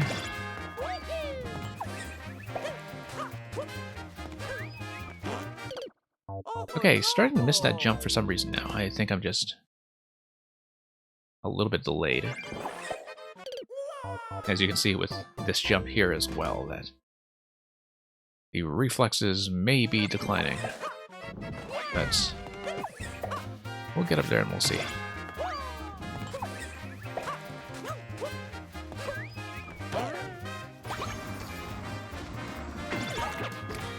Not enough of bounce, yeah. That's just too much of an issue. We do know that after the exclamation block, it's just going to be a long jump, followed by one more jump into the goal, so getting closer. But definitely a lot of cleanup that needs to be done.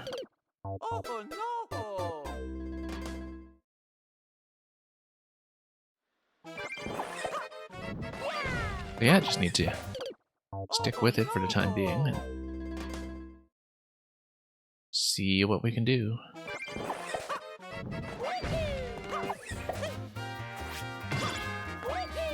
Okay, through we go.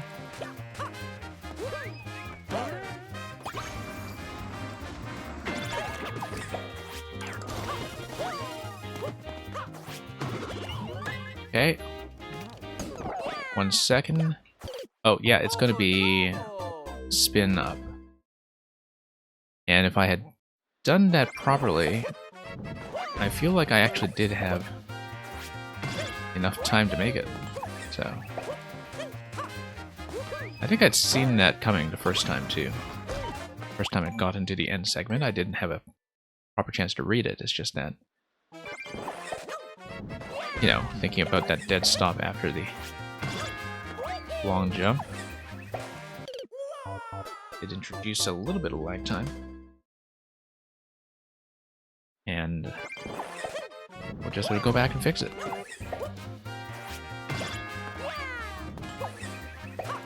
Okay.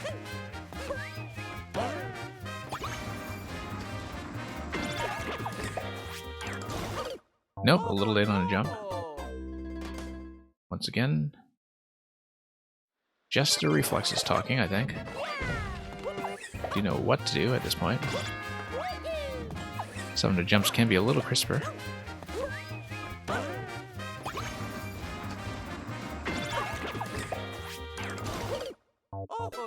Yeah, I really do need to react quite quickly to dropping into the dash panels at the end there.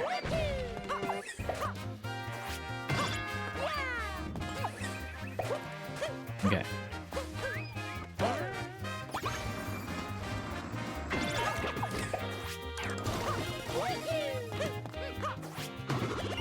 One second on the clock once again. And yeah, just ran into it a little bit too far. I basically need to let up on the right button pretty soon after doing the long jump, I think. So I can come to a dead stop and go up immediately. Of course, that depends on how quick I can do the high jump as well. It was definitely a bit of a pain to switch between this and 3D World rapidly when I was playing the two together, because of course the high jump in that game involves the ground pound into jump rather than the high spin that we see here. So alternating between the two was actually surprisingly confusing, even as somebody who knew both games fairly well. But yeah, there are just all sorts of implementation details in how they did the 3D World style in this game that Doesn't quite match up to 3D World in some strange ways. Of course, they're sort of doing this as a 2D style for the first time, so perhaps some growing pains are expected, but not building up nearly enough acceleration there for some reason.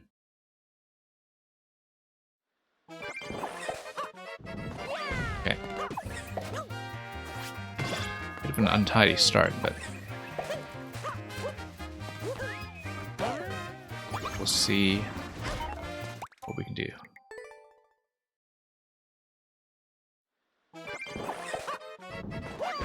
Yeah, almost have it. Still a lot to fix up about the ending, though, so no time to be declaring victory just yet. No, missing the ground pound over and over, so that was unfortunate.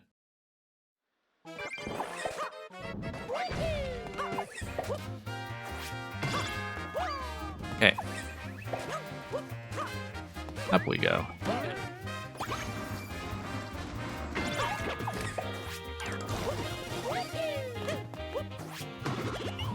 One second on the clock again, that's expected. Yeah, trying to back up into that, and that was not successful. Just not a very crisp landing.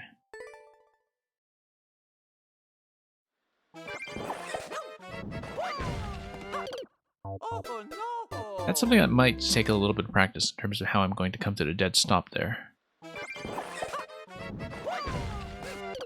Because when you land, you are going to have a bit of a natural slide forward unless you really cut back. I'm just kind of testing this out with the first long jump here in terms of how that stop is going to work. I think I do need to just pull back a little bit in the landing.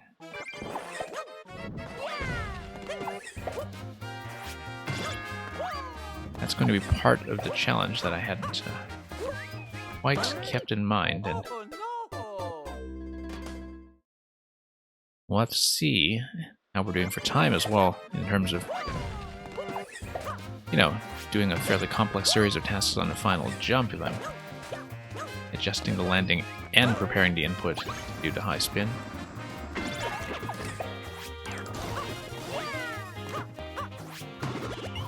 Okay. Yeah, trying to pull back there, but not enough, clearly, and I was about to run into some time trouble anyway.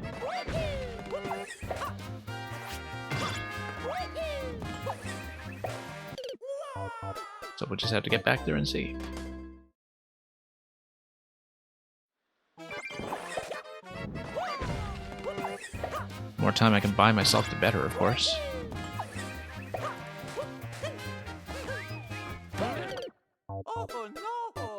Starting a little too far to the left on that jump. Again, just a lot of minor adjustments I should be making.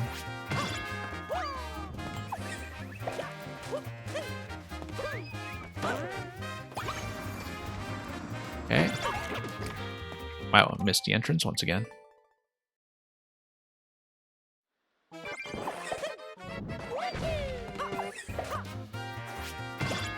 Alright, let's see how this goes. Whoops. I mean, we have most of the technique going here. It's just beating the timer and just getting the final area cleaned up.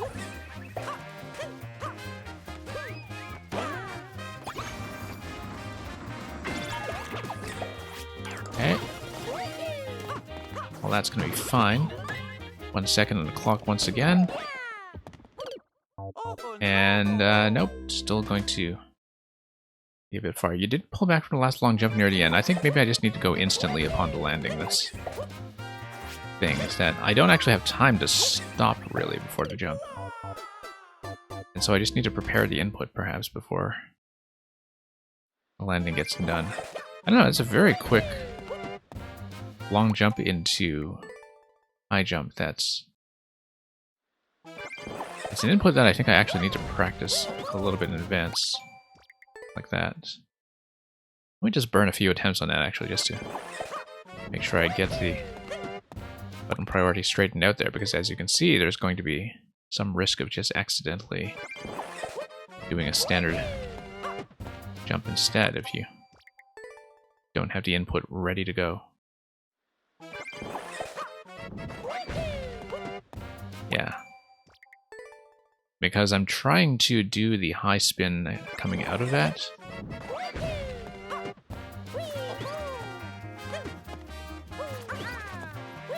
Yeah, okay, it's the button order that I don't have quite cleaned up. That's... So yeah, if you go instantly and prepare, it should be okay. One more time. No. You kind of need to hold up upon the landing, I think, and then once you land firmly, then you can go. Yeah. So, we'll just try that.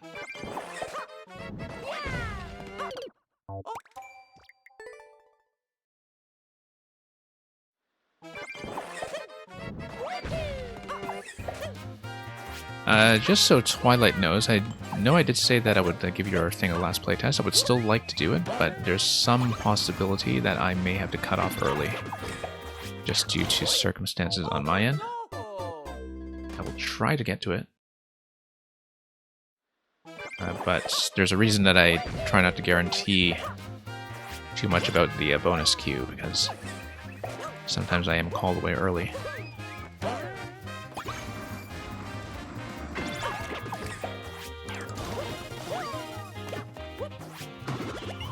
Okay. Nope, still not developing enough momentum there to get that jump. I was a bit low on the clock anyway, I think.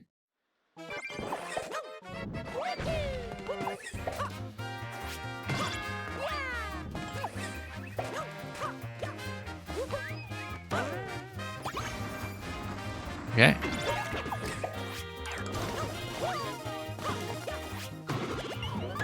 Two seconds on the clock, that's much better. And then I'm going to miss that. I absolutely had time to finish it that time. That's actually my best time so far in terms of actually getting through the warp block. First time I'd seen 2 seconds on the clock in that area, so I was doing something right.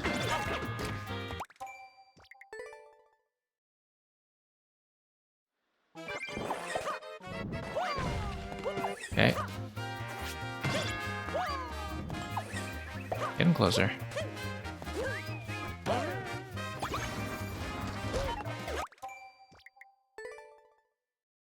And yeah, you're mostly looking for feedback on whether or not sections are consistent and clear. Yeah, like I said, depending on how quickly I can clear this, I'll hopefully get to it. I just want to prepare you for the possibility that interruptions may come up.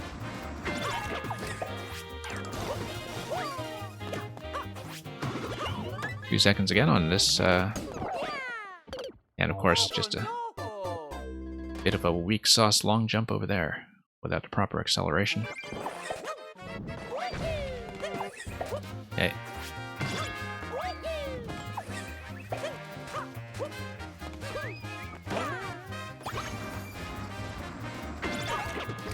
Nope, missing that. I feel like we can get it. I don't have a particularly good muscle memory for that very quick switch into the high spin.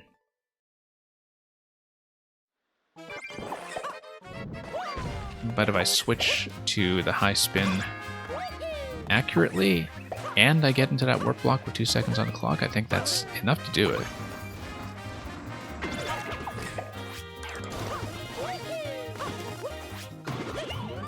Okay. Yeah. Still having trouble with that landing. Let me just practice that one more time. Maybe even 2 more times. And yeah, Twilight, I'll read your advisor on that in just a moment. In terms of what you did to clean up the hints in the second room, okay. Let me just try this input one more time. I have to get it absolutely straight. So, okay.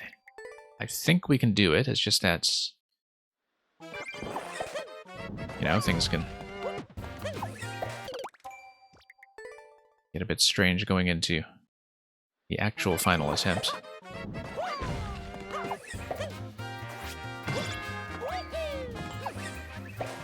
Whoops.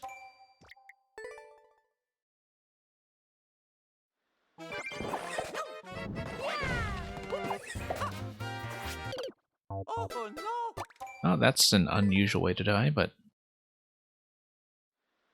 given enough attempts, we'll figure out a way to die on everything at one point or another.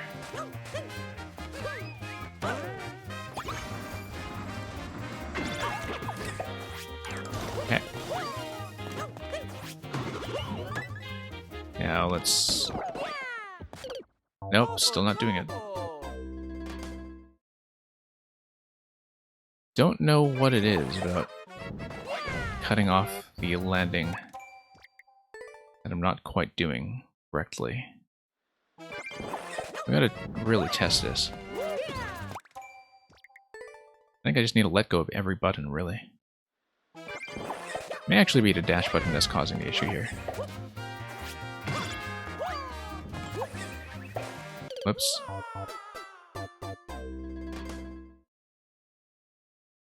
Yeah, the high jump itself is not the issue, actually. The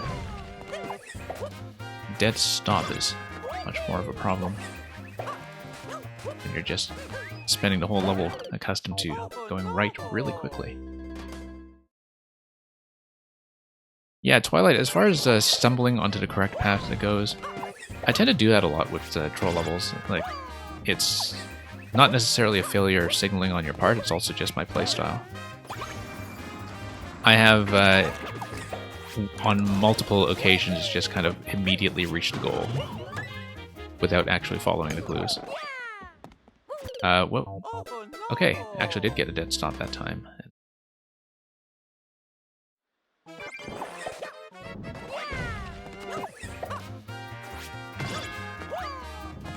Okay, here we go.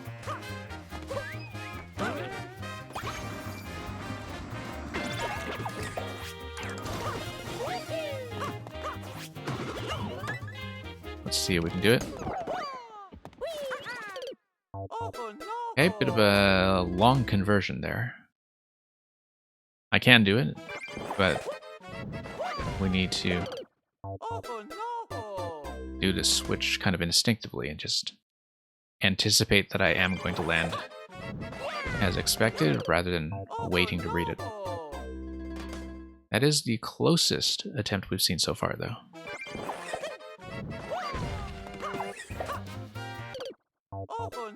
Yeah, it does make it quite doable. Or at least seems so.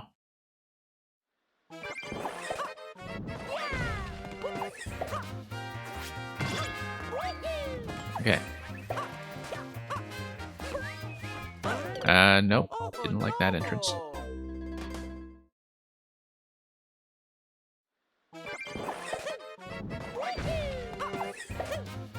Okay.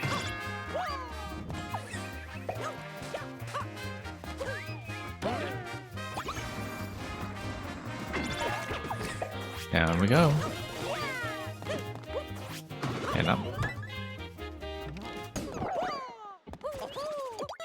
There we go. That's the clear. Not quite the top of the flag, but we wound up in the cloudy, smiley face anyway, so that's a win.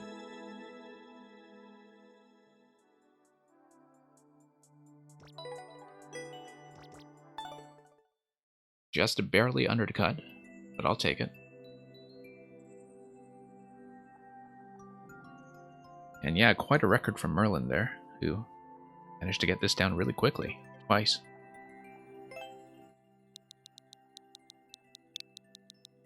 So yeah, like I said, I might not be able to stay on this for very long, but we'll at least try to take a look and navigate a little further, perhaps.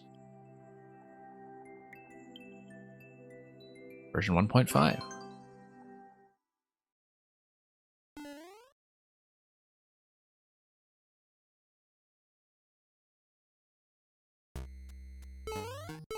Okay.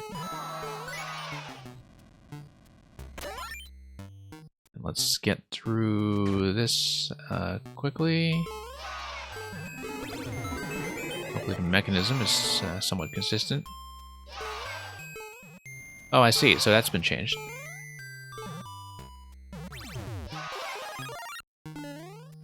That whole thing's been changed, actually. Yeah, much less of an issue with the gap now. That's nice. We do need to go a little bit faster, though, to get through there quickly.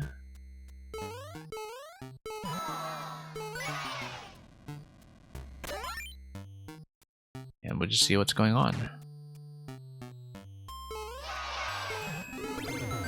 Yeah, so no conveyor anymore in this segment. But there was a way to get this to release. Okay.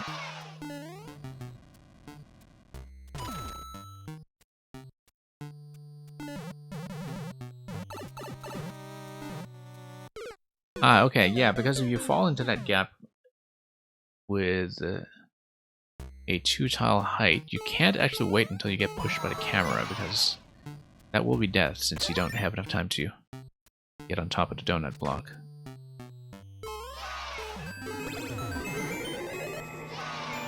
So this may be totally wrong still.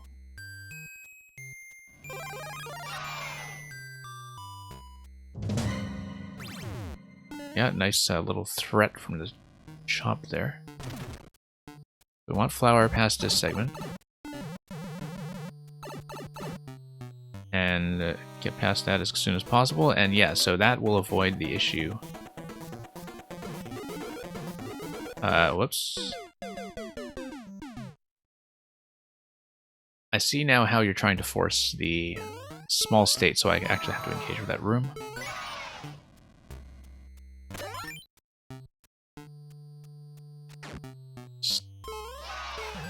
But, yeah, we'll see how much sense it makes. Obviously, I don't really have the benefit of seeing it with a totally new player's eyes anymore. I'm just kind of noticing the differences from the previous version. Oh, got sniped by the Chomp. Bad idea. Given that we can't really take that much damage here, or can we? Yes, we can, actually. If we don't get squished.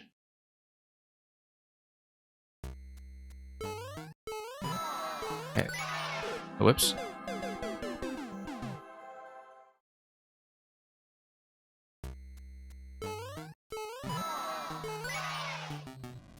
All that's going to be fine. No issues so far.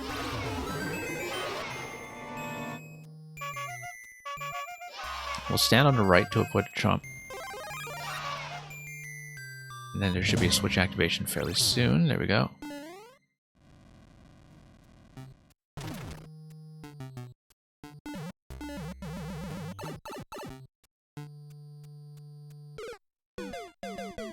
Yeah, I do need to get hit nice and early so I can get hit a second time.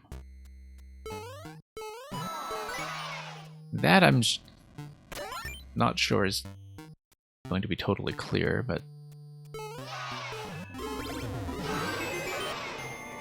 we'll just go back to that and see that.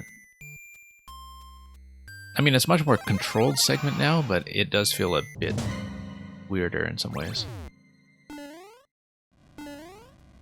In terms of understanding that you need to take both points of damage here. Yeah, there we go. We got it, though.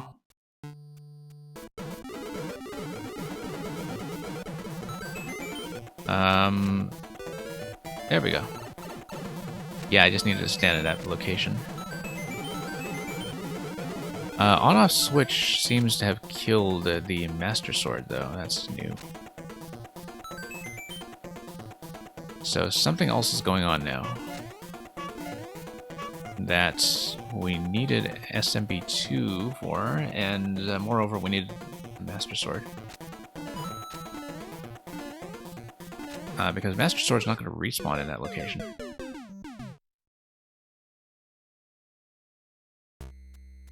The Chomp helps, does it really? Whoops.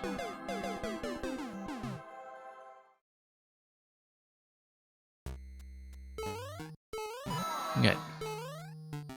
Tap this thing.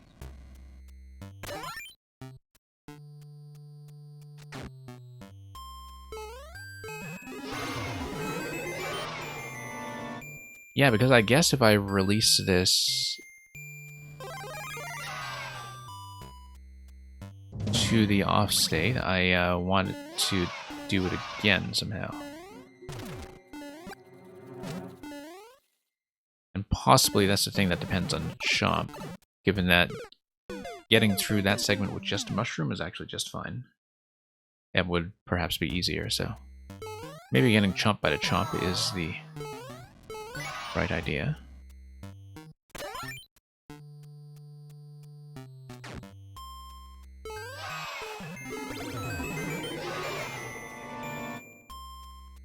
And yeah, we'll see, because maybe the on-off control is going to be...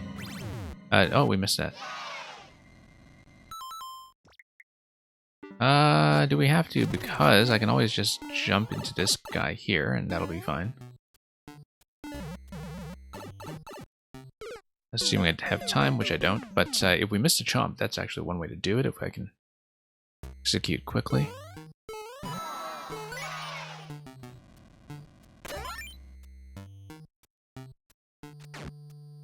And okay, back here. Let's grab the flower first. Get jumped, perhaps.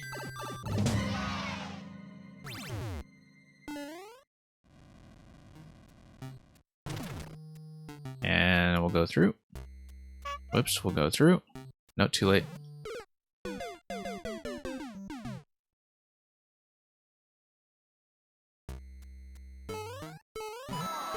And we'll see if the access to the Master Sword there is going to be a power-up check.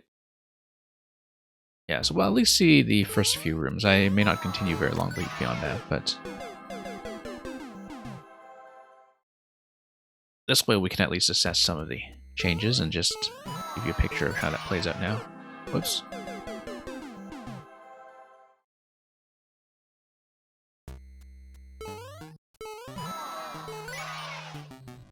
Okay, we'll get back in here.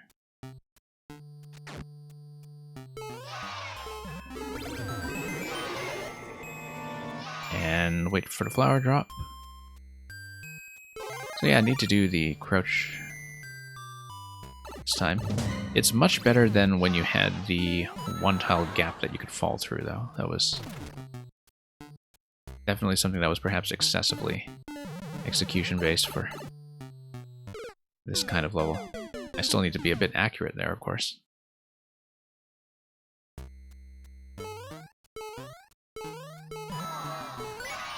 Okay, grab the key, and then we'll just punch our way back here.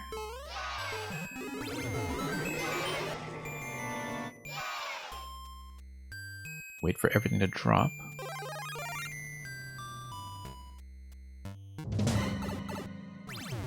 Yeah, we'll take that.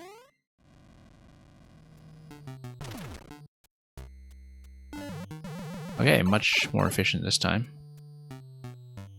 We'll stand in this location.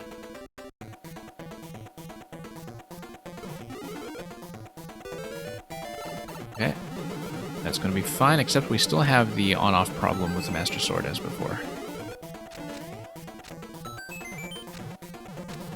So I think I need some kind of reactivation on the on-off switch. That's something I'm not seeing.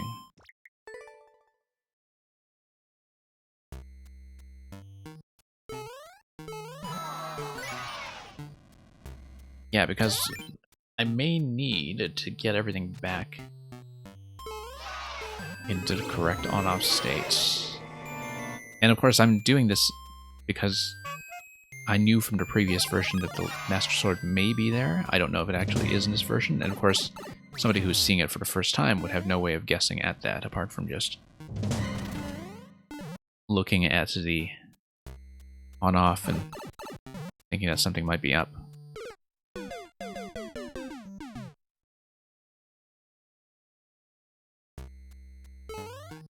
And yeah, so I guess maybe that's something you're intentionally trying to obscure if you want it to be unclear that Master Sword will be available. Yeah, exactly.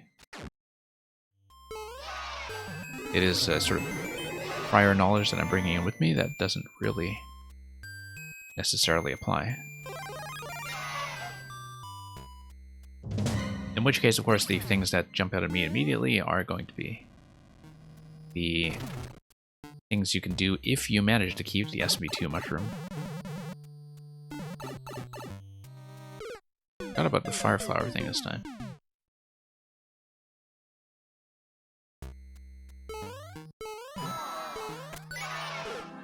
Whoops. Keep getting into all kinds of trouble there with the opening face just kind of staring in shock as I die in that location over and over.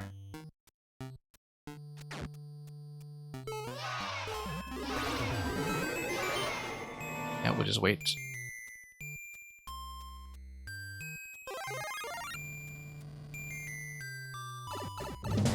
Okay.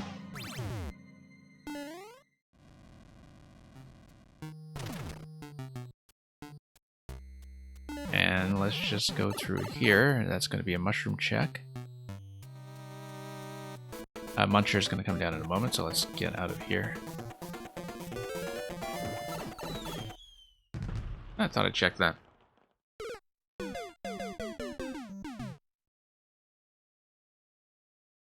Now, if I do lose the SMP2 mushroom there, though, as I must,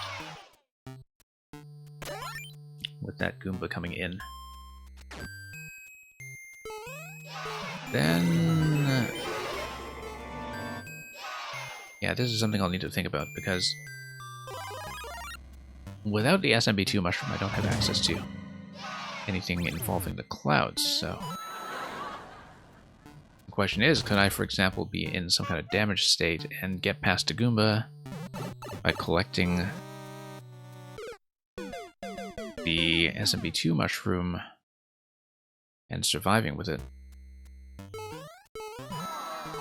Enough time to move, okay.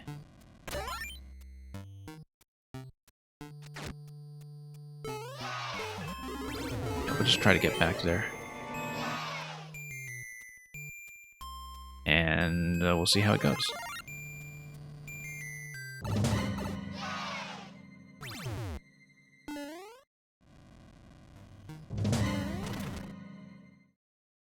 You have enough time to move after I collect a mushroom, okay.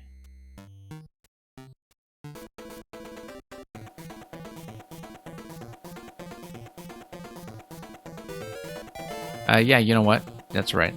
Because then I don't bump into anything. And then... yeah, we know that was formerly a Muncher pipe.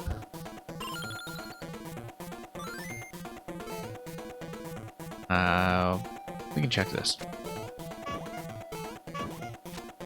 I mean, previously this was going to the ante.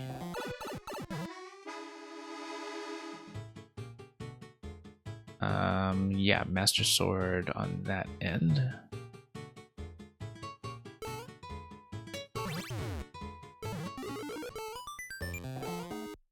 And, okay, that's gonna block things off.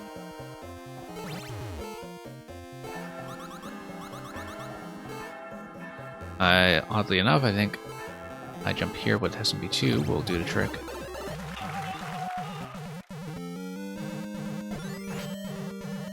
I don't think that's how I did it previously, but it works. And here's the uh-oh screen, right? Hey, we'll finally be able to check the spike ball.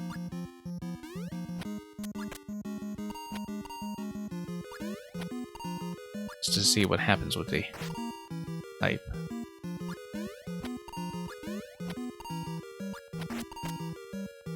This may be the last thing I do here today. I'll try to see what we can do here, and then I know there's the other side with the clouds that's or on the red pipe that was formerly a Muncher pipe that I haven't checked yet.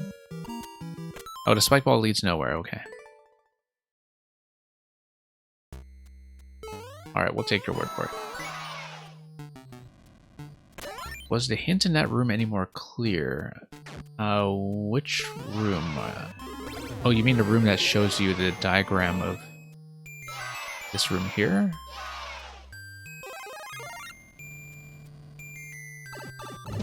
I don't know that I really read that much into the hint in the first place, apart from understanding what the mechanics of the upper section were going to be.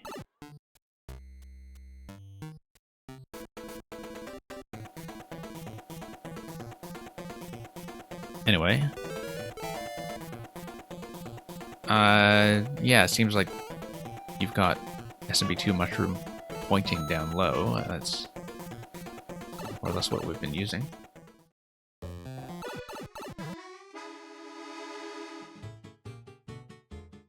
It is, I think, also possible to go in that other red pipe without spawning the muncher, now that I think about it.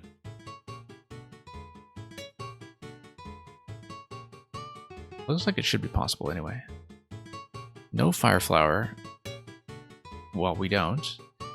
You come out of the pipe, you jump around, and yeah, the hint says no fire flower, I can see that.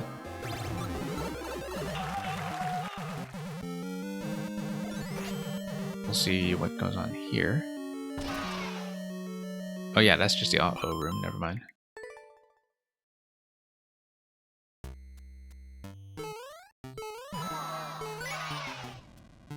Let's just go back and check the red pipe, perhaps. That's one thing I haven't seen. You can only go up that path when the switch state is open.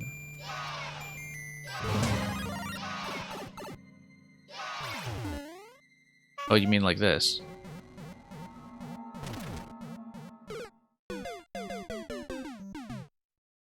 Okay, I died to something off screen. Probably a scroll stop crush on the left side with the auto scroll.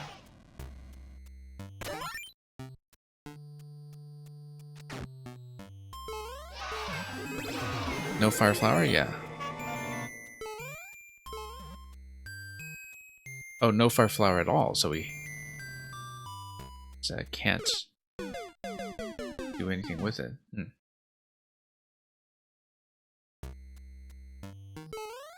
Yeah, I guess I was thinking in terms of the fact that I was losing the fire flower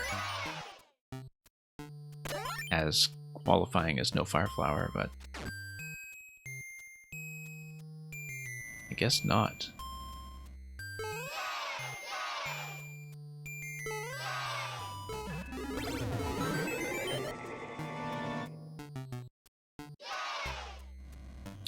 I mean, if we just kind of stand in a box as well.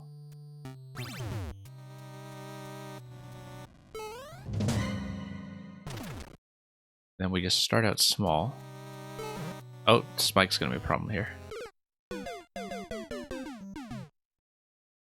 I guess that's not the way. I guess we would go up the top left then.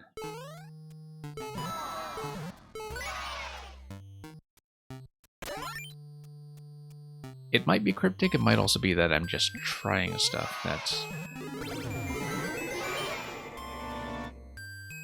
Yeah, I mean, I guess it depends on, you know, if I'm seeing no fire flower, whether I understand that as, whoops, pointing to this particular room or something else. It seems like I can definitely go up as Small Mario there. As long as I don't do any accidental pickups.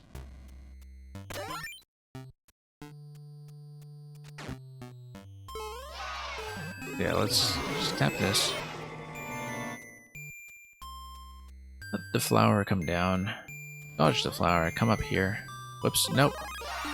Just fell down towards it. Ah, yes, I need to wait for the switch to open up first. Maybe on a timer. And yeah, Rebox, I guess that's approximately what we're doing. I am about to end, though. I've once again gone way over my original intended time just by taking a few extra codes at the end. seems to be a habit of mine. Okay, you got a mushroom here. Got the key. Ah, okay. Got the key.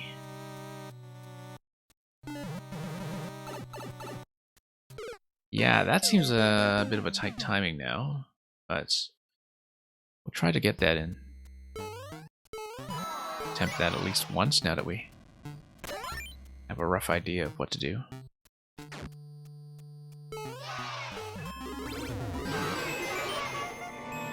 Yeah, because it is off screen, well, I mean, I guess later on you see the equivalent room that tells you what it looks like at least. Whoops. Loop around the top, grab the mushroom, and... yeah, I guess depending on your position on the right side of that screen, whether you have the mushroom or the flower could potentially affect some kind of progressive power-up mechanism as it gets loaded in. So there would be a meaningful difference between the flower and mushroom states when you get scroll break on the right side of the screen. Okay. Hit the first spike after the wall breaks. Oh yeah, like that. And Master Sword is available, okay.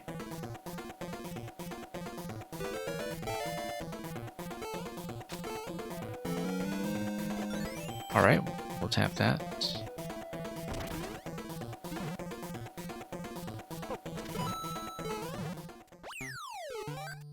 Okay, we'll actually see this door for once, just to see what's going on. Oh, okay, so I am supposed to drop in, and oh, there's the goal, actually.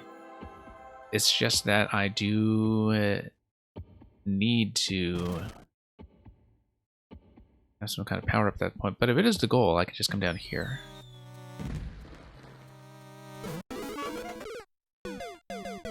Not quite.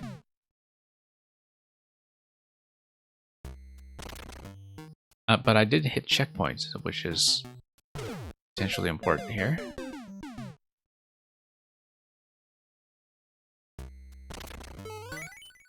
I guess the point is to hit the checkpoint. And that's... yeah, nothing here is actually going to get me through, at least not currently, but... we do know that that's going to be the goal position, so... that's a pretty significant development. Gonna check everything up here. Got stuck up there somehow. Oh no.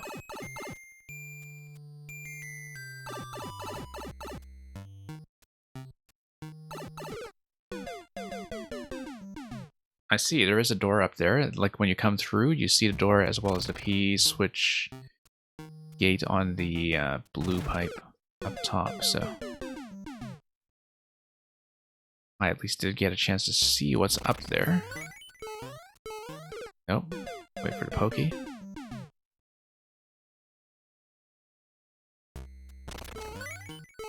Wait for the pokey. There we go. Through this door. And it's a box, which... I guess we'll just wait for something to happen in the cutscene.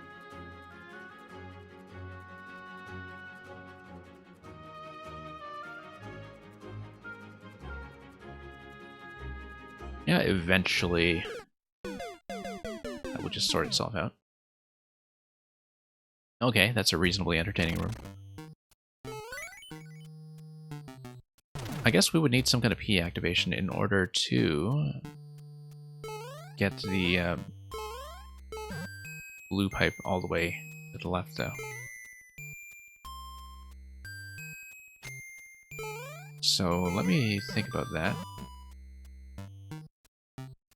Yeah, it definitely looks like something P-related is supposed to happen when we come through here. Oh, no.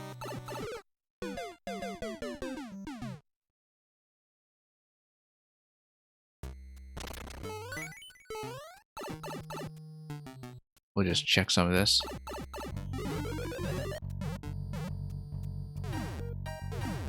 And then, Skull's gonna come back. And that's going to block...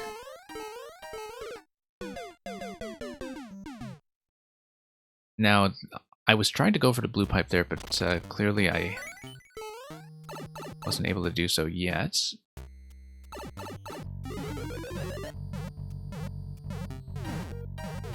Okay, this looks correct. So far, we might as well check this pipe.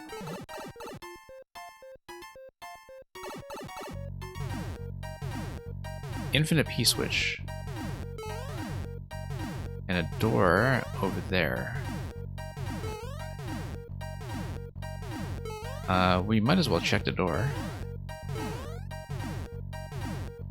Yeah, P door over there, of course, just takes you to the Antea room.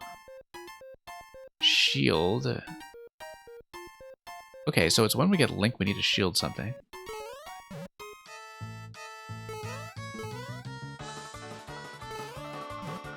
Shield the Cheep Sheep. Trying to think about what would be going on there, but let me just take a look at the objective up top first.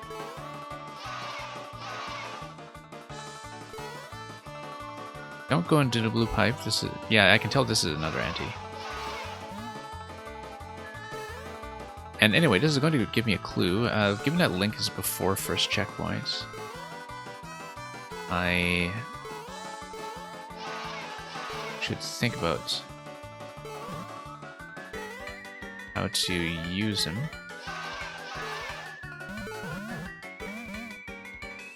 I don't actually see the objective here. Might be to hit the sheep, but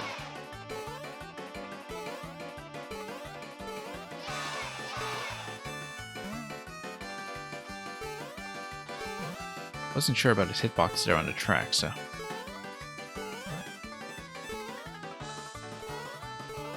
Yeah. Yeah, might be something on top of the bumper sequence in terms of jumping, so. Can't quite see when the bumpers are coming down from off camera, I think. Oh, yeah, I can. Oh, I see. It's a spike on the right side. Okay. We'll start over.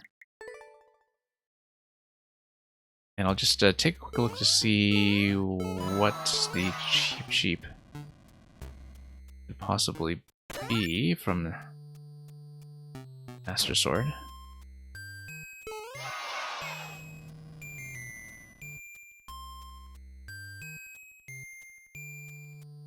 Yeah, I guess we'll over here for the activation.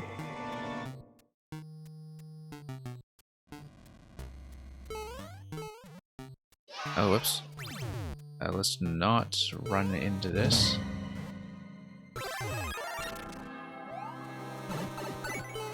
Okay.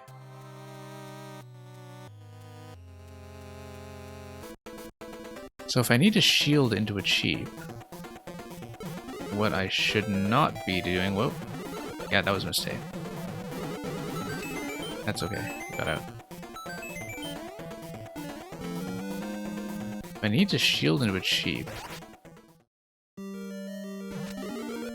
Oh. That's okay, we have bombs, actually. We can break out of this.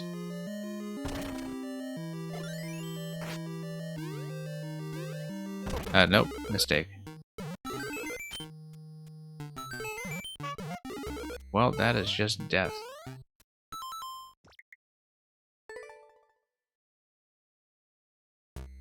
Don't go back in that room. Oh, you mean in the full sequence on the right side.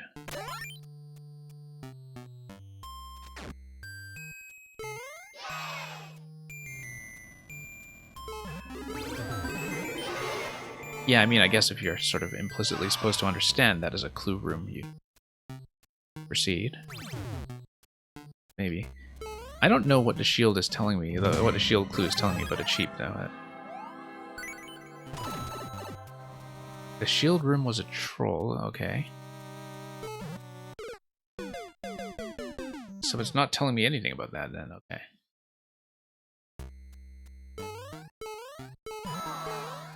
Not quite clear on this then. Whoops.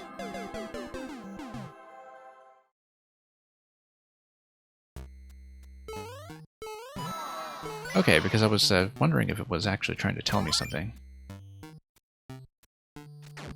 Because I'm thinking ahead to the fact that I have seen the gold-pulled room already, and there's something else I missed before that door. Okay.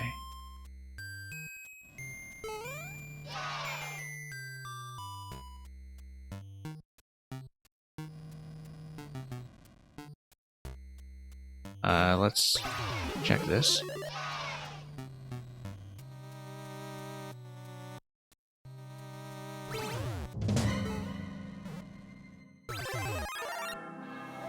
Yeah, I'm just thinking back to that room, because that's the room that had the P door in the top right. It had the...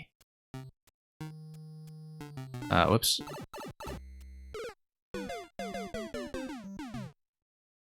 I'm just thinking about that layout and what I could actually do. And you're getting tons of feedback in terms of what I'm seeing. Yeah, I mean, just to be clear, like, I mean, obviously the more playtesting the better, just given the wide variety of playstyles that people will bring in to troll levels with them. I mean, obviously my particular kind of player psychology isn't necessarily going to tell you much about how other people will play. But I'm glad this is useful in terms of seeing what people will do.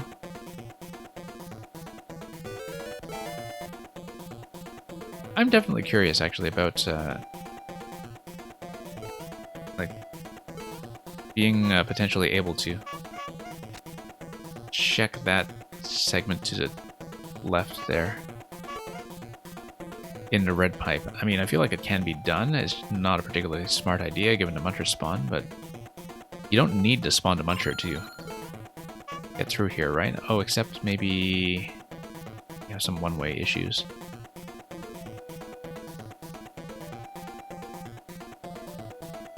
Anyway, let's go back to where we missed something. Playstyle is perfect for a first playthrough, I'm glad.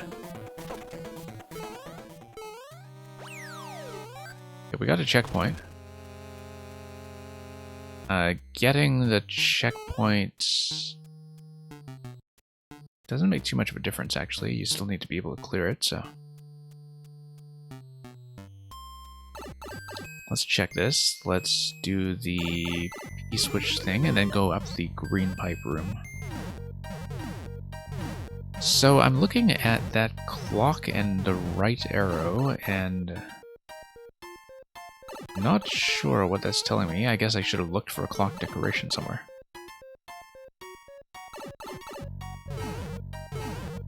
Infinite P-switch. There is a vine at the bottom of that thing. If I get over to the right location and drop down towards that door but don't activate it. Infinite P-switch here too might also give me something. Come out of here, off switch. That's interesting.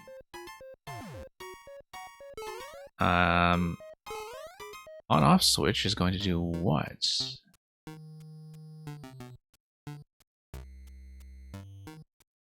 Go get killed by something.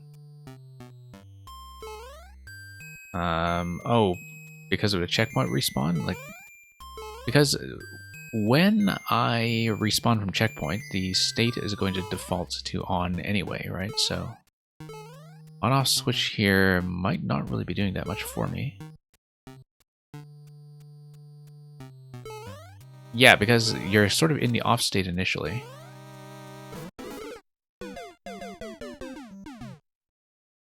if you respawn, you get back into the on state. And what does that do for you? Maybe I should just check this again. No.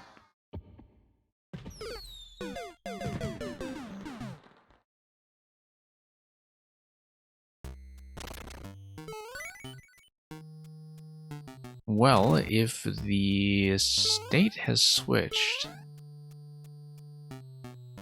possibly some things will activate differently. Although I had checked them previously, sort of from checkpoint 1, so I don't see what would be modified there. However, I could go up to that location and toggle it to off, which would at least be a bit of a change. Whoops.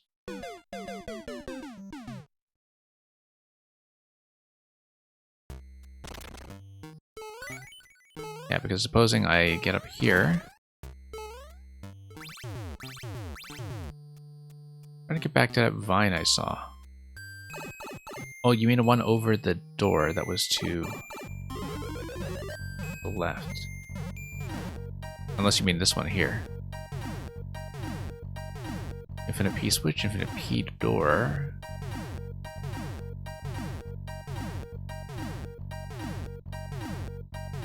Infinite P switch drops me into the, like the P door drops me into the anti. Yeah. I remembered that, so. Okay, we'll get back in here with the key in hand. P switch still in hand.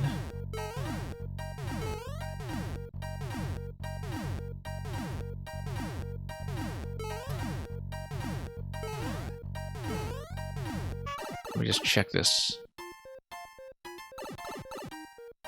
It has switched over to an off switch. Okay, you want to grab the vine. Interesting. But the vine shouldn't take priority over the door, though, does it?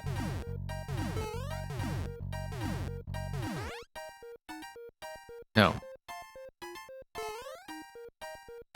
I guess I sort of need to fall into it and grab the vine at the tip. Perhaps.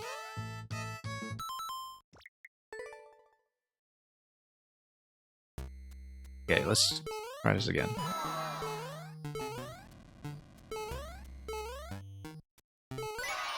The door was a troll, okay.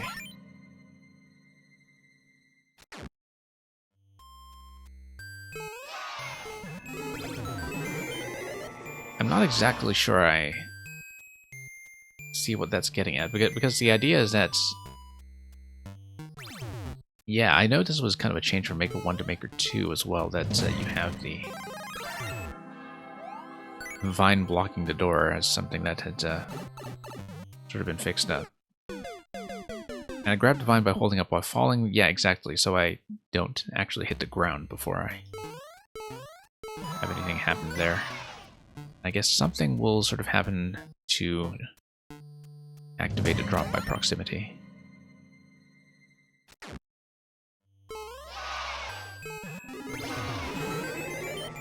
Okay, let's wait this out.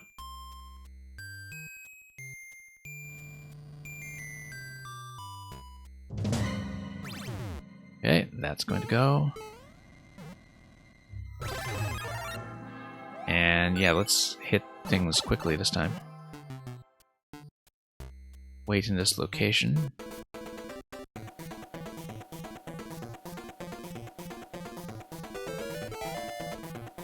Okay.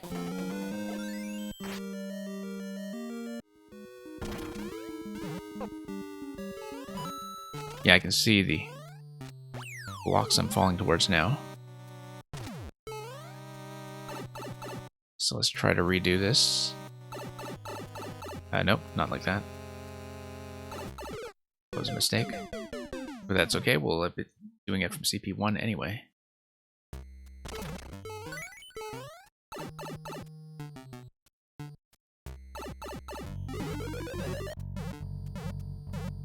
Let's wait for this to come back.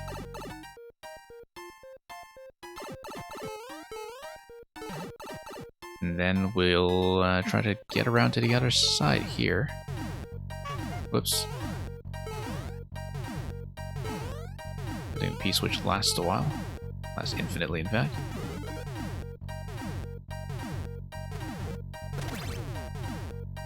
Okay. The eyes are looking at the blue pipe.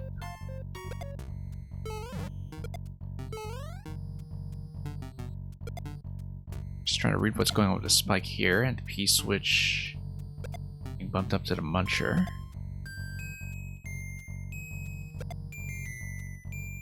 I mean, we can just try it. Okay. There we go. Alright, I hope that was useful for this version, and thank you so much for the cheers. And for offering first clear. On this version at least, although I guess the previous one was the 1.0, so...